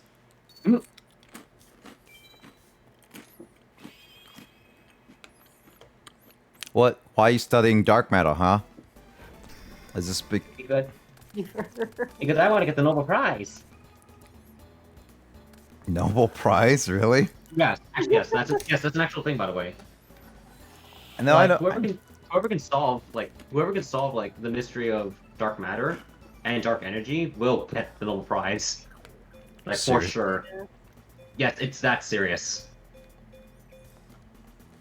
Oh, that's an. Founded scientist for a long Like it's not like that. Like actually, going outside of role playing for a sec. Yes, that's not even a joke. That's actually a real thing. Interesting. Yeah, Oh, hey, Mike. Wait, god damn it! You just changed my name. Oh, he noticed you that. just noticed that? God damn it. Okay, I was What? drawing. Okay. Wait, what? Hi. God damn it. I was wondering how long you were gonna What take happened? to join, like, to notice that, and then Michael joined in, and you say like, "Oh, who was that?" Yeah, I just looked up and I was like, wait a minute, what the heck? Like, who's this non-believer? Oh wait, it's me? I even mentioned it. Did you mention it? I actually didn't hear you. Did you? I didn't hear you actually. Oh, maybe my mic didn't catch it. No more believing. No, it should be from Tom and Jerry. Tom saying, "Don't you believe it?" Oh Don't my you God. believe it? Was it? Yeah. Yeah. Oh. Man, I can't believe you remember that off the top of your head. It was a long time ago. Let's just Don't say you- that. Let's just say that I have these weird random memory, like, reoccurrences, that just occasionally appears in my head. Oh God, Charlie the Unicorn. Oh God. Yes. That's not the one I was referring to, but okay. Well, So Tom and Jerry was one of the good ones of the years. The same as Looney Tunes. Old Tom and Oh Jerry. yeah. old Should we Tom They and Yeah. were Jerry. all fantastic. Old Tom and Jerry Yeah, and old Looney Tunes old- are great. Old Tom and Jerry and old Looney Tunes. I would have to say yes. But then no, Yeah. we gotta protect the children, and now we get bland cartoons. I'm still ticked off that they're getting rid of Elmer Fudd's gun. His signature weapon. Like, they're not even making a toy gun or anything like that. No, they're getting rid of it flat out. Yep. Just, What is he using instead then? probably nothing. I don't know, but I've seen the new Looney Tunes show. I haven't. instantly regret watching it. Oh, that's that's not a good sign. I mean, it does right on It's- some of the it's- slapstick humor, though. Some of it, but I don't say all of it. Some of it I was a little okay on. I could be lenient on. But for the simple fact, I'm sorry, but I'm pretty sure Steven Spielberg would have some of his cartoons come back, and they'd still be better than the crap that's shown now. No, I can agree with that. Also, Yep. Choo Choo Shoo Charlie? What's that reference to? I actually don't know that. Also, I believe Steven Spielberg actually defended a lot of the animators' like decisions back in the day, like especially like with Animaniacs. Like I remember, the Animaniacs. Maniacs and Freakazoid were. Like there was a lot of there was some parents that Come on, that were, Freakazoid is my icon. like Yeah, there was true. there were some parents that were actually that were against like some of the decisions, like some of the stuff that happened in Animaniacs, but Steven Spielberg pretty much combated those arguments, saying that it's like, look, you're being oversensitive, stop being a dick, stuff like that. No, I get that. Yeah. And But we without- just I kind of got can't more wait for sensitive. I cannot wait for Steven Spielberg and Colin Trevorrow's third Jurassic World film, Domination. Dominion. Is it Dominion or Dominion. Domination? Nope, it's Dominion. Okay, well, I misread that. I was gonna say dinosaurs Yeah. dominating humans in any way, shape, Ellie or form. Sadler, Alan Grant, Ian Malcolm, as well as Claire and Owen Grady will all be making a return, as Yep. well as some of the cast from Fallen Kingdom. Yep, I need to watch Fallen Kingdom in order to catch up. Otherwise, that. Also, Choo Choo Shoo Charlie is from Charlie Unicorn. Sean would actually get that because he watched all of Charlie Unicorn. Carl and I never watched. Like, okay, Oh, I watched a bit, but not everything. Charlie? Yeah, I never watched any. The only thing. Danny Mountain, Charlie. The only thing I know is the Carl that kills people. No. That's the wrong Was video. it- That's was- Llama. Yeah. Oh, that's from Llama? the wrong video. Okay, Yeah, I also, don't. Nick, Llamas it's, with Nick, hats. it's Charlie the Unicorn, not Carl the Unicorn. I mean, come on, Carl. Carl that kills people. Charlie. But yeah, no, I never watched it. The only references I got was Phone during our ringing. recording for Mario Party 2. I hear a phone ringing in the background. Wait, what? Somebody has a phone ringing in the background. I Oh no, that's probably from the spirit That's color. what the The numbers going up. Yeah. It sounds like a landline. It actually does. Now that you mention it, I actually never noticed that. Oh, that's funny. Just everyone's checking their phones. Well, it's no. Well, actually, okay. landline. Earlier in this, like near the beginning of the stream, when Nick was Freaking playing, stupid landlines. when Nick was playing Metroid Prime, for Yep. a sec, I thought that my phone was going through its fast chart. Was it playing its fast charging sound effects? But it turns out no, it's just the scanner sound effects from Metroid Prime. It used for some reason my phone's fast charging sound is identical to Metroid Prime. I mean, What? isn't all phones are similar? Phone? Actually, I'm going lost there. No, it's like it makes a unique sound effect, and it's called warp charge. Warp charging. I'm going through space and time. I mean, they do have like they literally play the animation for that. So take that for what you will. I take it as a grain of salt, and a grain of cucumber, and a grain of rice. Are you gonna eat each grain of rice one at a time? What, like a monk? Like like a weeaboo. Because that's how all weeaboos think. That's how all weeaboos think. Japanese people eat rice. It's because of like the samurai movies or something like that, right? They made popular memes of them. I don't know if it's from samurai. Honestly, actually, I have no idea where it actually came from. What? Basically, eating one grain of rice at a time. Well, no, like there. I think it's also no. Karate Kid also was the one that popularized the sensei grabs a fly in the middle of the air and eats it or something like that. Which Karate Kid? I think it's the one. I'm assuming one. No, I mean which one? Like The very first one, Carl, not the remake okay, or retelling or whatnot. because I was about to say like why The one Like, with Jackie Chan or not Jackie the Chan? one that was it the one that Boom. takes place in China and therefore it should be called Kung Fu Kid and not Karate Kid, or actually Karate. No, seriously, why is it called Karate There Kid? is now a full series that takes 20 years later. Yep, Like that's true. seriously, like seriously, why is it called Karate Kid if it takes place in China, where Kung Hey, Fu the is new based? one's called Cobra Kai. Yeah, that's a TV show, but this is like Carl complaining about the one with Jackie Chan. Like, I mean, I love the movie, but it's just like, why is it called Karate Kid if it's not karate? It's I'm Kung Fu. sorry, but I love the alternate ending towards it. Never watched You it, so I actually don't get know to the see- endings. Oh, you need to watch the alternative. Which ending one? when you get- The 2010 one with Jackie Chan, right? Mm-hmm. The alternative ending was better. Yeah, Carl, it's franchise. That's why, Carl. It helps sell money.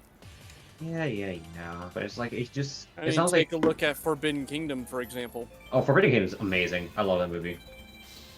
Like, you gotta One see, of my favorites too. you gotta see Jet Li and Jackie Chan fight, like duke it out in a scene. Holy crap, I love it. Well, with the new one coming out that has Arnold Schwarzenegger and Jackie Chan fight. That's hilarious. Like, that's actually super hilarious. Yeah, no, but it's I thought he wouldn't be coming back to do any more movies. I mean, the guy's old. which one? Ooh. Both. Arnold is gonna keep doing movies until he is like unable to even do action scenes anymore. He's only like what 50, 60 years old. No, 70, Nick. Never Yeah. mind. He's 70, and yet he's still ripped. Yeah. And he's got too many horses. Get off there, Nick. Can you believe that? Yep. The dude's got too many horses. Yep. And they're practically his best friends.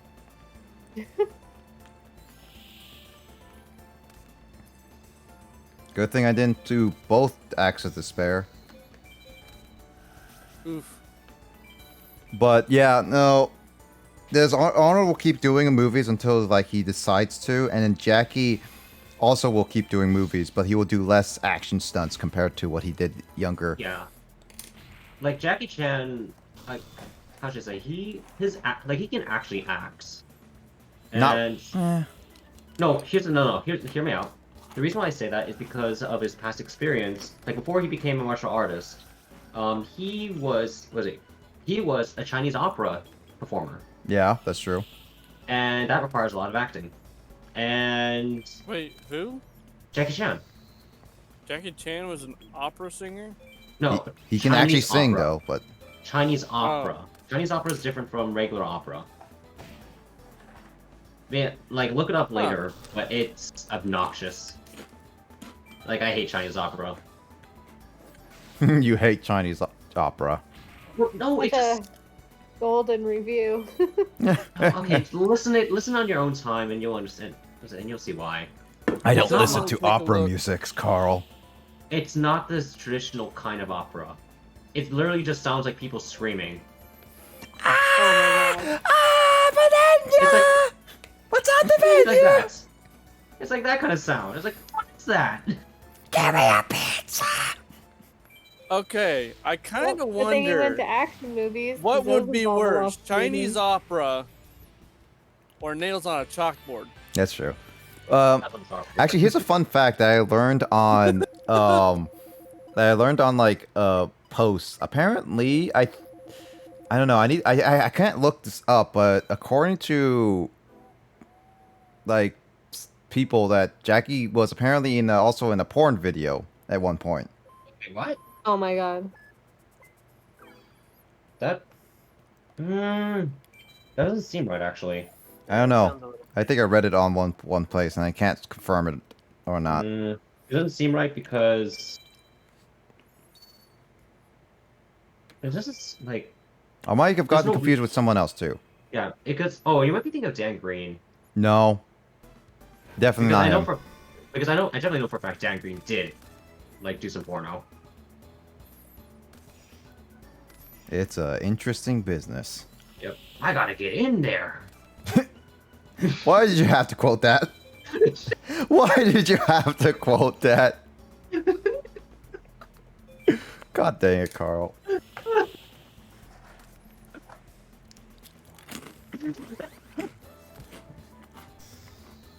Sounds more about projecting and exaggerating emotions than actual singing. Yep.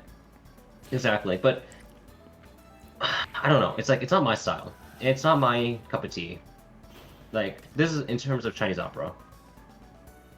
Wayne, that's fine. I mean, I'm not particularly fond of regular or Western opera, so What, don't you like to have your eardrums shatter? yeah, by those high notes. Yes. Oh, Don't get me wrong, their singing is impressive. I could definitely never do that, but it's not what I would generally want to listen to. What are you talking about, In Final Lissa? Fantasy- It's called unless it's in Final autotuning. Fantasy. Unless it's in Final Fantasy. This is Final Fantasy. Final Fantasy. Fantasy 6 was it? The opera scene? I have no idea. I never played any Final Fantasy game to its full. List. Huh? Full list. I Yeah, just sure. watched other people play it. Like, I have played Final Fantasy X. I have played a good chunk, and I have yet to finish it. I've been watching Grace stream Final Fantasy VII, and it's been entertaining, at least when I can catch it. So thank you, Grace, for showing me Final Fantasy VII Remake. But I still haven't beat the original. And I still have yet to beat Final Fantasy 15. And Don't you want to hear the I have- protagonists go, ah, ha, ha, ha? actually, I do have Final Fantasy. I do have Final Fantasy 1 and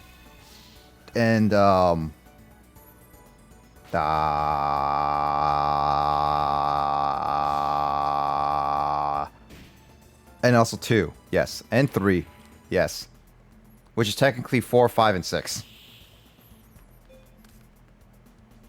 Glad that they dropped the weird naming scheme after the SNES. Yes.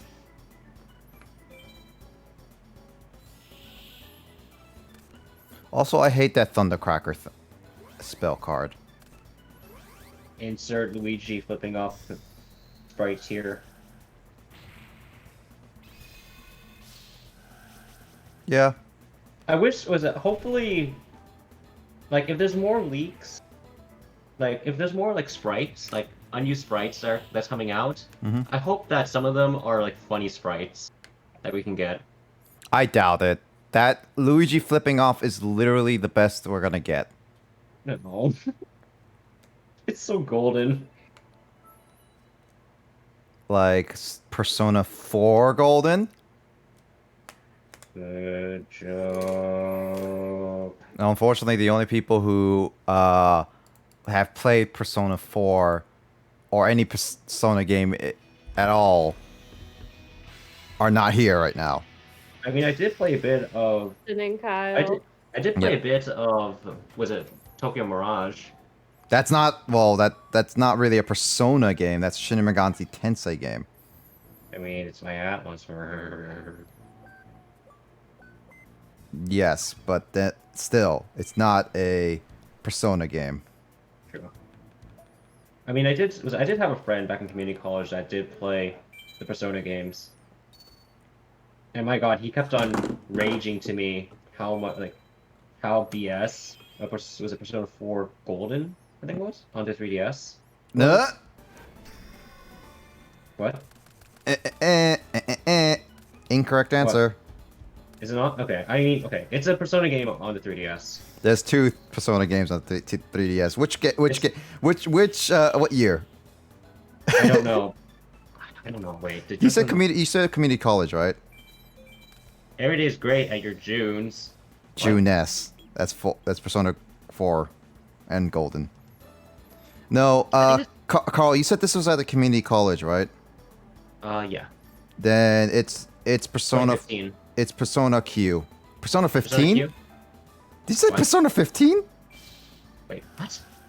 I thought you said Persona 15. And we're just No, I like, what? didn't. Any character I know of? There was this one guy that that has a face of I don't give a crap.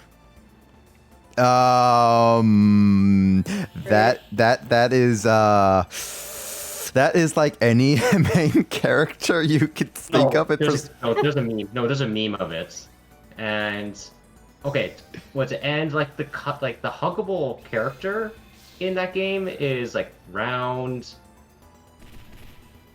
Like he's like a all of ball. them are round. God damn it! Okay. Okay, Fair. I think he's talking about Teddy. Yes. Daddy! Persona. I think. Wait, wasn't it Justin or Kyle who don't like it fully? It was Kyle, wasn't it?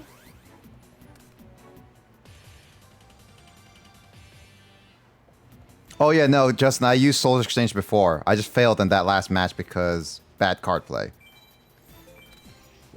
But was it Kyle? I thought Justin mentioned that he also didn't like Teddy a little bit. I could be wrong. I don't remember. Justin's here, so he could either confirm or deny this, or not Yeah. comment at all.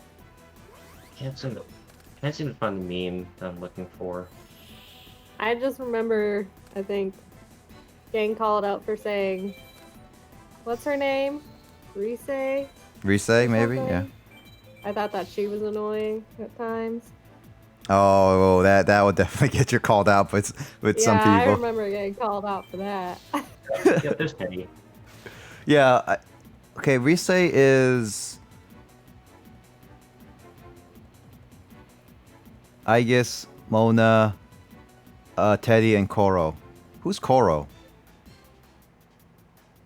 Who is Koro? I don't know who. Oh wait, the dog, right? Yes.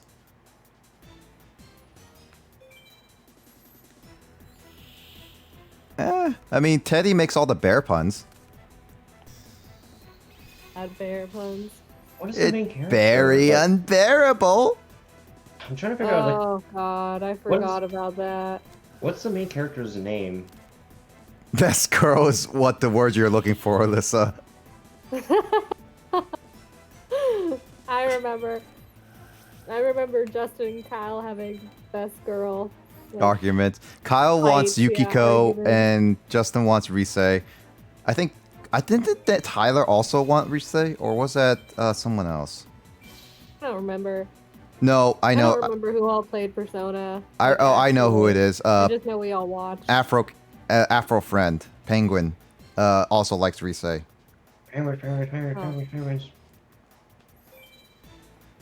Also, what you were I saying, didn't Carl? know he played Persona. I'm just trying. What is the main character's name in that game? Well, in Persona Q, there's two. It's Yu Narakami and Minato. I forget his last name. That's That's the one with the gray hair. Yu his is from name? Persona 4. No, But I mean, the one with gray hair. yep. Is it you? Yep, it's you. Why you? Okay. Oh, this just made me think of Rush Hour. But yeah, no, Lissa, that friend actually did play Persona.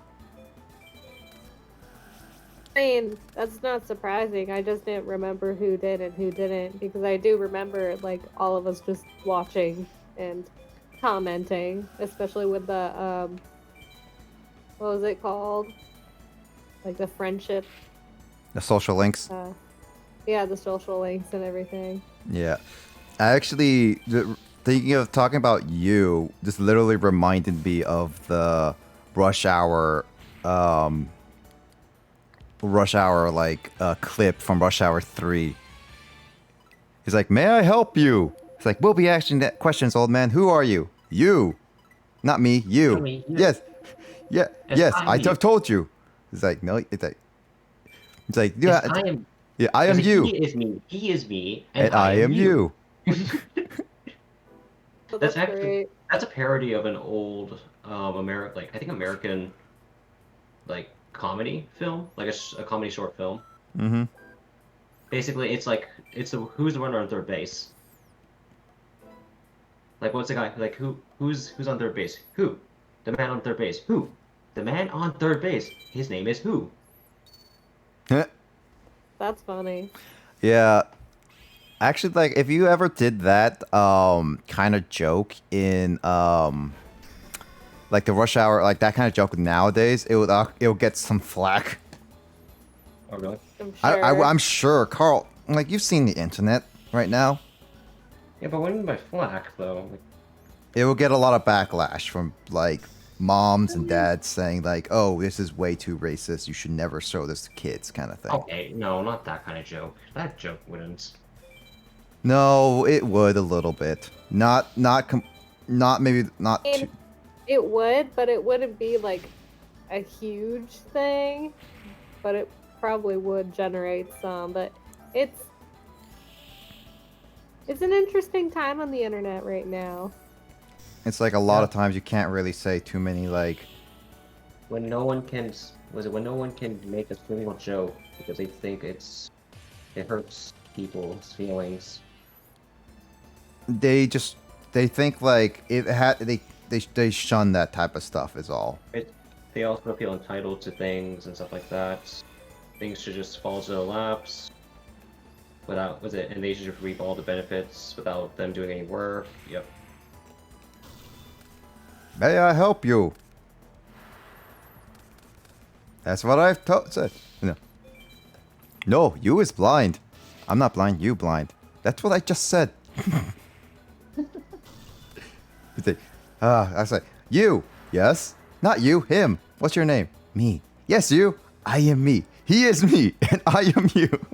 Wait, where's there's also the French guy in Rush Hour 3, where basically the nun has to translate for Jackie and Chris. Oh yeah. Basically, and the nun has to translate like swear words and stuff like that. And she feels so uncomfortable with that. Yep. Mm-hmm. And then so as a result, Jackie and Chris couldn't swear, so they had to come up with like these like weird versions. And so at one point, basically, Jackie said, "You tell him that he is a big a-hole." No, Jackie said something else, but then Chris is like, "Lee, he's called an asshole." No, an asshole. It's like, is an a-hole. And then the nun's like, I can bring you a dictionary, just call him an asshole. And it'd be like, it's like, okay, you have to tell him that he is a son of a B word, and it's just, he kept like going with all these different words, and it's like, and she was just like so uncomfortable. It's like, oh, I remember, it's an AW. AW? Yeah, because that's what Jackie said. She said, you should tell him that he is an AW. Lee. Was a hole spelled with an H. That's funny. That's so funny. I love Jackie's delivery on that. I wonder, AW. like, an AW. AW. Just thinking about like AW, really. Oh my god. What does AW stand for? Stand for? He's trying to say AH. I know, but I'm just saying, what would AW stand for? I think he's talking about was it asshole, but Yeah, no. so- I'm just like, what would it stand for in normal terms, though? Now, asshole. ass wool Ass orange. has orange. I mean, I don't want to say the actual word. Oh. Does this actually destroy? No, it does destroy that card, right? Yeah, I missed the space right to it. Well, he is a dick. Yes, I think. No, you tell him that he is a D word. A D word. I am a dick. I am a dick. We all gonna have a dicky time there. I just copied the Kit Kat song right now. That song, I'm surprised that Kit Kat is actually coming back with that little jingle. Wait, that's an actual jingle. Like, I am a give me, dick. it's like, no, it's like, give me a break. Oh, Give but me a break. The tone. Yeah, The, the tone. tone is the. Yeah, the tone. Huh. It's like, give me a break, give me a break. All I wanna do is eat that Kit Kat bar or something like that. Yeah. Oh, right, Book of Moon, yeah. But that and also Jake from State Farm. They changed Jake from State Farm. But they had the new Jake and the old Jake in a commercial together. Did they actually? I never saw that. Yeah. I don't remember what it was, but it was like Jake from State Farm, and he turns to like the person in the cubicle next to him and is like, "Did they always ask you what you're wearing?" And it was the old Jake, and he's like, "Yes." They got even the original parents to like talk, and it was just like, what? I was actually kind I of. don't know if they just reused that clip or if they actually redid it. I feel like they reused that clip. Then again, because it's like cheaper. But then again, I don't know if they are fully allowed to or not. I mean, it's their own. I don't know why they wouldn't be allowed. True, but there's also like within contracts like the likenesses as well. It's like you should. Yeah. There's always a lot of like red tape and like fine lines and Shouldn't it be a gray area in that case? yeah. It would be a little bit lot of a great stuff area. like that. It's hard to say, honestly. Like, that type of stuff is like, you have to read your contracts, and if they are fully allowed to say that stuff, then they can, that kind of thing. See. They like bought the rights or whatever it's called Yep. for that specific clip, then yeah, they can reuse it without having to worry. But if it's not like I don't know what it would be, but it's not the specific contract, then they'd have to either go through legal stuff again or what. There's a lot of different things that can be done. Yeah. There's a lot. And honestly, like, it's just so confusing. I need to look at that commercial now. It's just like, I remember seeing the State Farm commercial a lot. And we're just like, geez, this is like one of the overused, like, commercials of this time. And then it's like, now they bring it back. Pretty It was actually really odd that I just happened, like, while browsing YouTube, just happened to get a commercial for State Farm. It's like, hey, it's Jake from State Farm. It's like, wait, Jake from State Farm? and it was just like I was questioning it, and it was just like, oh yeah, 3 in the morning. It's like, okay, this sounds like exactly like the commercial, and then they suddenly change it. It's like, oh wait, that's not Jake from State Farm.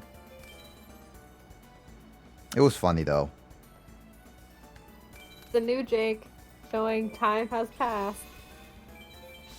I mean, I don't mind the new Jake. It was just like they basically reused that beginning commercial because I thought like in my head I thought they originally were gonna use the same commercial again, and then they have a new Jake. It's like, wait a minute, this is not how I remember it. Jake was different, and they also they cut out the part where it would be like, it's like, what are you wearing, Jake from State Farm? It's like, khakis. It's like, she sounds hideous. It's like, well, she is a guy, so. Best part. But I do question, why is he calling State Farm at 3 in the morning? He wants those good deals, man. Does good deals happen at like 3 in the morning?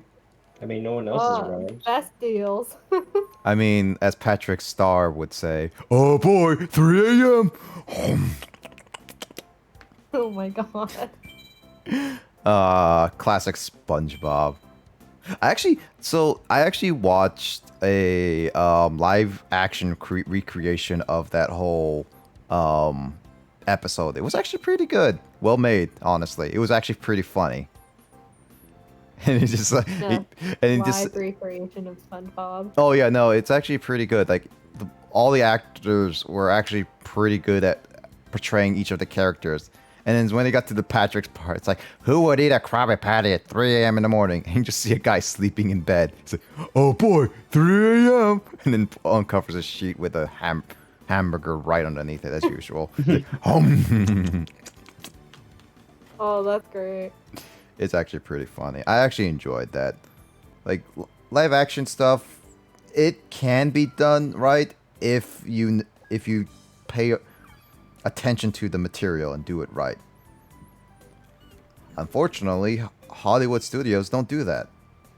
Not a lot of the time. Because you just want money. I mean, look at Sonic, original Sonic. I mean, if you want to look at original Sonic, if you want to look at the original Sonic, just look at James's profile picture. That's close enough. Yeah. Like the thing is that it's because Paramount did that for Transformers, so they thought, okay, we can do it for Transformers and barely get any backlash. We can do the same thing here, right? No. It's funny though because Transformers actually got a huge backlash. Like actually, like Megatron's original face was he basically had no eyes. He could. And also, it's like when they transform, Weird. it's like it's cool for the first time, but it's like, but if you think about it, it's like, how can you turn this into a toy? That's the problem of communication, because you need to have like good, like ways to communicate with certain things. Like it was complicated, it was cool, music was awesome, everything was lovable. Well, the music is kind of awesome. Like the first movie's music was really good. It's just then the sequels came and then it became inconsistent as hell. I mean, it was still entertaining. Kind of. And then you get to the fourth movie, which I absolutely hated. I mean, the fifth movie, people hate that more. Yeah, but the thing is that after the fourth movie, I'm like, nope, no more. I'm not watching anymore. I watched that movie and I actually got like to a point where I was just kept looking at my watch, as like one review would say. It's like you just wait. It was way too long. Yeah, exactly. It's like, when is this movie over? And the character didn't have much.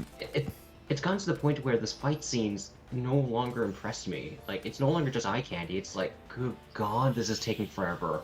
The first one was fun. The second one was a mess, but at least had decent action.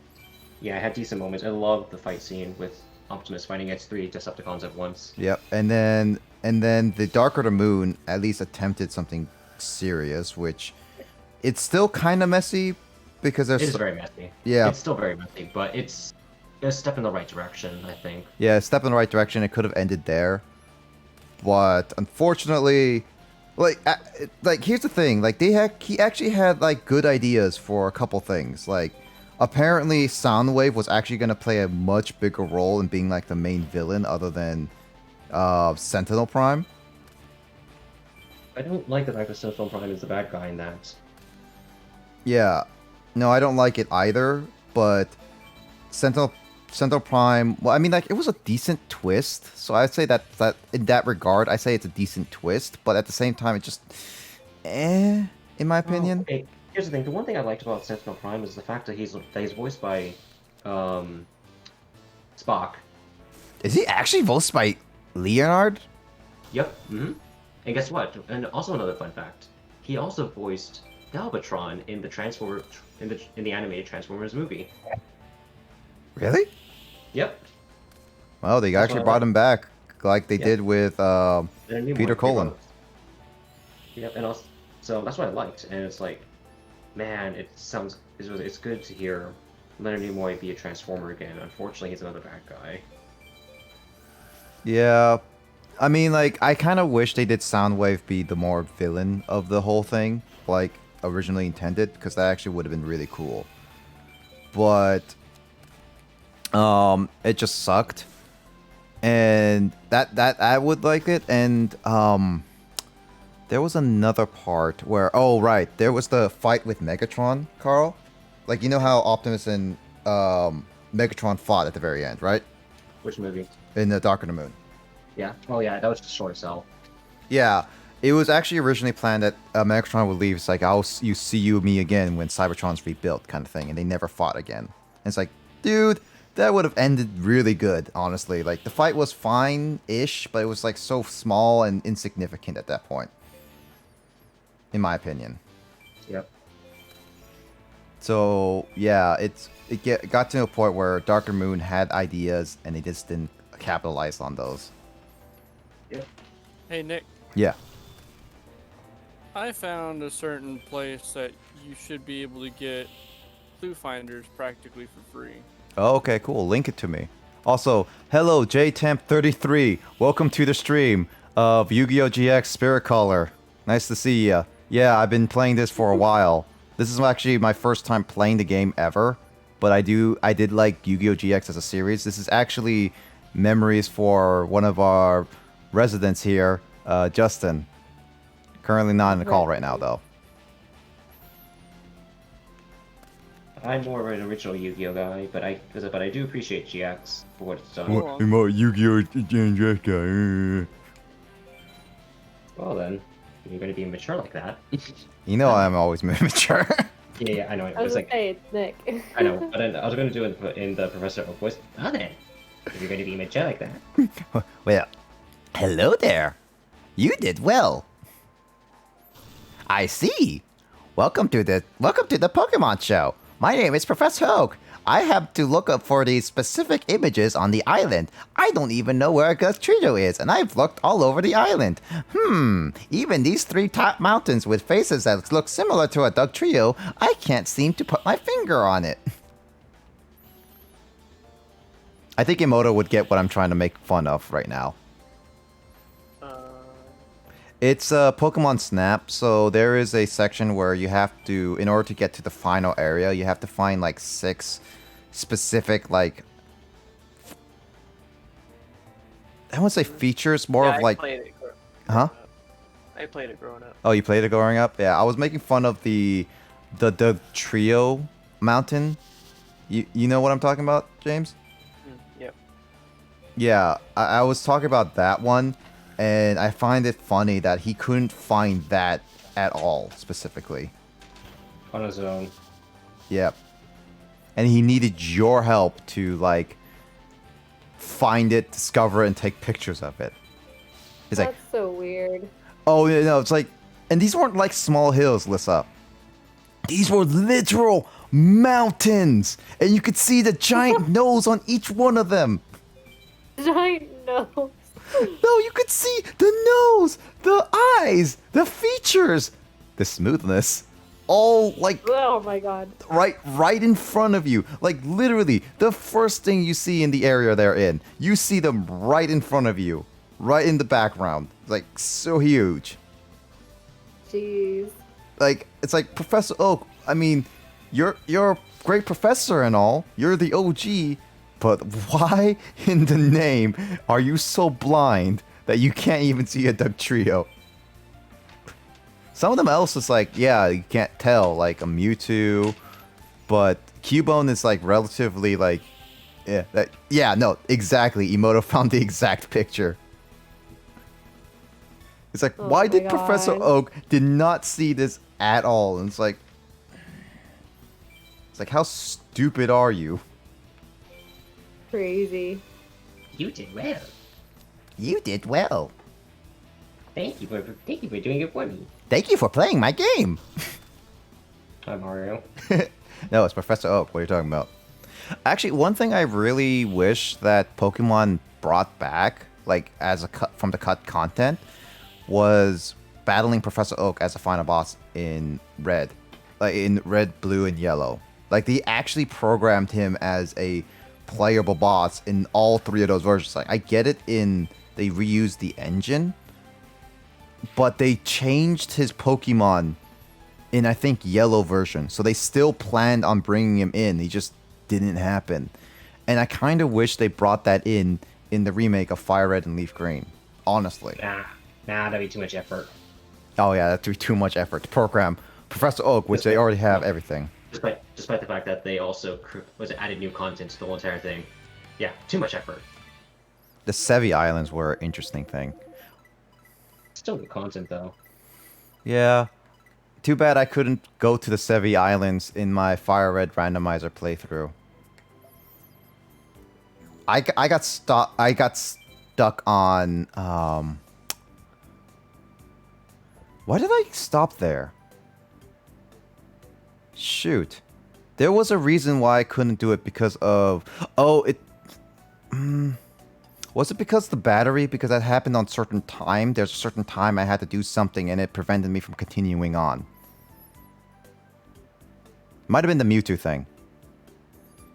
I don't know. I forget. But I did a randomizer. I did that and it just sucked. I couldn't continue it is all. I was pretty upset.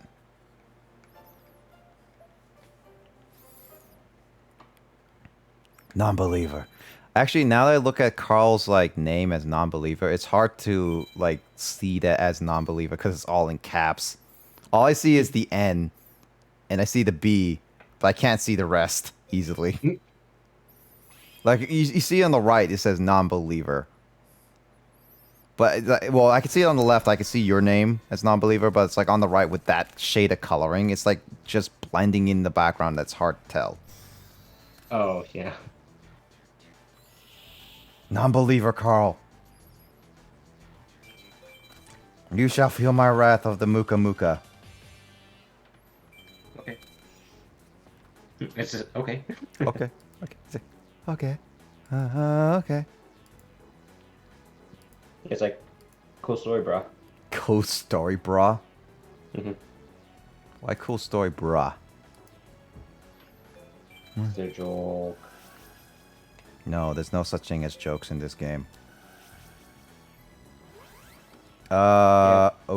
Okay.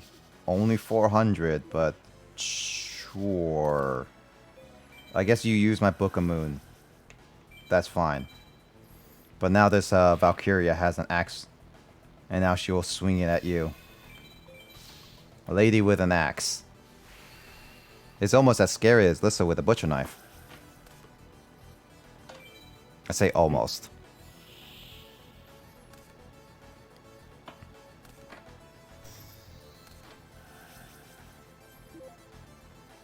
That mom looks like she's like having a constipation face.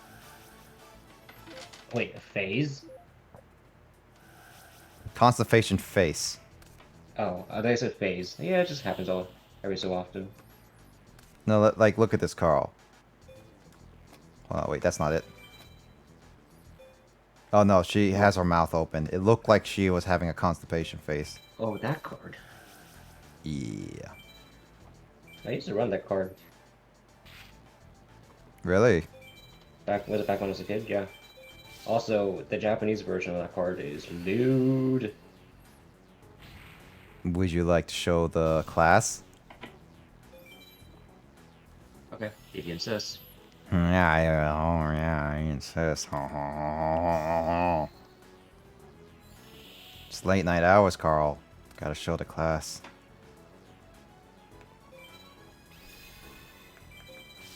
Also, Justin, what's the next story progress trigger? It should be just automatic though. It should happen at night, I'm assuming. I just don't know what's a trigger for it, if there is a trigger.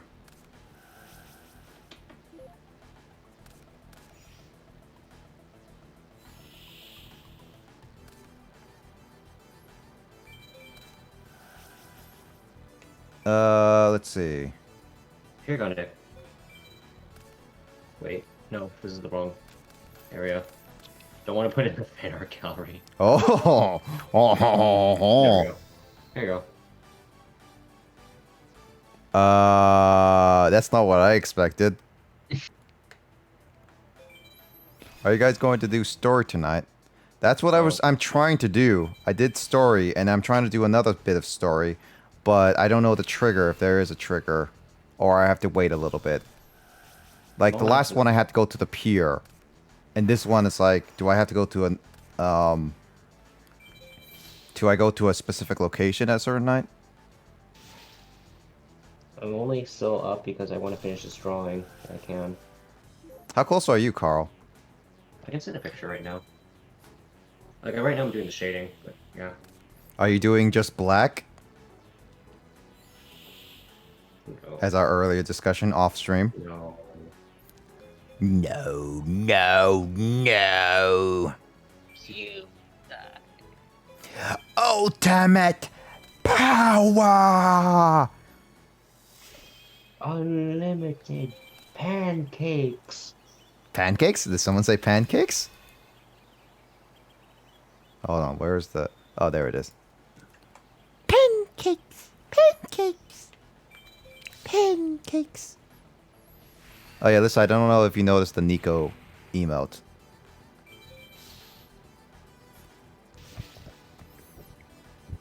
Vissa? Oh, AFK. Probably FK, yeah. Also, so do you see you saw my drawing? I don't know. Carl, I don't know. I see a pack of gum. I see white paper. I see what seems to be a laptop, but I don't see any drawings. Wait, laptop? Where, actually? It's at the very top. What is that gray bar thing? No, that's my keyboard. You talking about? It looks like a laptop to me.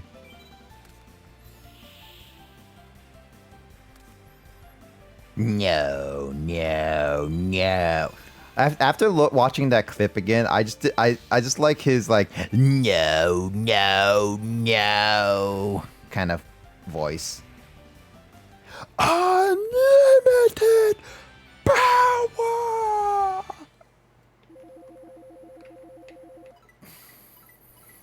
Justin, when I checked the academy, is that at a specific time, or can it be any time of the day?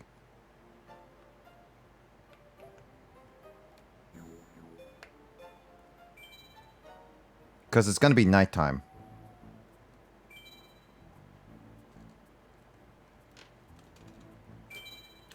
Just do it. Oh, medical office. Oh. Hey, baby. Hey, baby. I wanna know if you be my girl. Well, James. I wanna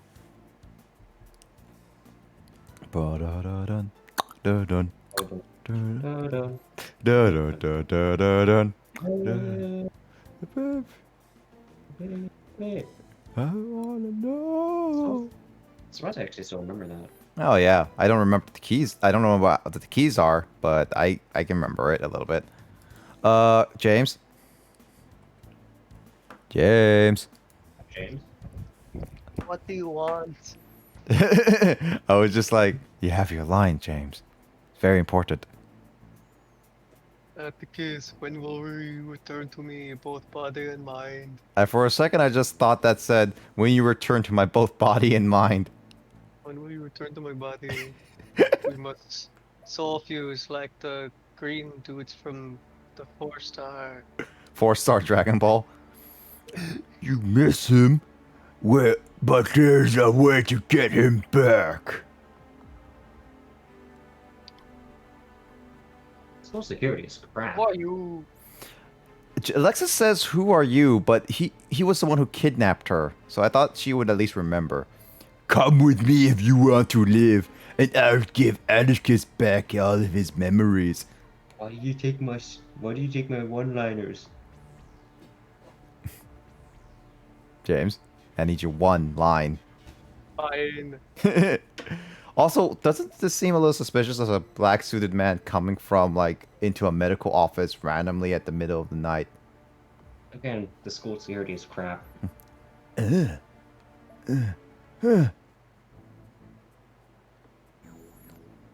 Come with me if you want to live. Do I go to the top?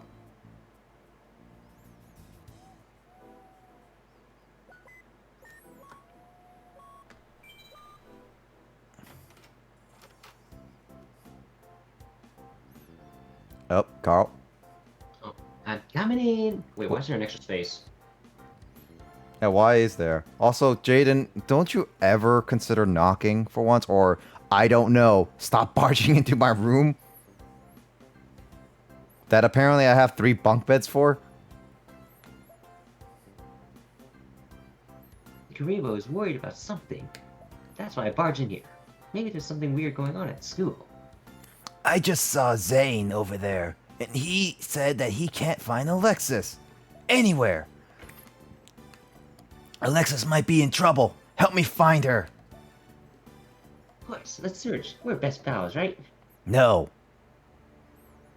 What? Oh. Why did you change? Why did someone change his shirt into the Hawaiian shirt? That doesn't seem right. Also, someone who changed his shirt had to pull off his clothes and put them on. So,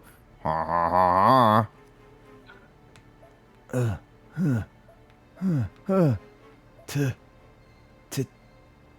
tight 10. This is your room. That's the forbidden. Let me say first. Story progress.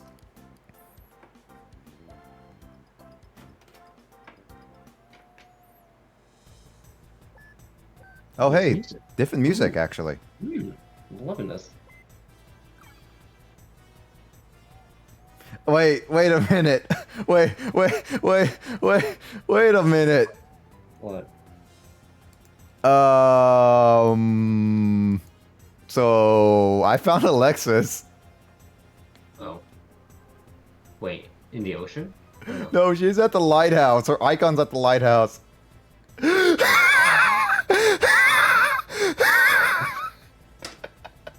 My brother can walk a little, but he still doesn't remember anything. I'm worried.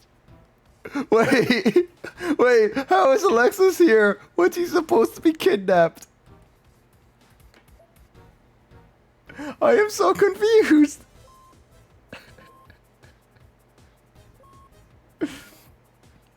Justin, I am so confuzzled. It's like, hey guys, we found her. Let's head back to bed. Yep. Let me try the new improved water deck. Let's see how that goes. Okay, maybe after this duel I'm gonna head off. Are you done yet, Carl? No, but it's getting late. No, Carl, you have to be done. That's what you set your goals are. Someone had an oversight in the programming company. Someone was eating a sandwich. I mean, I was eating a sandwich, yeah. Ah, there you go, James.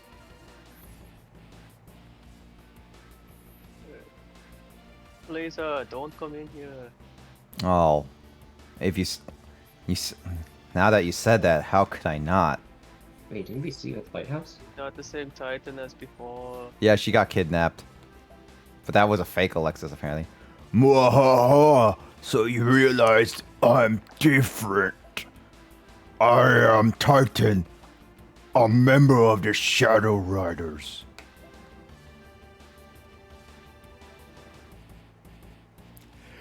Alright.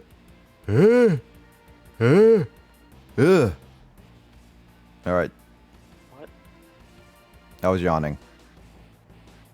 Alright. James? These sinister creeps sold his soul to the Shadow Riders. I have been reborn with greater power. Ha ha ha ha. He's not lying. He's much more powerful than before. Blazer, be careful. Alright, Keykeeper, I'll finish you off in a shot. Okay, duel. Well, if you play like 2 monster cards, you're immediately better than your past self, that's for sure. Just saying. We have it on record that you only played like 1 monster card. And had like 10 cards in your hand. Jaden remembers. Not Jaden, Justin remembers. Sorry, Justin. It starts with a J name. I'm sorry. Wait, what? Why did that go away? Huh. Okay. Yeah, there we go. Colors are starting to pop now. Spirit monster on the first turn. What does that do? This isn't Duel Links, Shadow Rider.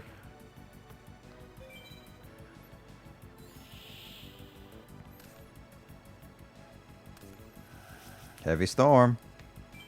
But wait, I got Magic Jammer.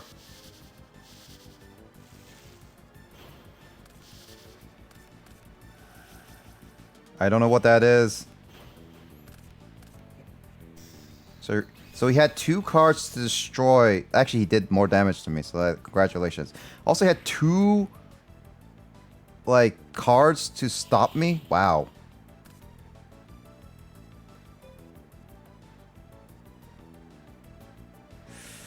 Hmm.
Oh, come on, really?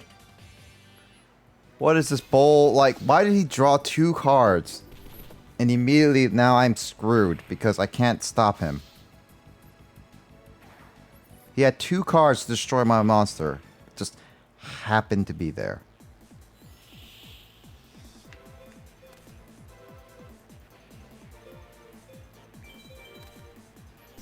Why does this remind me of Phoenix Wright music? Not surprised. Kind of similar.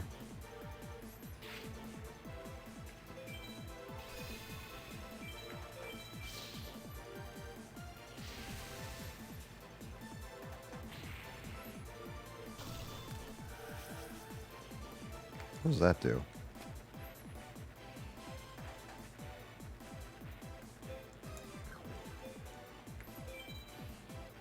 I didn't read that last part.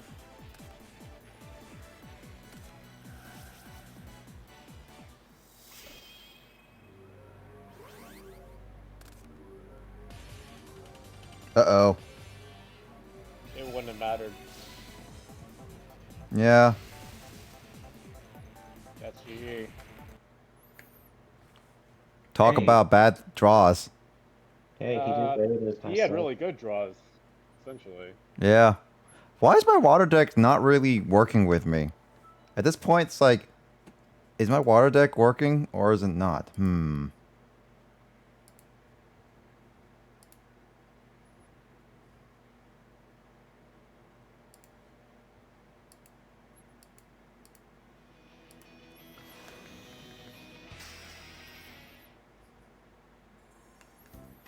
All right, let's see. Let's try that again. If he never got rid of my fish, I would have at least held off my own for a bit.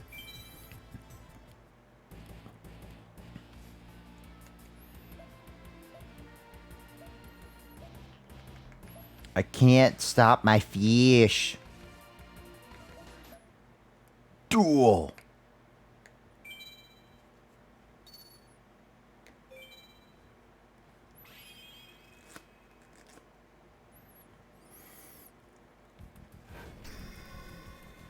Shadow game.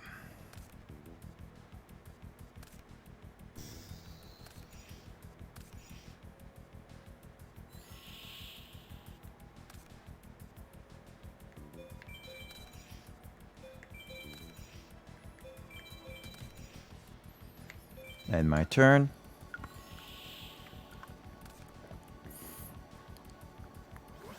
What? Already a sacrifice? Oh, come on. Really? I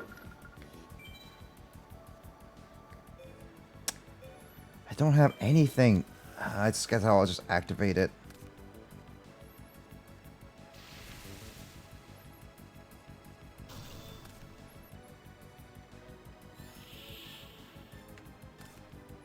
Oh, come on. Really?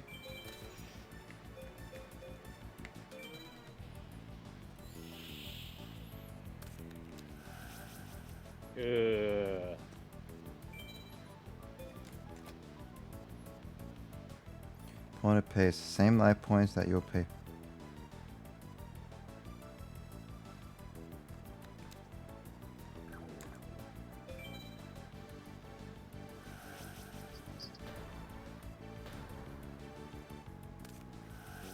Oh, come on! What is this bullcrap? That's not... Okay, he's definitely not the same Titan. Okay, you had magic jammer this time. So. Yeah, but it might not help me. Oh, come on! That's no teapot.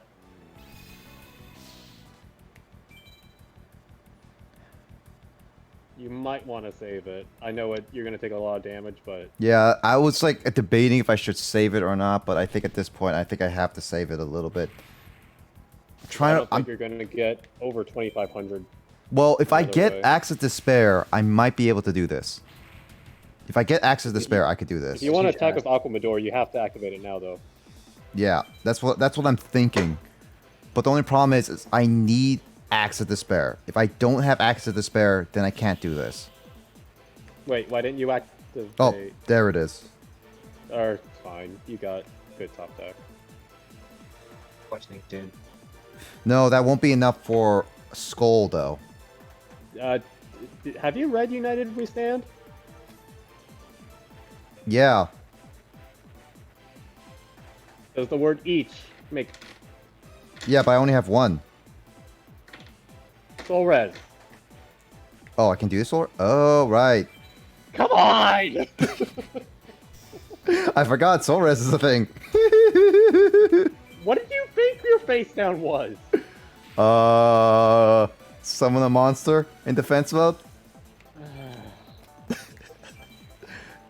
Justin, I am smart. I promise. I thought we were on the same page. We're like, oh, we should maybe not activate it. Therefore, you knew what it was. Yeah. I was there until that point.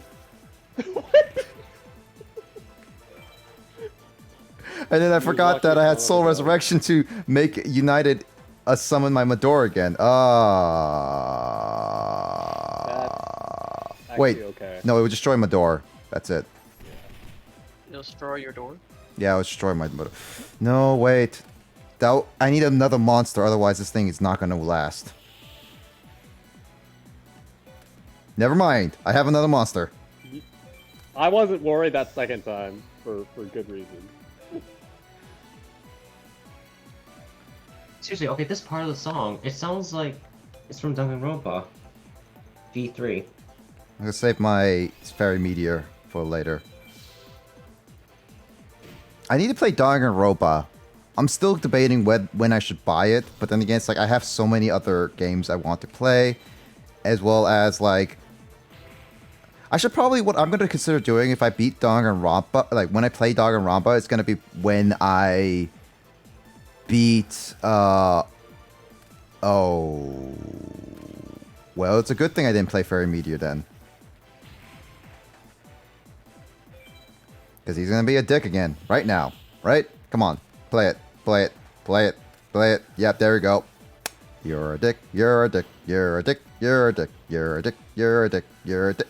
You're a huge dick. You're a huge dick. You're a huge, huge, huge, huge, huge, huge dick. MSD. Oh, well, that would have been nice if I had a magic jammer, you know? That would have been nice. Yeah. Nick, I believe this is your opponent. I believe this is the opponent's expression to you right now. Ever since that last duel. Ever since the last time you That is not previewing right. What the heck is it? What is going on? I can't even click it.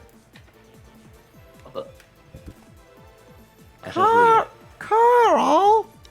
I'll try it again. What? Is it like this is a different server? No. Print screen it or something, Carl, and then use MS Paint to like crop it out. Oh, got it. There we go. Oh, That's your opponent right now. That's what he's doing to you.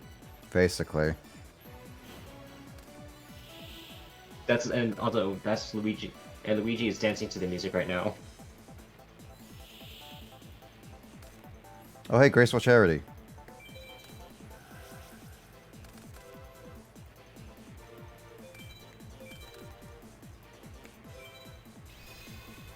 Interesting choice. I keep it just in case. Oh, that sucks. What is that?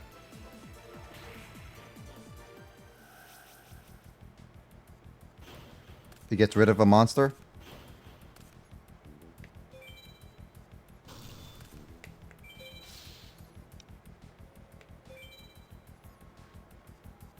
Alright, night, Mike. Thanks for joining.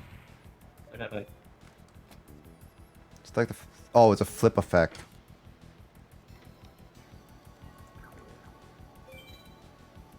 If he doesn't have another monster, I'm good. Nope, he has another monster.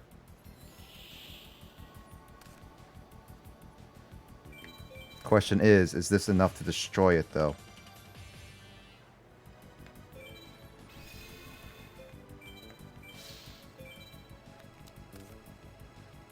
Oh, this one returns your hand, right? Once after it's attacked, it gets returned to your hand. Oh no, that's just my monster. Got it. Hmm. You are correct. I read that as it has to return to the hand, and I forgot that. Oh, he has Breaker.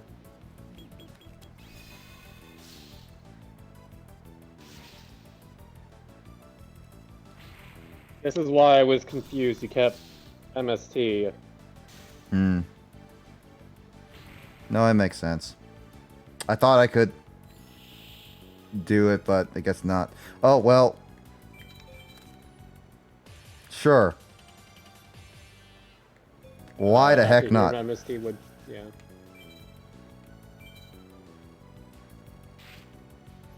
Now, should I try to get rid of that card? Justin? If you need to ask.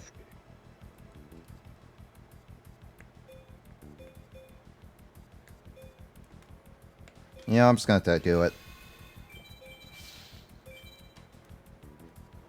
Alright, didn't matter.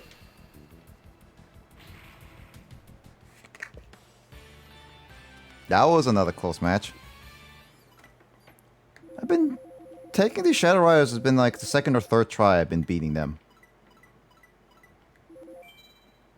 I'm not convinced you would have beat him if I didn't remind you what Soul Res and United did. No, I remember what United did. I just forgot that combining Soul Res and United together. Like my head was, oh, I had a monster. I can use United because like it's like that monster would have been 1500, and then at 800 it would be 2300. But then it's like oh, and I knew I had soul res because I was gonna do it from a door, but then it's just like I didn't click with using soul res to bring it back as a fate sub monster, and then have that will activate United's 8 plus another 800 to it. I didn't think about like that. I was almost there until then, that point. No, All right then. no, no. He's like, no, no. I don't want to go back to the Shadow Realm. Help me. I'm not lying, Jaden. I'm actually getting eaten by the Shadow Realm. Good. You killed me. Good. All right, James, finish this up. You did it, Blazer. Atticus. Alexis, Brother, you're back. sorry for scaring you, Alexis. How did you end up becoming a Shadow Rider? Why were you playing Shadow games? This sounds so weird. It's not like I wanted to. I was just pulled into a darkness where I faced horrible nightmares. Did you close your heart to darkness? Did you need to open your heart to Kingdom Hearts? Damn it. The last Are you thing. secretly a nobody? Yeah, are you a nobody? Are you a heartless nobody? The last thing I remember before plunging into darkness was studying shadow games at this dorm.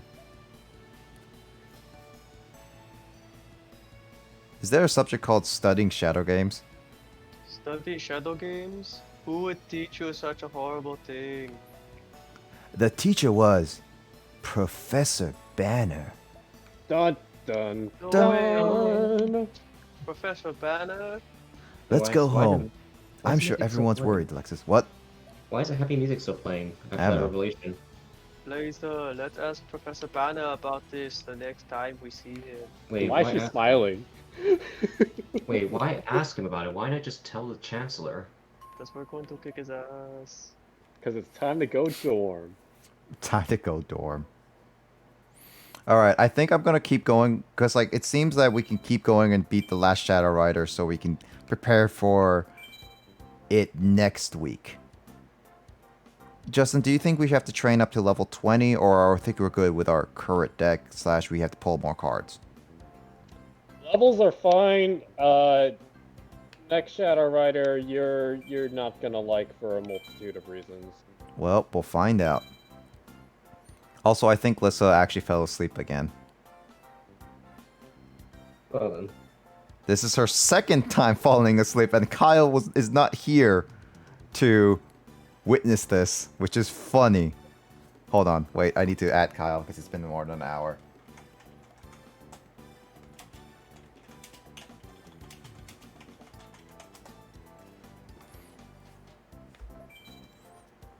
Alright, so what? Do we go to class?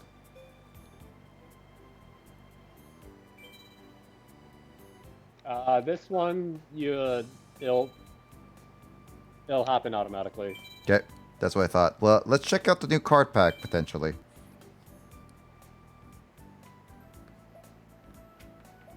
It doesn't say that there's a ship. No, there's no new card packs. Darn it. You lied to me. Why would you lie to me, lady?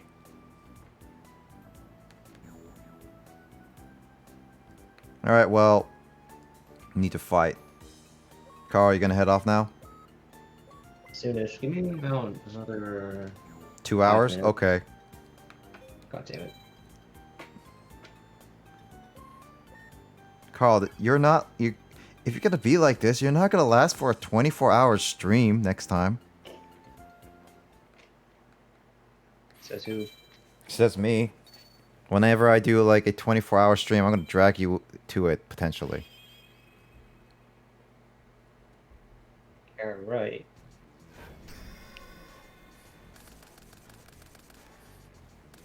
I mean, I say potentially. like it's one of those things. Like I've always wanted to do a charity stream, but I wanted to make sure like I get more of a little bit of a reputation to help with that. Yep. Just to get used to it. Mm-hmm. What, do you think about doing a marathon or something like that? So my charity stream would probably just like be like kind of like donation goals with a specific game kind of thing. Or like I don't know. I would be like probably like donation goals for us to do something with the audience as well as stuff that all of us would be agreeing to do on stream, kind of like live. Like anybody who would like to join to that kind of thing. Okay. So it'd be like kind of like how the Runaway Guys Coliseum would be in certain cases where, all right, good night, Emoto. Night, night. Hey, Moto. You can catch the rest of it later. Probably the story progress we're gonna make later.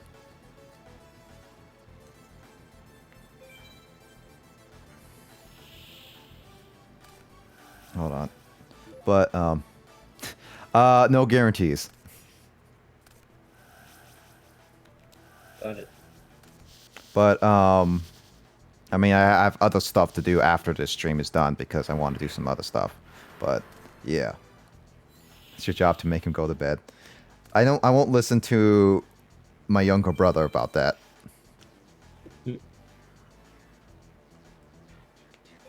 I mean, maybe Okay. Justin. Well then, allow me to explain the phenomenon of dark energy.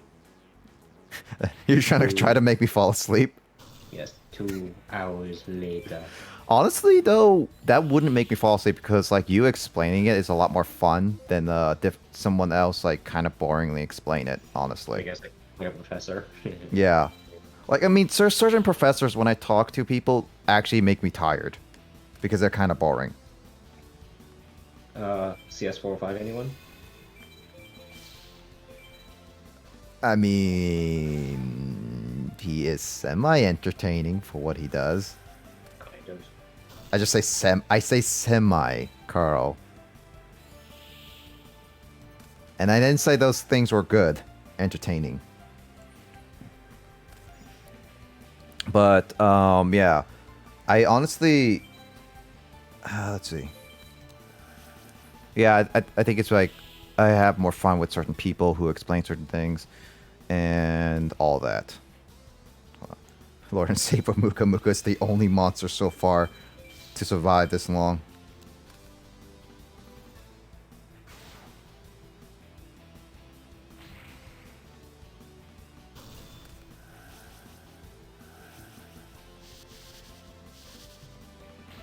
Let's see. What else was I gonna say there when then we just went off topic?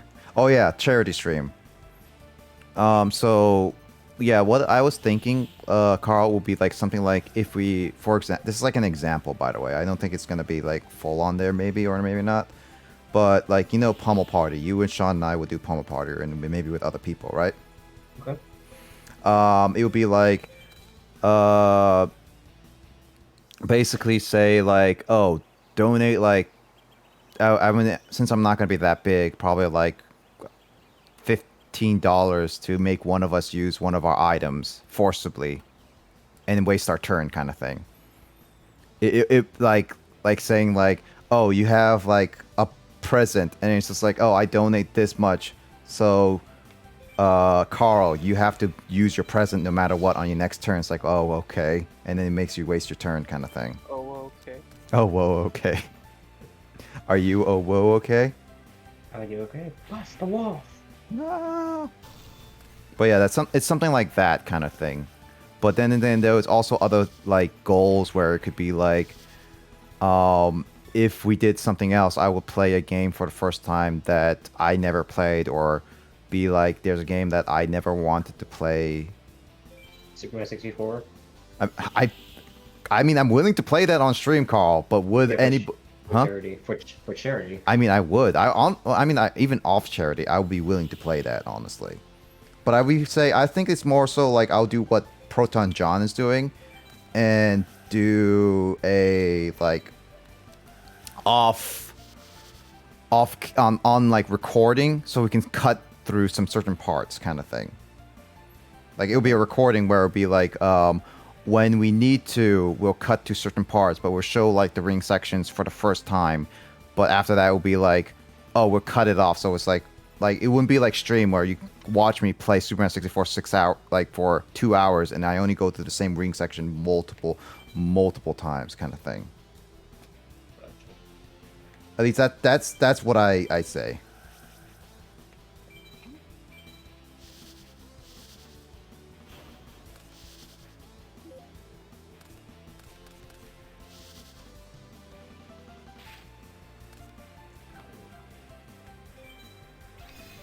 But yeah, there's certain games I'd be willing to play on like streams and stuff, but other than that, there's certain games I don't want to play on stream due to the fact that it's either too grindy or...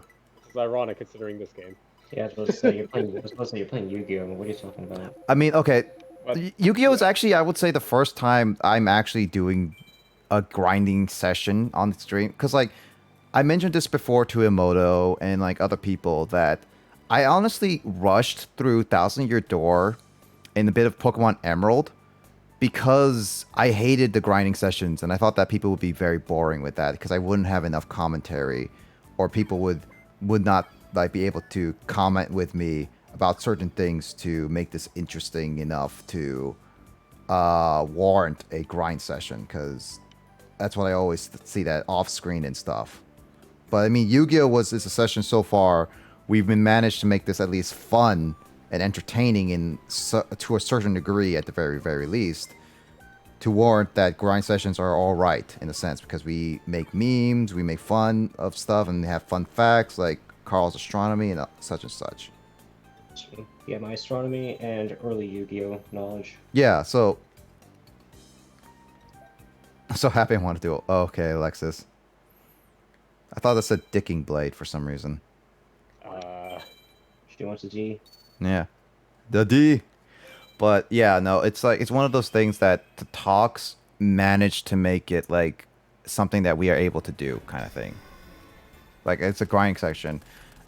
And I know that says some stuff, but it's just, yeah, it's one of those things that I just feel like some grinding sessions are just not worth putting on. But at the same time, like, as long as I have enough commentary for it, I think I'll be able to do it. The shading, by the way, on side note, this shading is taking a lot longer than I thought. It's drawing, Carl. I know, but it's so rewarding, though.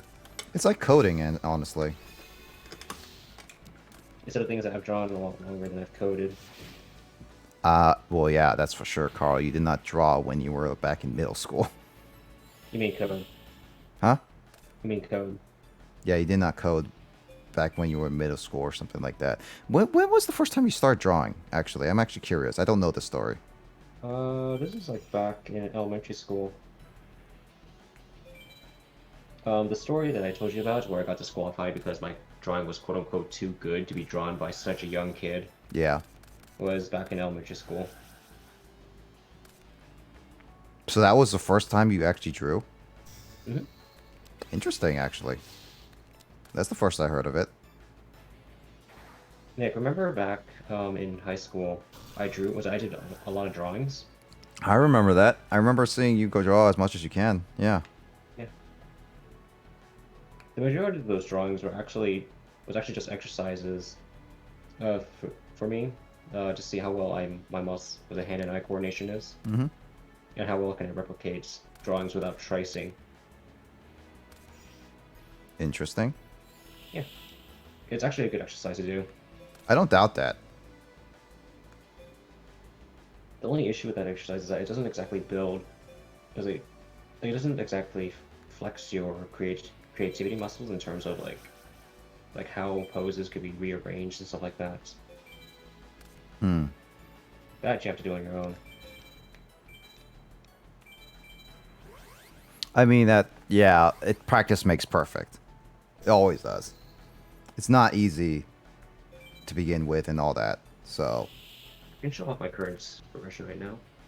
Huh? I can show off my current progression. Okay, cool. Still not done yet, but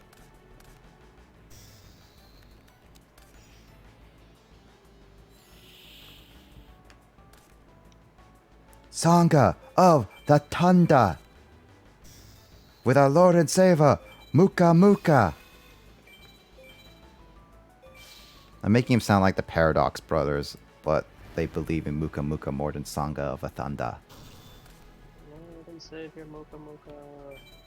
Lord and Savior, Muka Muka. Ooh. See, Carl, James believes in Muka Muka. Why can't you? who? Even Justin believes in Muka Muka. Who? Who? Tell me. Tell me. I gotta get in there. If it does, don't look at my butt. I gotta get in there. I made that quote earlier. Yeah, I know he did. After making the comment about the porno. I gotta get in there.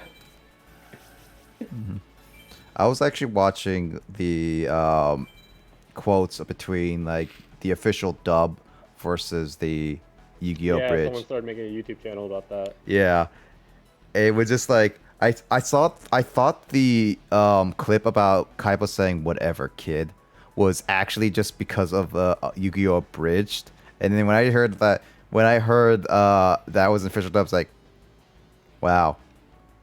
Now I can't tell what is the actual dub and what it's not sometimes.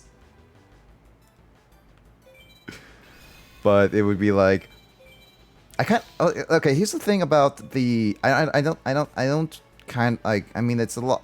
I guess like somewhat work, but I kind of miss the fact that Little Kribo used to do like oh, what do I do? Oh, right, yeah. Used to do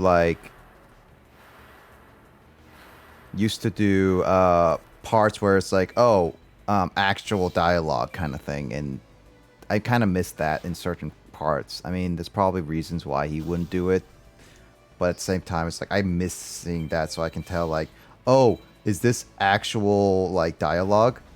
And it's like, oh my god, it is actual dialogue kind of thing. Nah. Dart said only if you're concerned. Was it only if destroying a soul concerns you? Nah. As a president of a multi-billionaire company, I do that every day. Has she summoned St. Joan before? No, she never did. This is the first time I ever seen this Oh. card. What is that card? It's the one Serenity Wheeler used. Yep. I never saw that. Let's just say her deckmaster helped her. The god, and her deckmaster was the goddess with the third eye. Correct. See, I know my original Wait. Yu-Gi-Oh lore. I mean, with the deck master, if you tribute it, is that No, it's technically not destroying it? Nope, not tributing. It's fusion summoning. Is that technically destroying it? Nope. Because Yui and Joey did that with their deckmasters.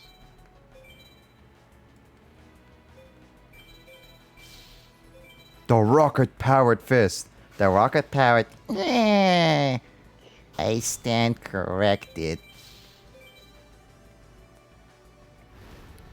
Oh, my sweet butt. Hey, Duke. Remember me? Oh, Duke would never forget those. That body. Wait,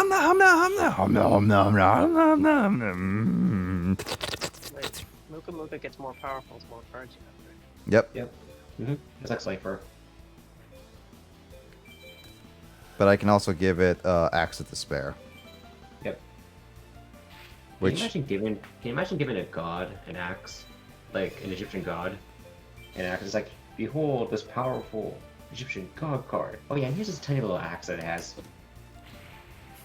Kaiba summoning Obelisk. Well, I use Obelisk's special ability. But wait, Obelisk. But you can't use special abilities. Obelisk is no monster. It's a god.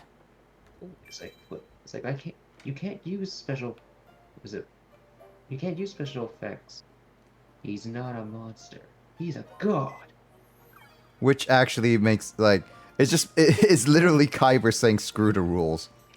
Well, I mean, there is such a thing. I mean, was it? I believe I believe the Egyptian god cards do have some amount of immunity because they're divine monsters.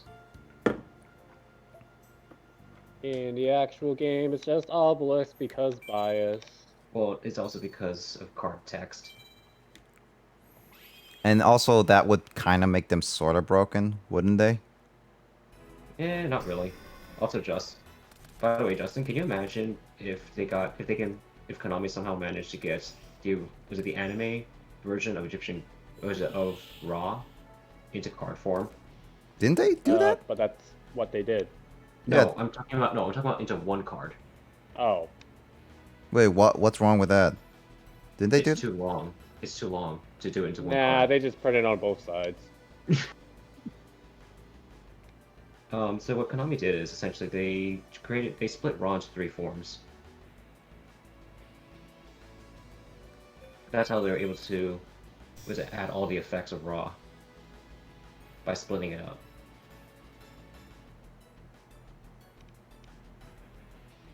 Because good luck trying to add like the 15 plus effects that Raw had into one card. I mean, all you could do is just say like, oh, here's Raw, but here's also an instruction pamphlet of how to play Raw.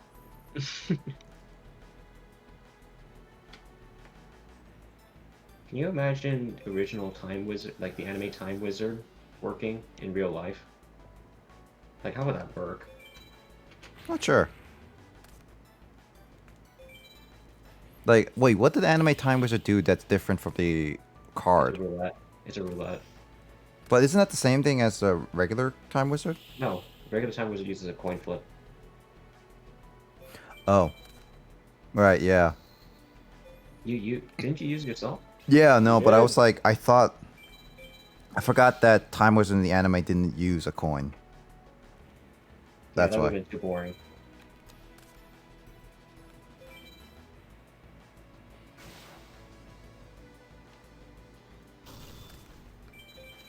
How would you use that in like a roulette in the card game?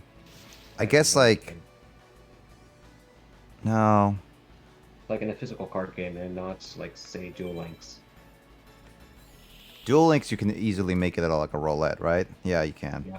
Yeah. Justin would be very upset at that. People still wouldn't use Time Wizard though. That's true. Has anybody used Time Wizard in Duel Links? Yes. Have you fought any? Yes. Okay. Oh. I'm wondering if you actually had good luck against those. Was not fun because they had the skill that guaranteed the coin flip. Oh, actually? Really? There's a skill you can do that? That just seems like if you can guarantee that, that seems broken a little bit. Yep.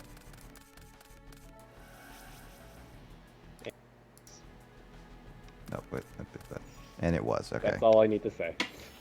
Wait, what about Golden Castle of Stromberg? That's a non-issue.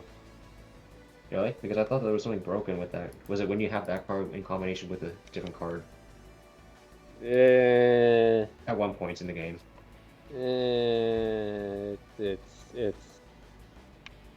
It's not nearly as bad as It Time used to be. Wizard and Desperado BS.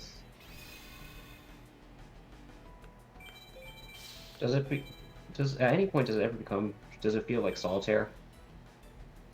Yes. What does? So nothing's changed then, huh? Wait, what does? Duel Links.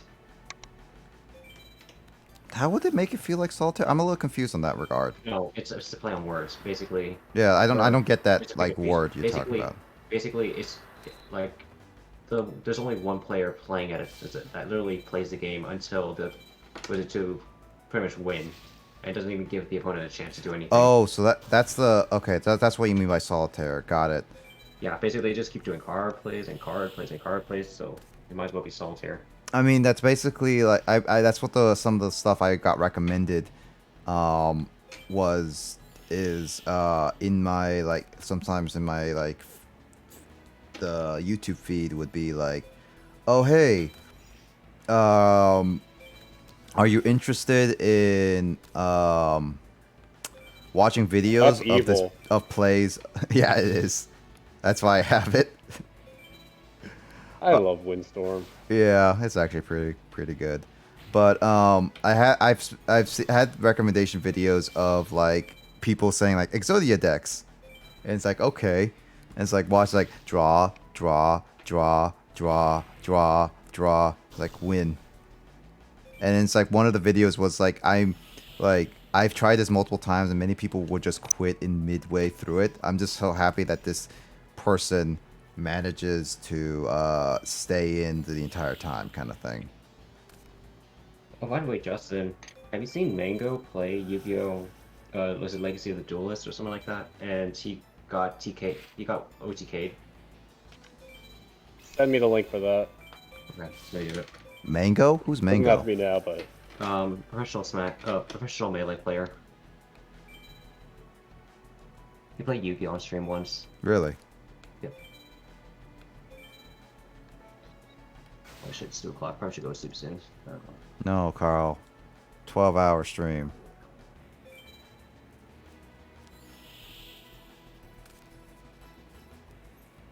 Here you go, Justin.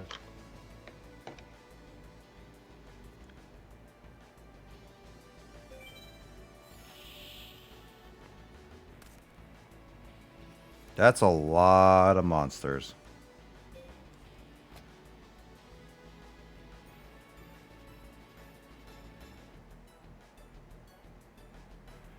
I could destroy any monsters with if I tribute Exiled Force, right?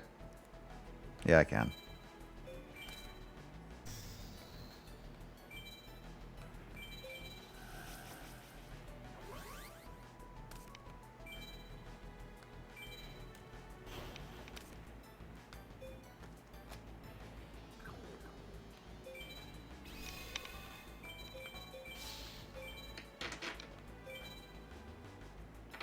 Alright.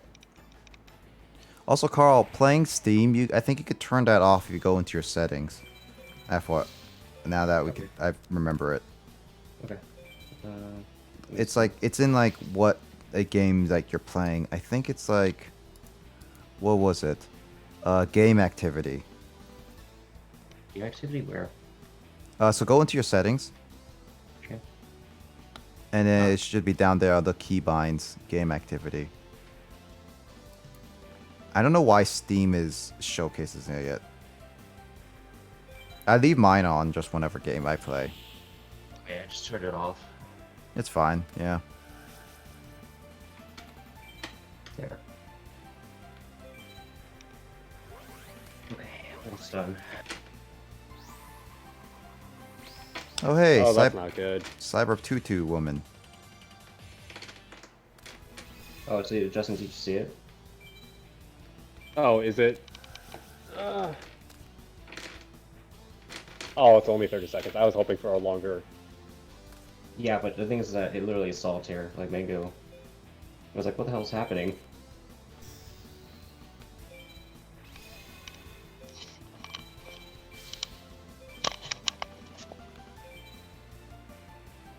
I forgot. She blocks all effect monsters' current like special abilities. Well, that's sad. Muka Muka went down to 600. Now he's back to 2,000. I'm actually disappointed because that only took 3 cards. I was hoping for a like 1 minute, 30-second long something. I don't know. I loved Mango's reaction. He was like, what the hell's going on?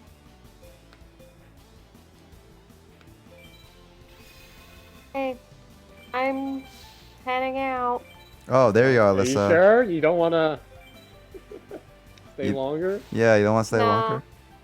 Okay. Interesting to listen to you guys, but nah. Can I get an opinion on this? Right here. This is what I have so far with my current drawing.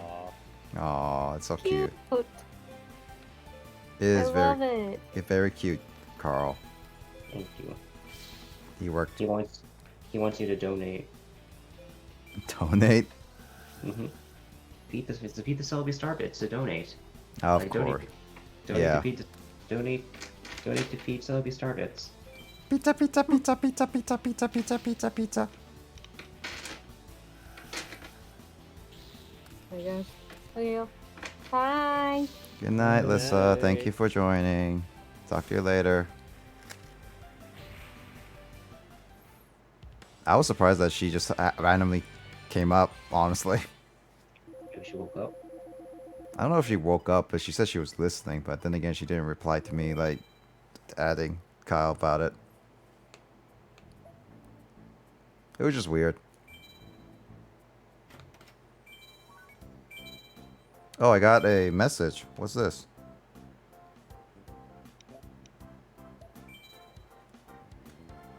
Why? It feels like it feels like the only person I ever duel is you. Oh, I need to read this in Arnold Schwarzenegger voice. James, are you available? What is this? Hold on. There you go. Oh, it's a text. Yeah. Why? It feels like the only person I ever do is you, Blazer. I wonder why. Maybe because you're really fun to play against. I think Alexis is slowly falling head over heels for me now. You're not Jaden. I mean, Jaden, like, you've seen Jaden as a protagonist in this entire game. He has not even, like... He really hasn't even been relevant to this story. What do you mean? He always barges into the main protagonist room. That's true. Jaden literally, like, only has, like... So, like, the fight against him the first time wasn't really that important story-wise. The second time you fight him was between between him and Bastion. That was important story-wise. Other than that, he isn't that important. Heck, even Bastion has more story relevance than Jaden. And he only had, like, what? Two, three big story relevances. Even the third was meh. At most. Jaden's pretty useless in this story. They really focus on the character.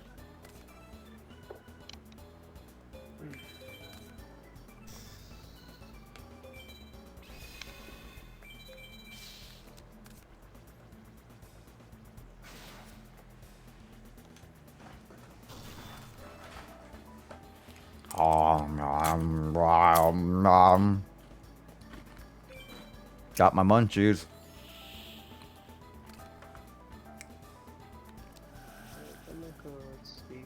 All right. Good night, James. You take care of yourself. Have a good night, man. Okay. Don't forget to sleep. What's sleep? One day we'll find out. Yeah, one day. One way or another, I'm gonna find you. I'm gonna get you, get you, get you, get you.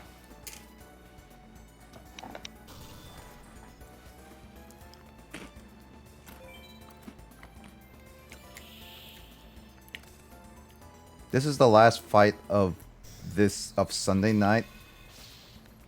So once this is done, we'll go to testing mode.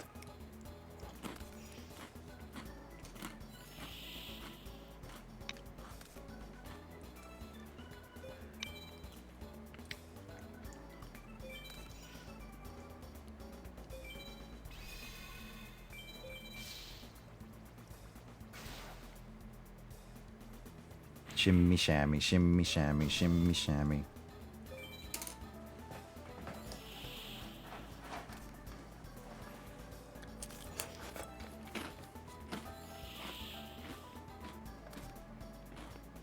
I've said this way before, back in the beginning, but yeah, I think the fact that all the Yu-Gi-Oh monsters have models really helps the presentation of this game. Yep. It just sucks that certain monsters get more animations than others, and some of them don't make sense. It's called priority. Mm-hmm.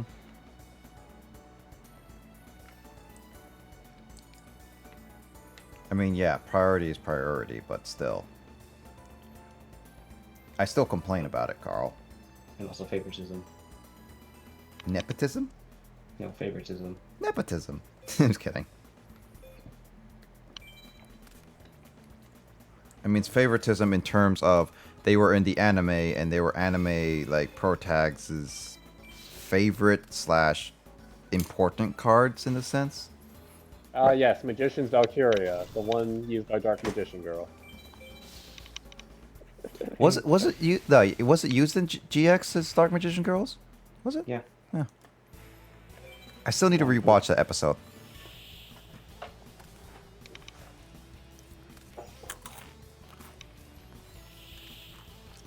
I mean, Dark Magician Girl is pretty fan favorite.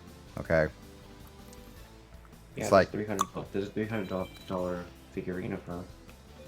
really $300. Yep. Where can I buy? Just for research purposes. I'm always like hesitant to buy anything like those anime stuff. It's like it's just gonna be weird to have it in my room. As long as there's no body pillow neck. Body pillow of my waifu. Yes. Although they can be pretty comfy. Body pillows are pretty good. Yeah.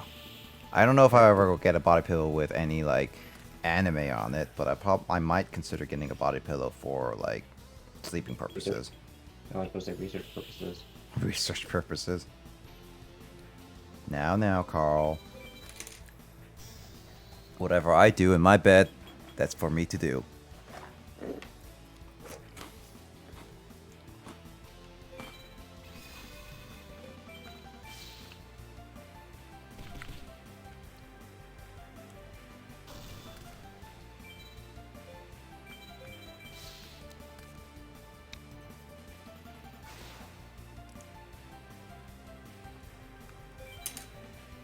Let me guess, you're gonna sacrifice that.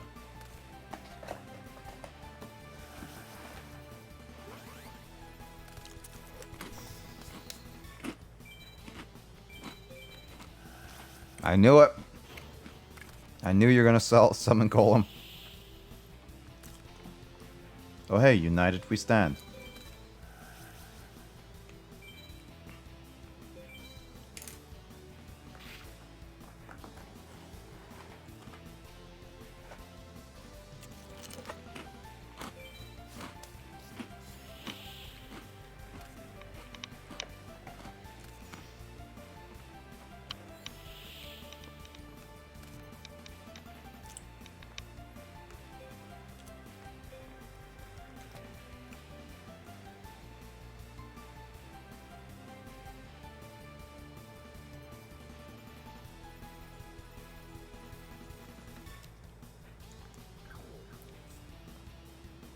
So that has to be attacked.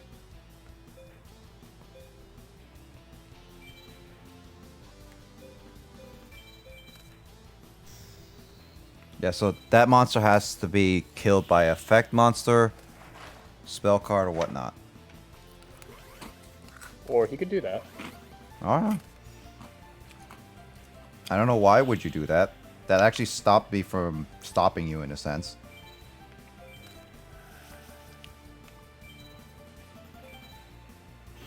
Oh, of course it has to be a token.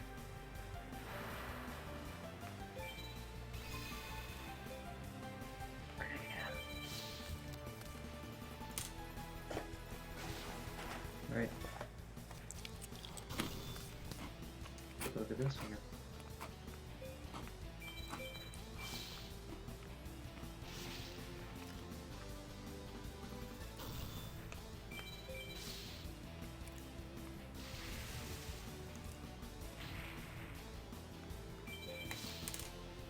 Yeah, you done?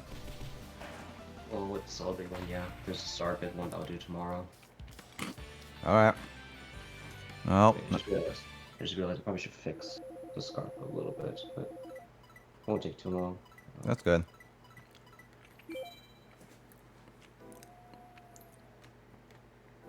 My 1,000 knives card would rather be with you. Take the card. I think he just stabbed you. 1,000 knives. I thought that was Lissa's job. Hey, buddy, get in line. Lissa already has a death warrant on me.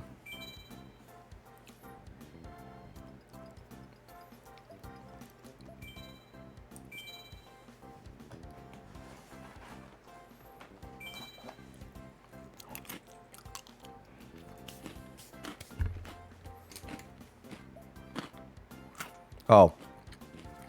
Study time, guys.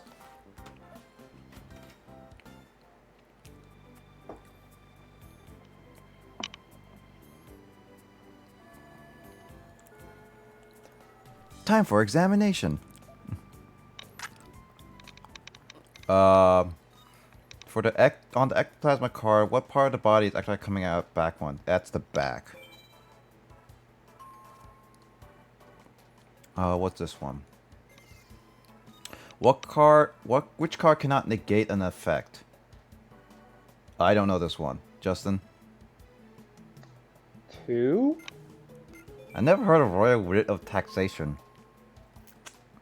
Probably meaning it's not a good card. After effect of painful choice resolves, ignoring this card, how many more cards are in your graveyard? 3, I'm guessing? 5... I would say... No, 4. Okay. That was my first instinct, but I went with 3.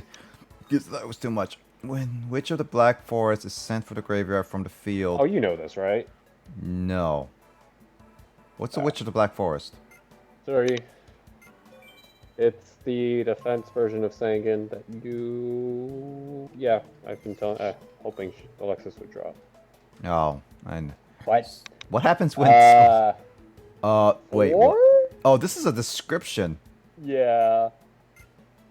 4? Oh, whoops. I tapped the wrong one.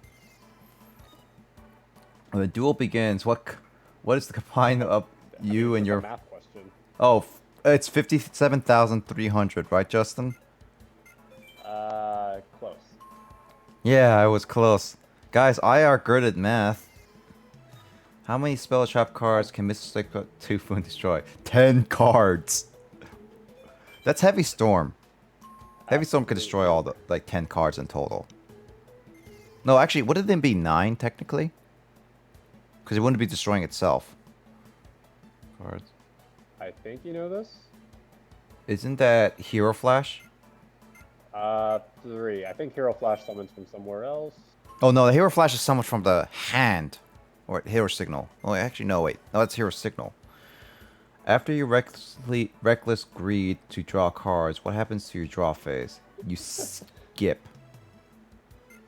You can't draw during the duel. Oh no. 1. 1. Skip 2. Oh, Skip it's 2 funny, draw phase? Ooh. That's risky.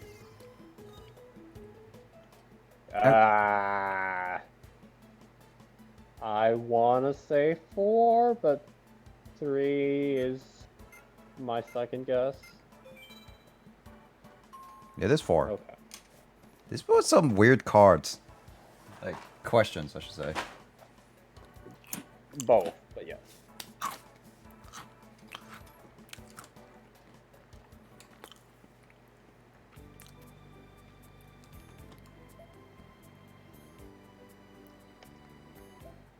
Oh, story progress. You're wanted in the Chancellor Shepherd's office. Carl, remember, here's your last time to play Jaden for the night. Okay.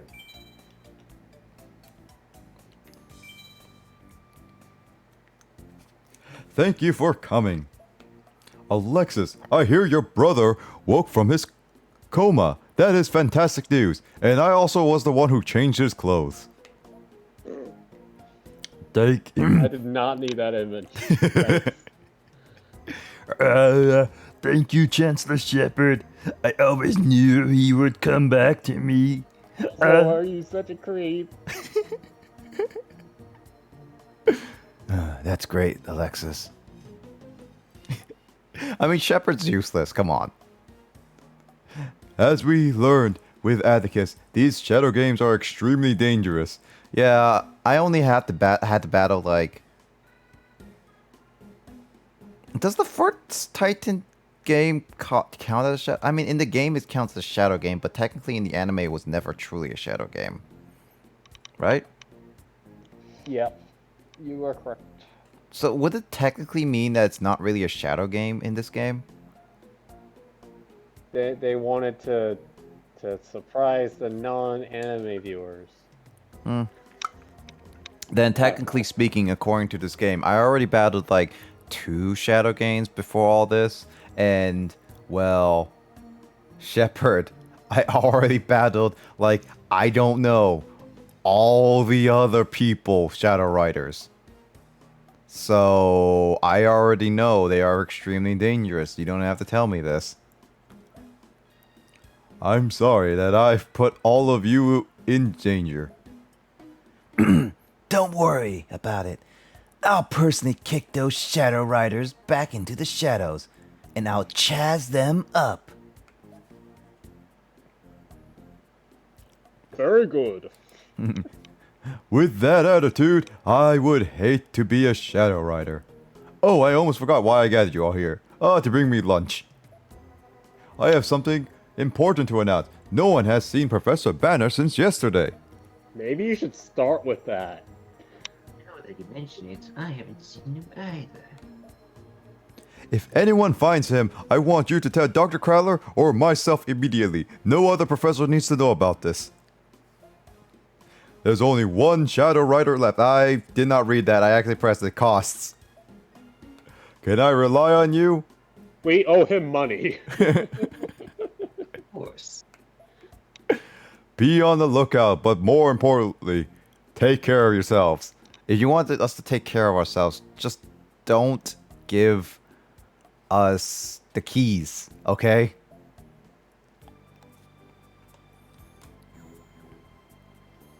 Jeez.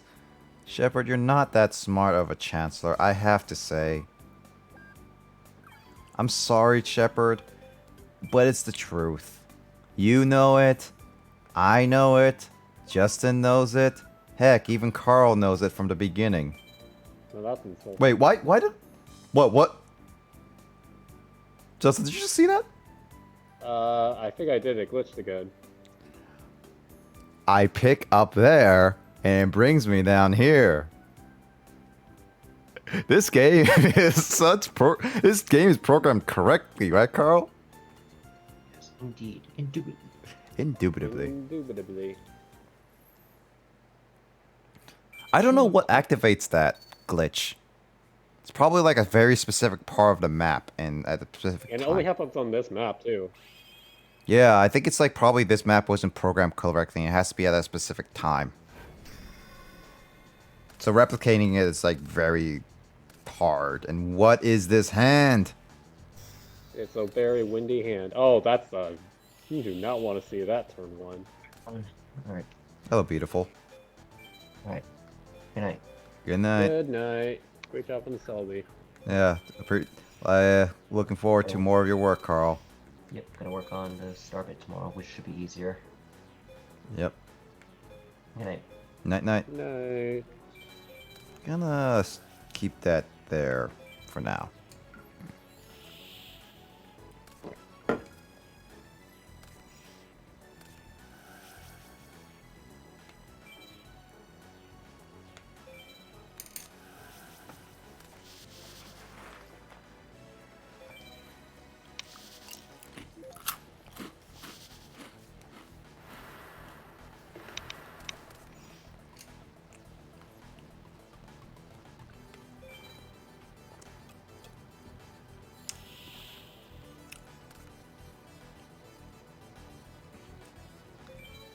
Well, it's a good thing I put down Swords of Revealing Light.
No, I'm not using bottomless trap hole to get rid of my DD warrior.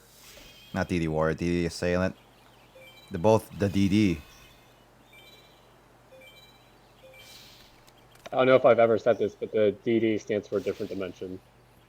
Does it? Oh. Never noticed that. So does that I mean don't think that... it's really ever stated, unless you like look at the other spells and traps that kind of deal with vanishing. Makes sense now. So that means does that different dimension door is related to them in a sense? The one spell that like the spirit used? Yeah. Yeah. Huh. Actually, I'm pretty sure there's like a full-on lore about it, but I don't remember what it's about.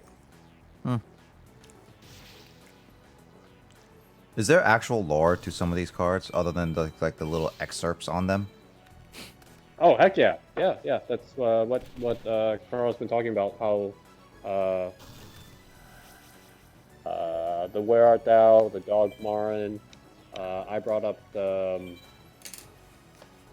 Zera the Mont and Zera the Warrior before. Which makes sense, yeah.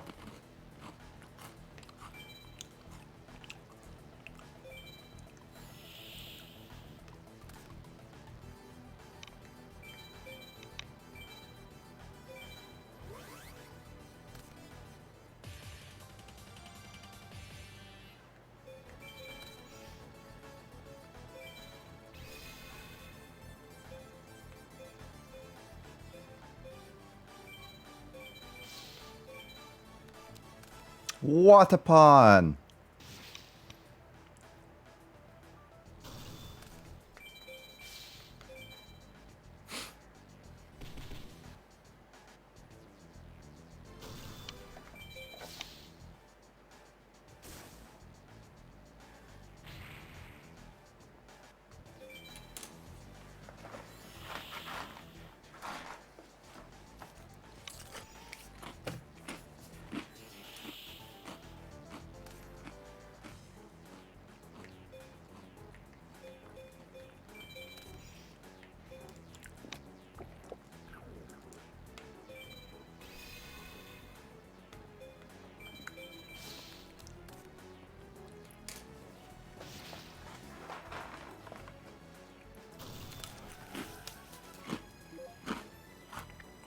You know, you getting a lot of life points does not really make you... It's not going to make you win. It's delaying the inevitable.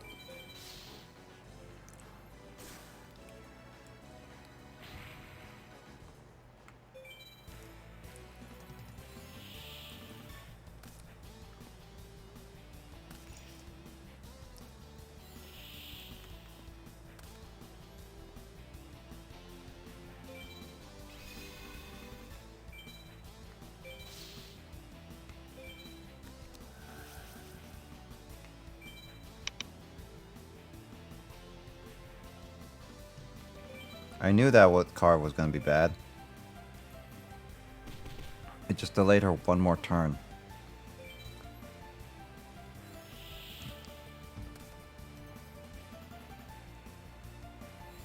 Alright.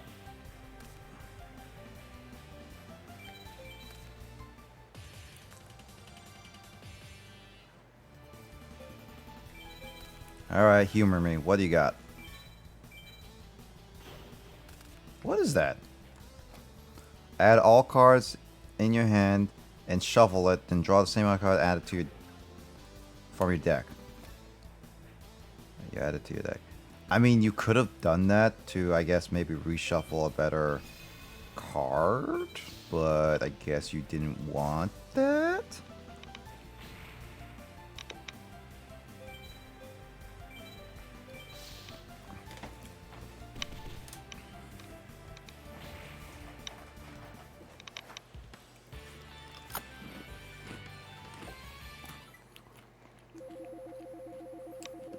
I'm almost to the next level up, Justin.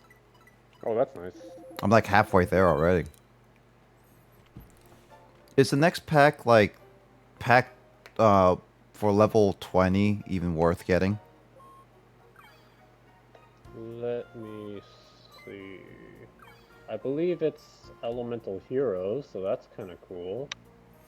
I mean, I know Thunder Giant's in the other Elemental Hero pack, so I don't need that.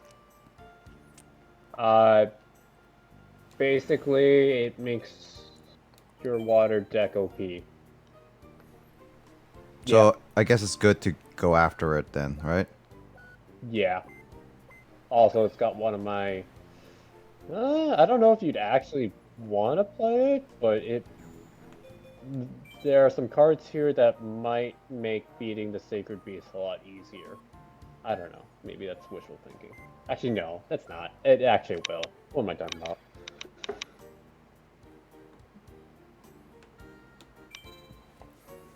I wonder if anyone challenged themselves to beat this game just by like only using the starter deck cards. That sounds like torture. It does. I'm just wondering if anyone did that though. And knowing the world, they probably did once.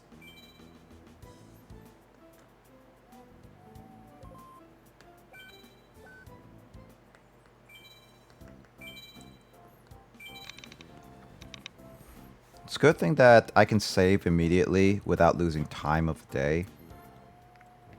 Well, not much time, I should say. Mm-hmm. Sometimes it's some, sometimes it's none, but I can still, like, get to home and save. Still don't like that I can't save, like, any other time, like outside. I have to go home to save, and that's just, like, that's the sucky part.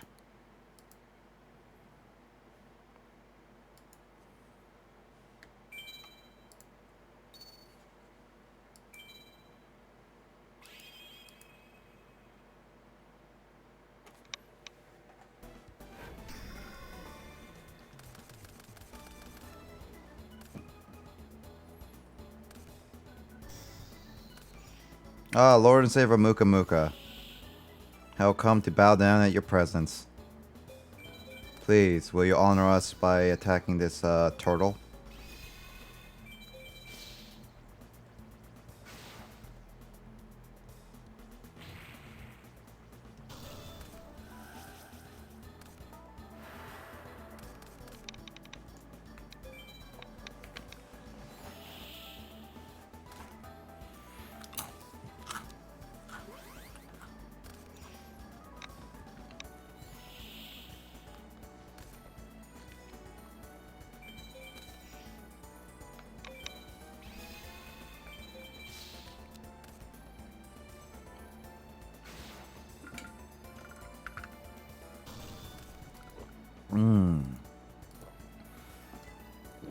Ah, man. Drinking water, such a great thing. I forgot to bring my Gatorade.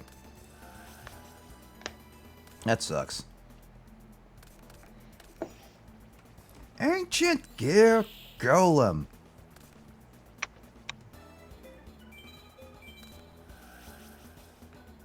Yes, lame. What's the word I got for it? Yes, lame.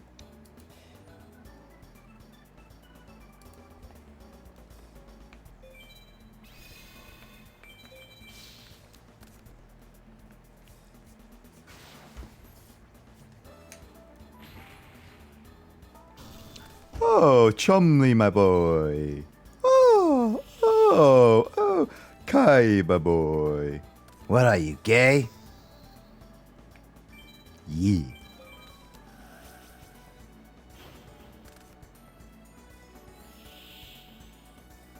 What are you, gay? Yee. That Kaiba face at the very end of that Yu-Gi-Oh! Bridge episode was just like the funniest thing I ever seen. I always like that face. Whenever I go back to that clip, I just watched for that face.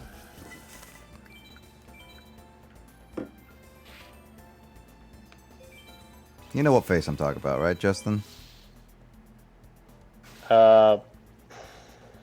Not off the top of my head, no. It's the oh man, I forget what episode it was now. But basically at the very end they basically had someone draw animation, whereas like Pegasus is like, "Ooh, Kaiba boy." He's like, what are you, gay? Yeah.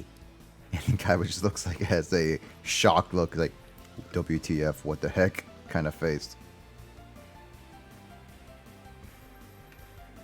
It's hilarious. Also, acts at the spell Muka Muka.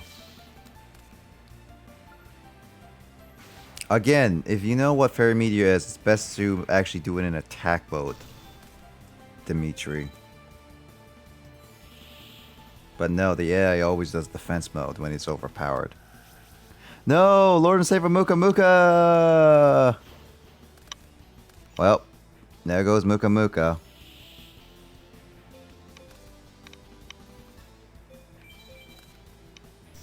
Luckily I had him on the monster, I guess.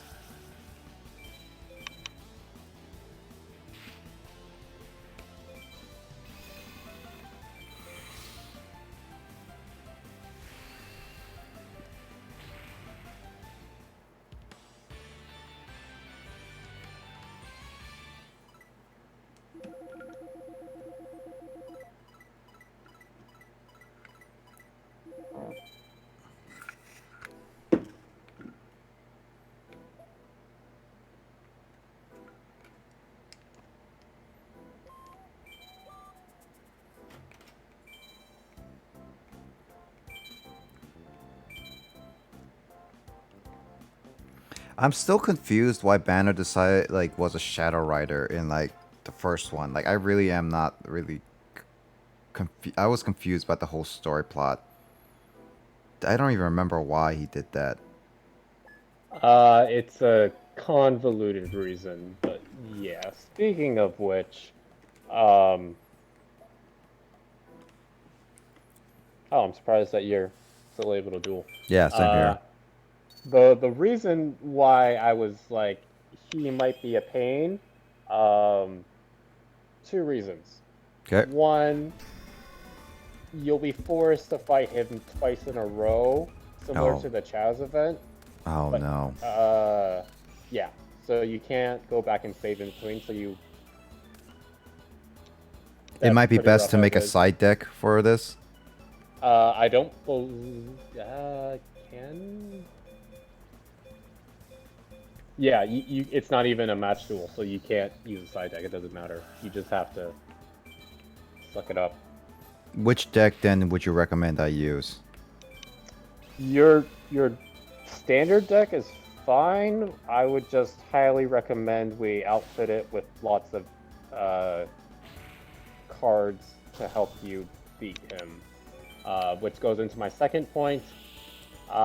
You remember last night with the adhesive explosive spirit that what it used? Yep. That is very similar to what Banner uses. Oh. Well, I'm not gonna have a fun time.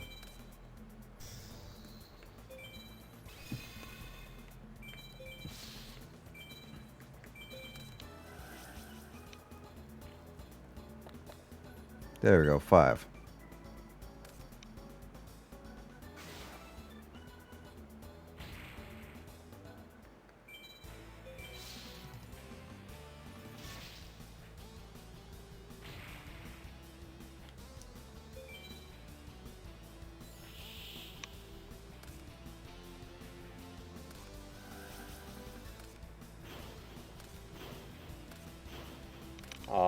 Yeah, so, and yeah, Lightning Vortex and other cards that can easily wipe out your cards are the reason why I think you might really like the things in the pack from level 20. Got it.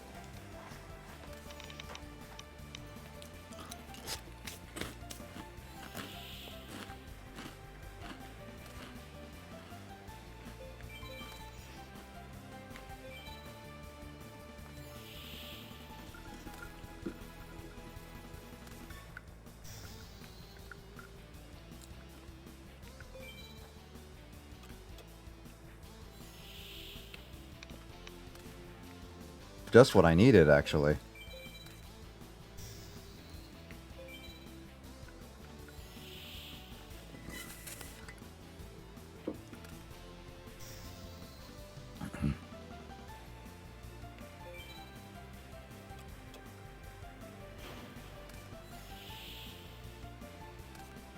Oh hey, another monster.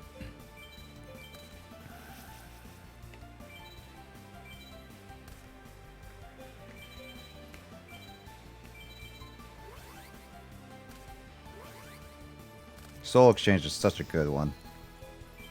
It's really nice.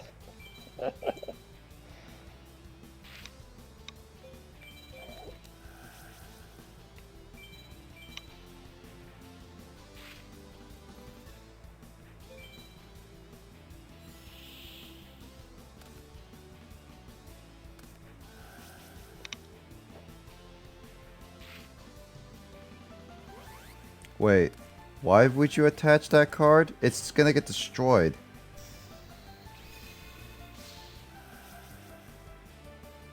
More importantly, why did he attack? Because I have less. I can activate this card during... Like, it just won't... Which is the reason why I said Sangha would be really nice in situations like this. Make the attack monster attack 0 during calculation. This effect only can be used once, yeah. He committed Sudoku. Because I had, like, 2,900 and he had 3,000, so you think he could have taken me, but I forgot Sangha can make him automatically go down to 0. Opponent can't read. Yeah, though I guess that's the things they share with human opponents. I forgot Sangha can do that. I thought it was invincibility, but technically it's not really. It's better than invincibility. Yep. Definitely really. better. Eh.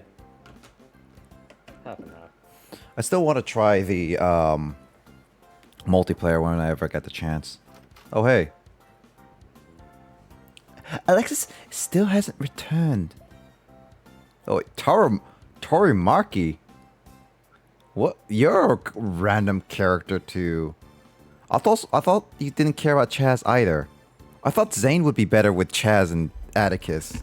I don't know. Atticus and Chaz aren't back either. Blazer. Will you help with search? No. Oh, really? Thanks for the info. Wait.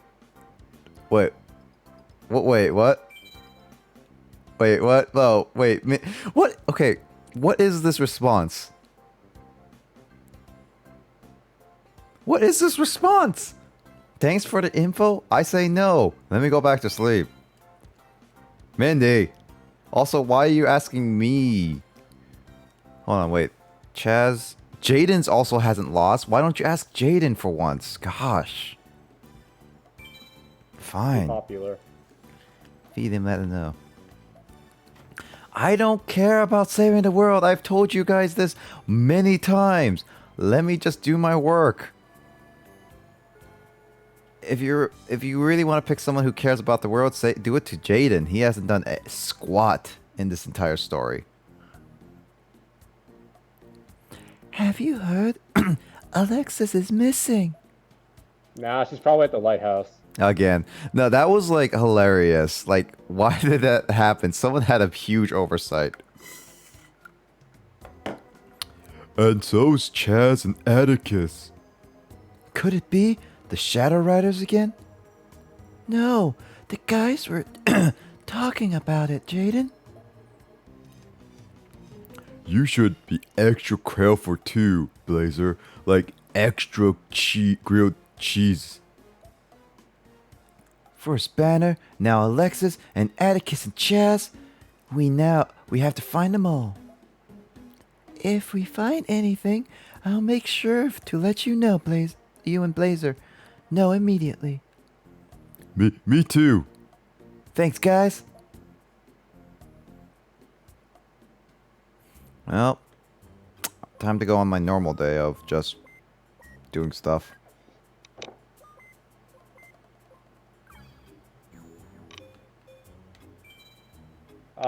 How much longer are you planning on going? Story progress, and then that's it. That was it. That's it for story progress? Well, yeah, you just gotta find the bad guy at his hideout. Oh, so it's somewhere around the island? Yeah, it's another at night event though. But yeah, basically, story progress has all been done. Well, okay, it's like when you say at night, it's like I haven't a lot like the infinite amount of time at night thing, right? Correct. Okay. Well, I was thinking like story progress as in beating him, and then story Oh. progress. Unless you don't recommend that. If you're feeling confident. Oh, I kind of want to see what the deck is like. So we'll find out.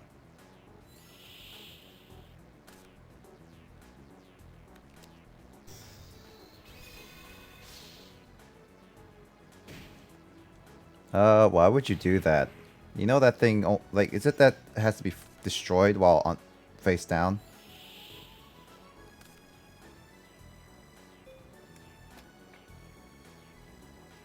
Oh, wait, it's sent to graveyard, so it doesn't matter.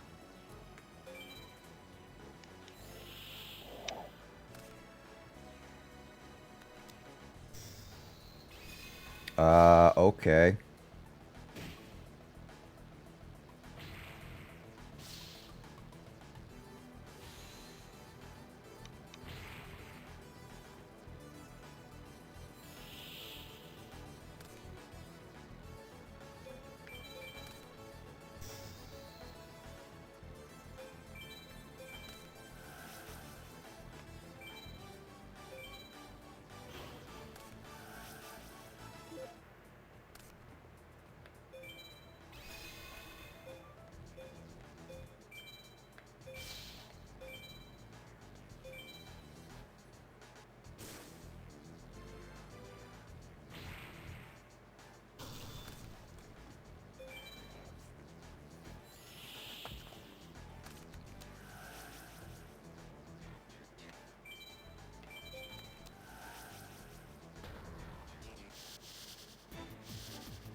That's gonna hurt. She really wanted that gone.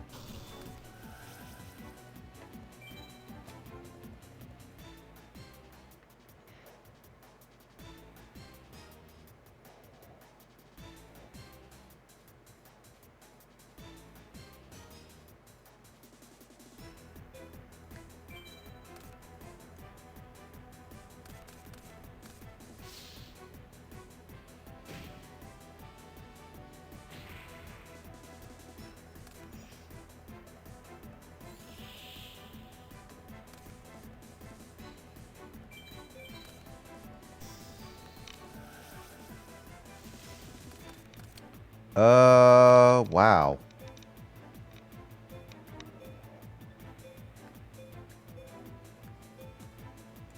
I think I lost this one. Oh, she got you with force back, didn't she? Yeah. Yeah, no, this one's can be increased 3,000. I can't win against that. She actually won against me.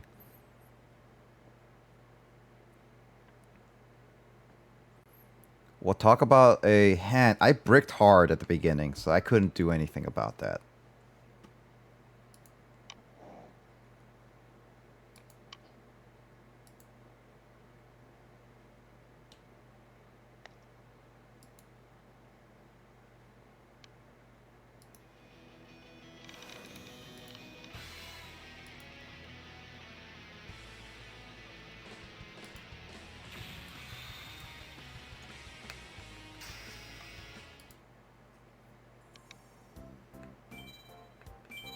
Great, now I have to say yes again. I don't want to say yes to saving the world. God. Why do people want me to save the world? Gosh, I just want to play card games. Especially card games on motorcycles.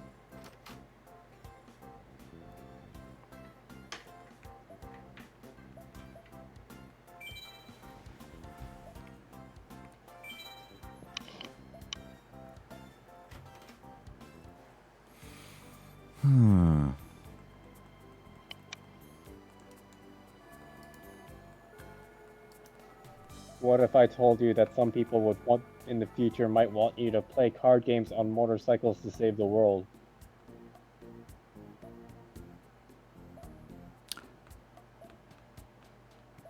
Okay, that's really debatable. Like, you need to like really convince me. Like, really convince me in order to save the world. Otherwise, like, I would just like to ride my motorcycle. I see. I don't ever care about saving the world.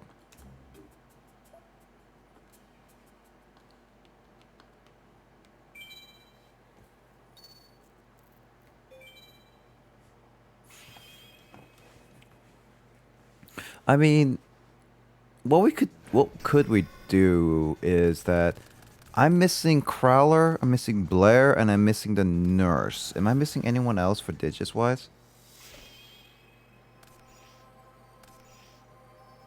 I don't think so. Though I could be wrong. Chumley? I have Chumley.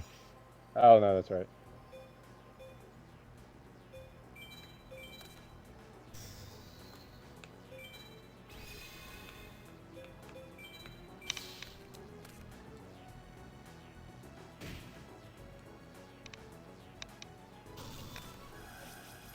What about see, I have oh, Bastion is the other one I don't have. Oh, that's right.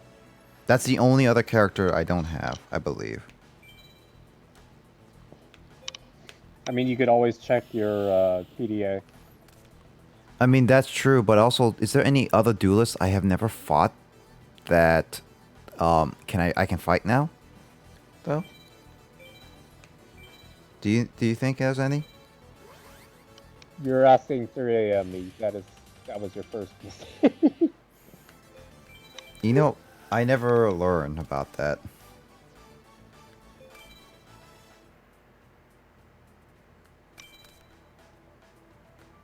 Can't get rid of our Lord and Savior Muka Muka.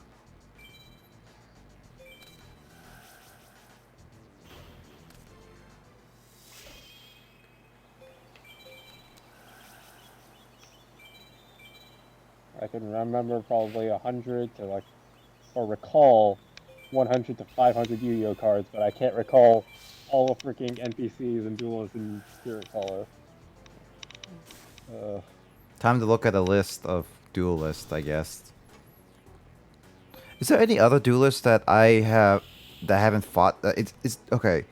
So I'm assuming that other than the last Shadow Rider and the final boss, I'm assuming that I don't meet any other new character in the even in the post game kind of thing. Are you including Season 2 people? Right, because I know everybody has. Is there more Season 2 people than Hasselberry? Yes. Oh. Which Season 2 people? She has 2 Karibos in her hand? What the BS is that? Ah. Of course she had to have 2 different ones.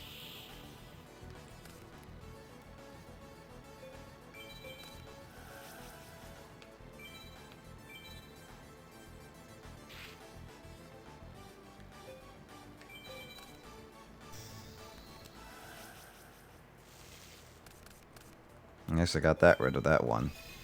Let's see. What other Season 2 people are there? Blair's not. Society of Light. Sagittarius shouldn't be the one.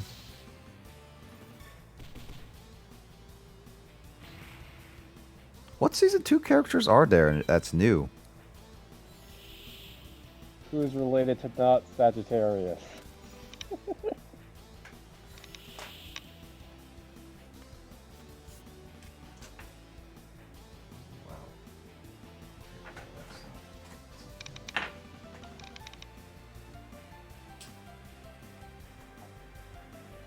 Who's related to not Sagittarius? Because his name is Sartorius. That was the joke. Ah. I didn't realize that it's Sartorius.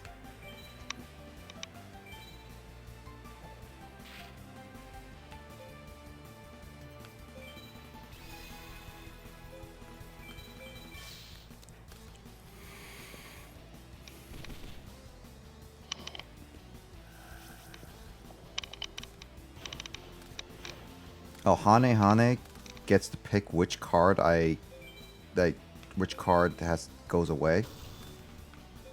Very few cards are like, oh, destroyed the monster that destroyed it. Yeah. Ah, that's BS. Well, alright, well, Luka Muka, you're going out. Of course, she picks the most powerful one. Guess I should have tacked with the most powerful one. You know what? No, you're not gonna get the benefit of the doubt. You destroyed my alligator with all of his like glorious like equipment. Your monster's getting destroyed. I don't care. You're gonna get BM'd this match.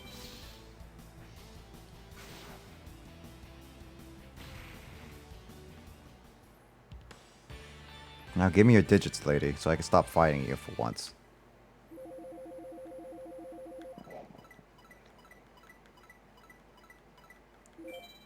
You got a lot of bonuses there. Yep. Oh, come on, really? What's it gonna take for you to give me your digits for once?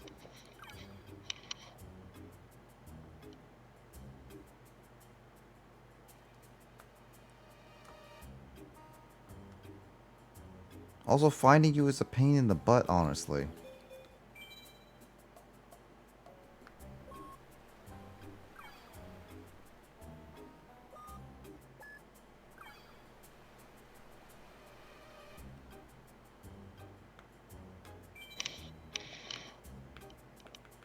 That was Bastion. I figured that he would be at the Raw Dorm. It's like, he'll be like giving me his digits, like, you're not Tanya, but I guess I can give you my digits. So sad and depressed.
Tornado Wall. He has Tornado Wall, actually. Tornado Wall. He has Tornado Wall, actually. Whoopsie. I had echo on my stream a little bit. Hold on. Face up the field and any damage. Wait. Hold on, what's this? Umi activated on field. As long as Umi remains faced up on the field, any damage from attacking monsters to your life points becomes 0. When Umi is removed, it's also card. Sure.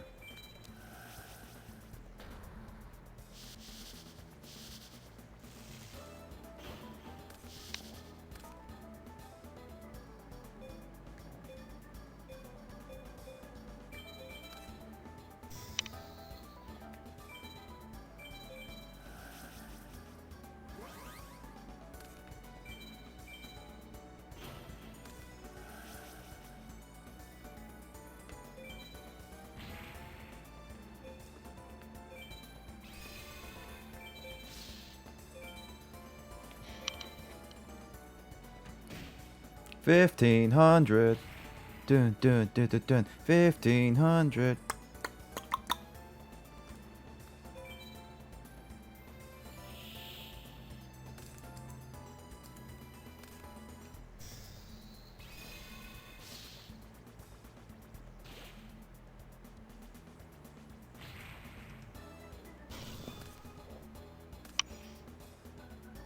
Not the fish.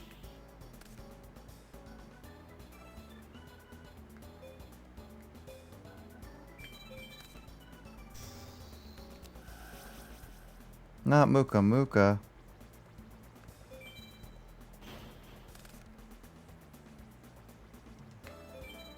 Bastion actually is coming out at me with a vengeance for once. Out at me with a vengeance for once.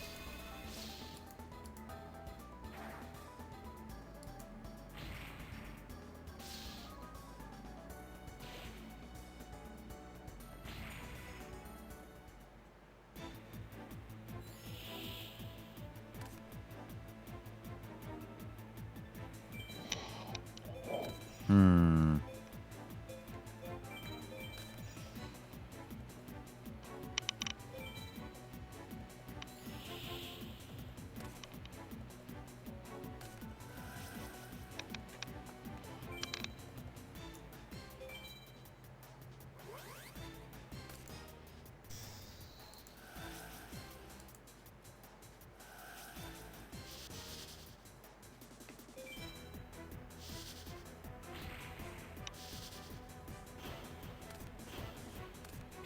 Well.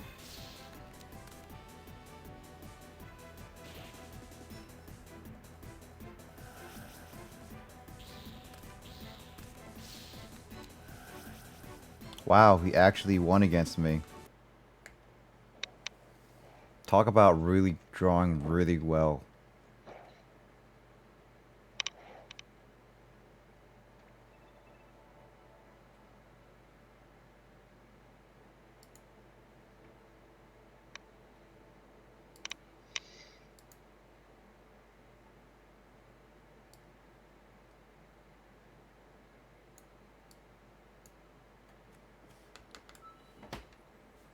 I just want the nurse's digits for once. God, give it to me.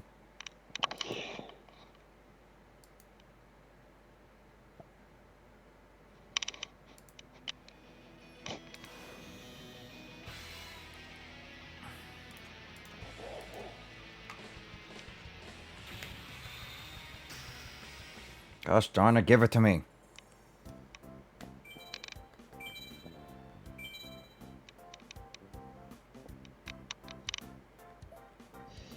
Yeah, I'm pretty yawny right now. Yeah. You know what? I'll just get see if I can get the nurse's digits and then make the small story progress here and call it there.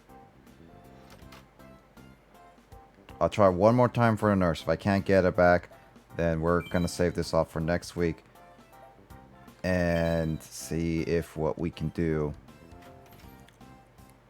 Final boss is probably gonna be Saturday. What did you say is Saturday, Justin? Saturday, if RNGesus likes you, yeah. Okay. We'll see. But Shadow Rider, next Shadow Rider. We almost had 3 Shadow Riders, but then bad luck drawing each time.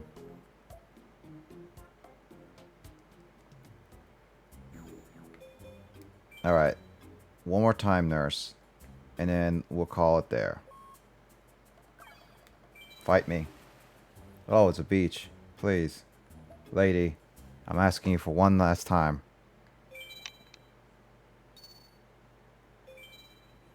Please go first.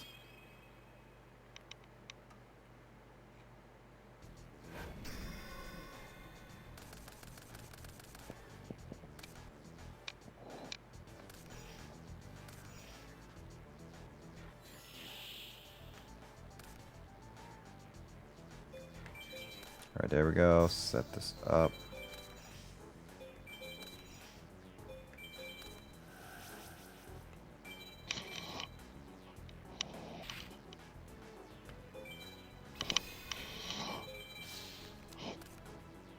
No! I am literally 100 points short. Yeah,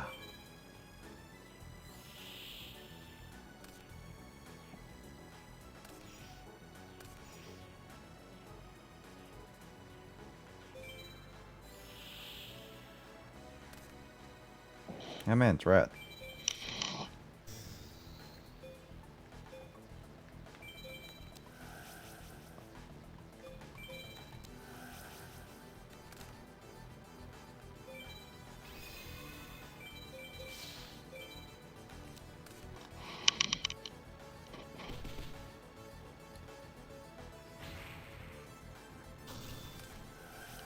Alright, get your 1,000.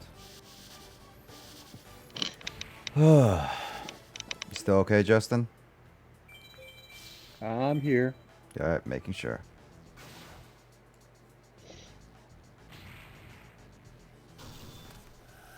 Get rid of your monsters.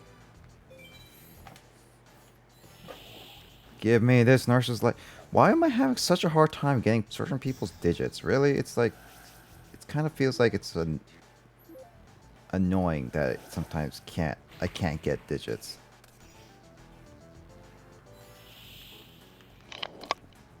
Lord save a Muka Muka.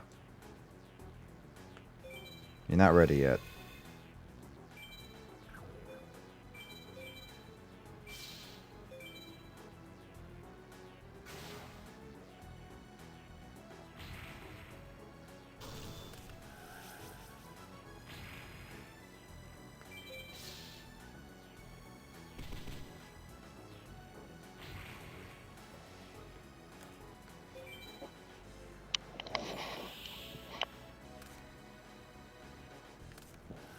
Oh, okay, it's like you have that wishes thing, but it's not gonna work. Graceful Charity. Yeah, get your 500, whatever.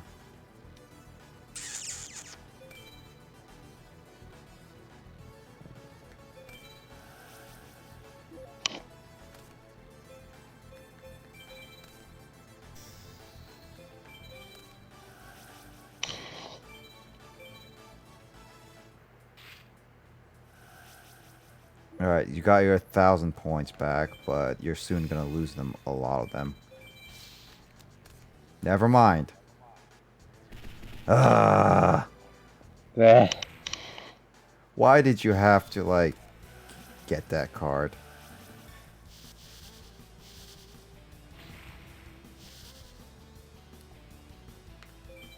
Alright, you live for another turn. Gosh darn it.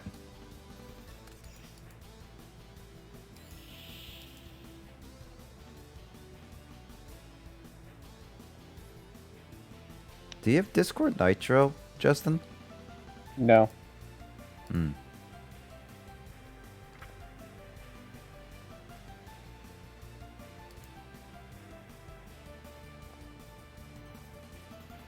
Do we have that email on the server?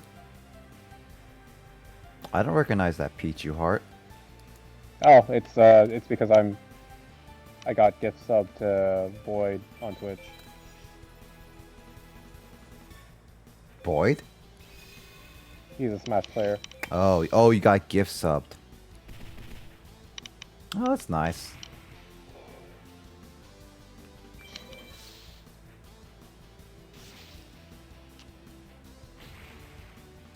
I like how his name is Boyd.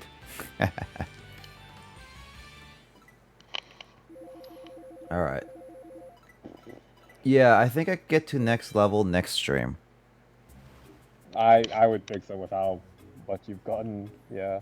After PE the other day, did you forget your jersey? I brought it for you. Be more careful next time. Is that digits?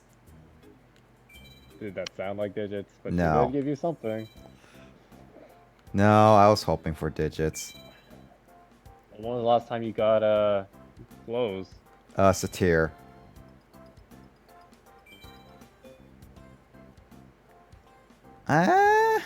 Yeah. I don't even have a different dual disc. Oh yeah, I forgot I had him. I don't want to use him though.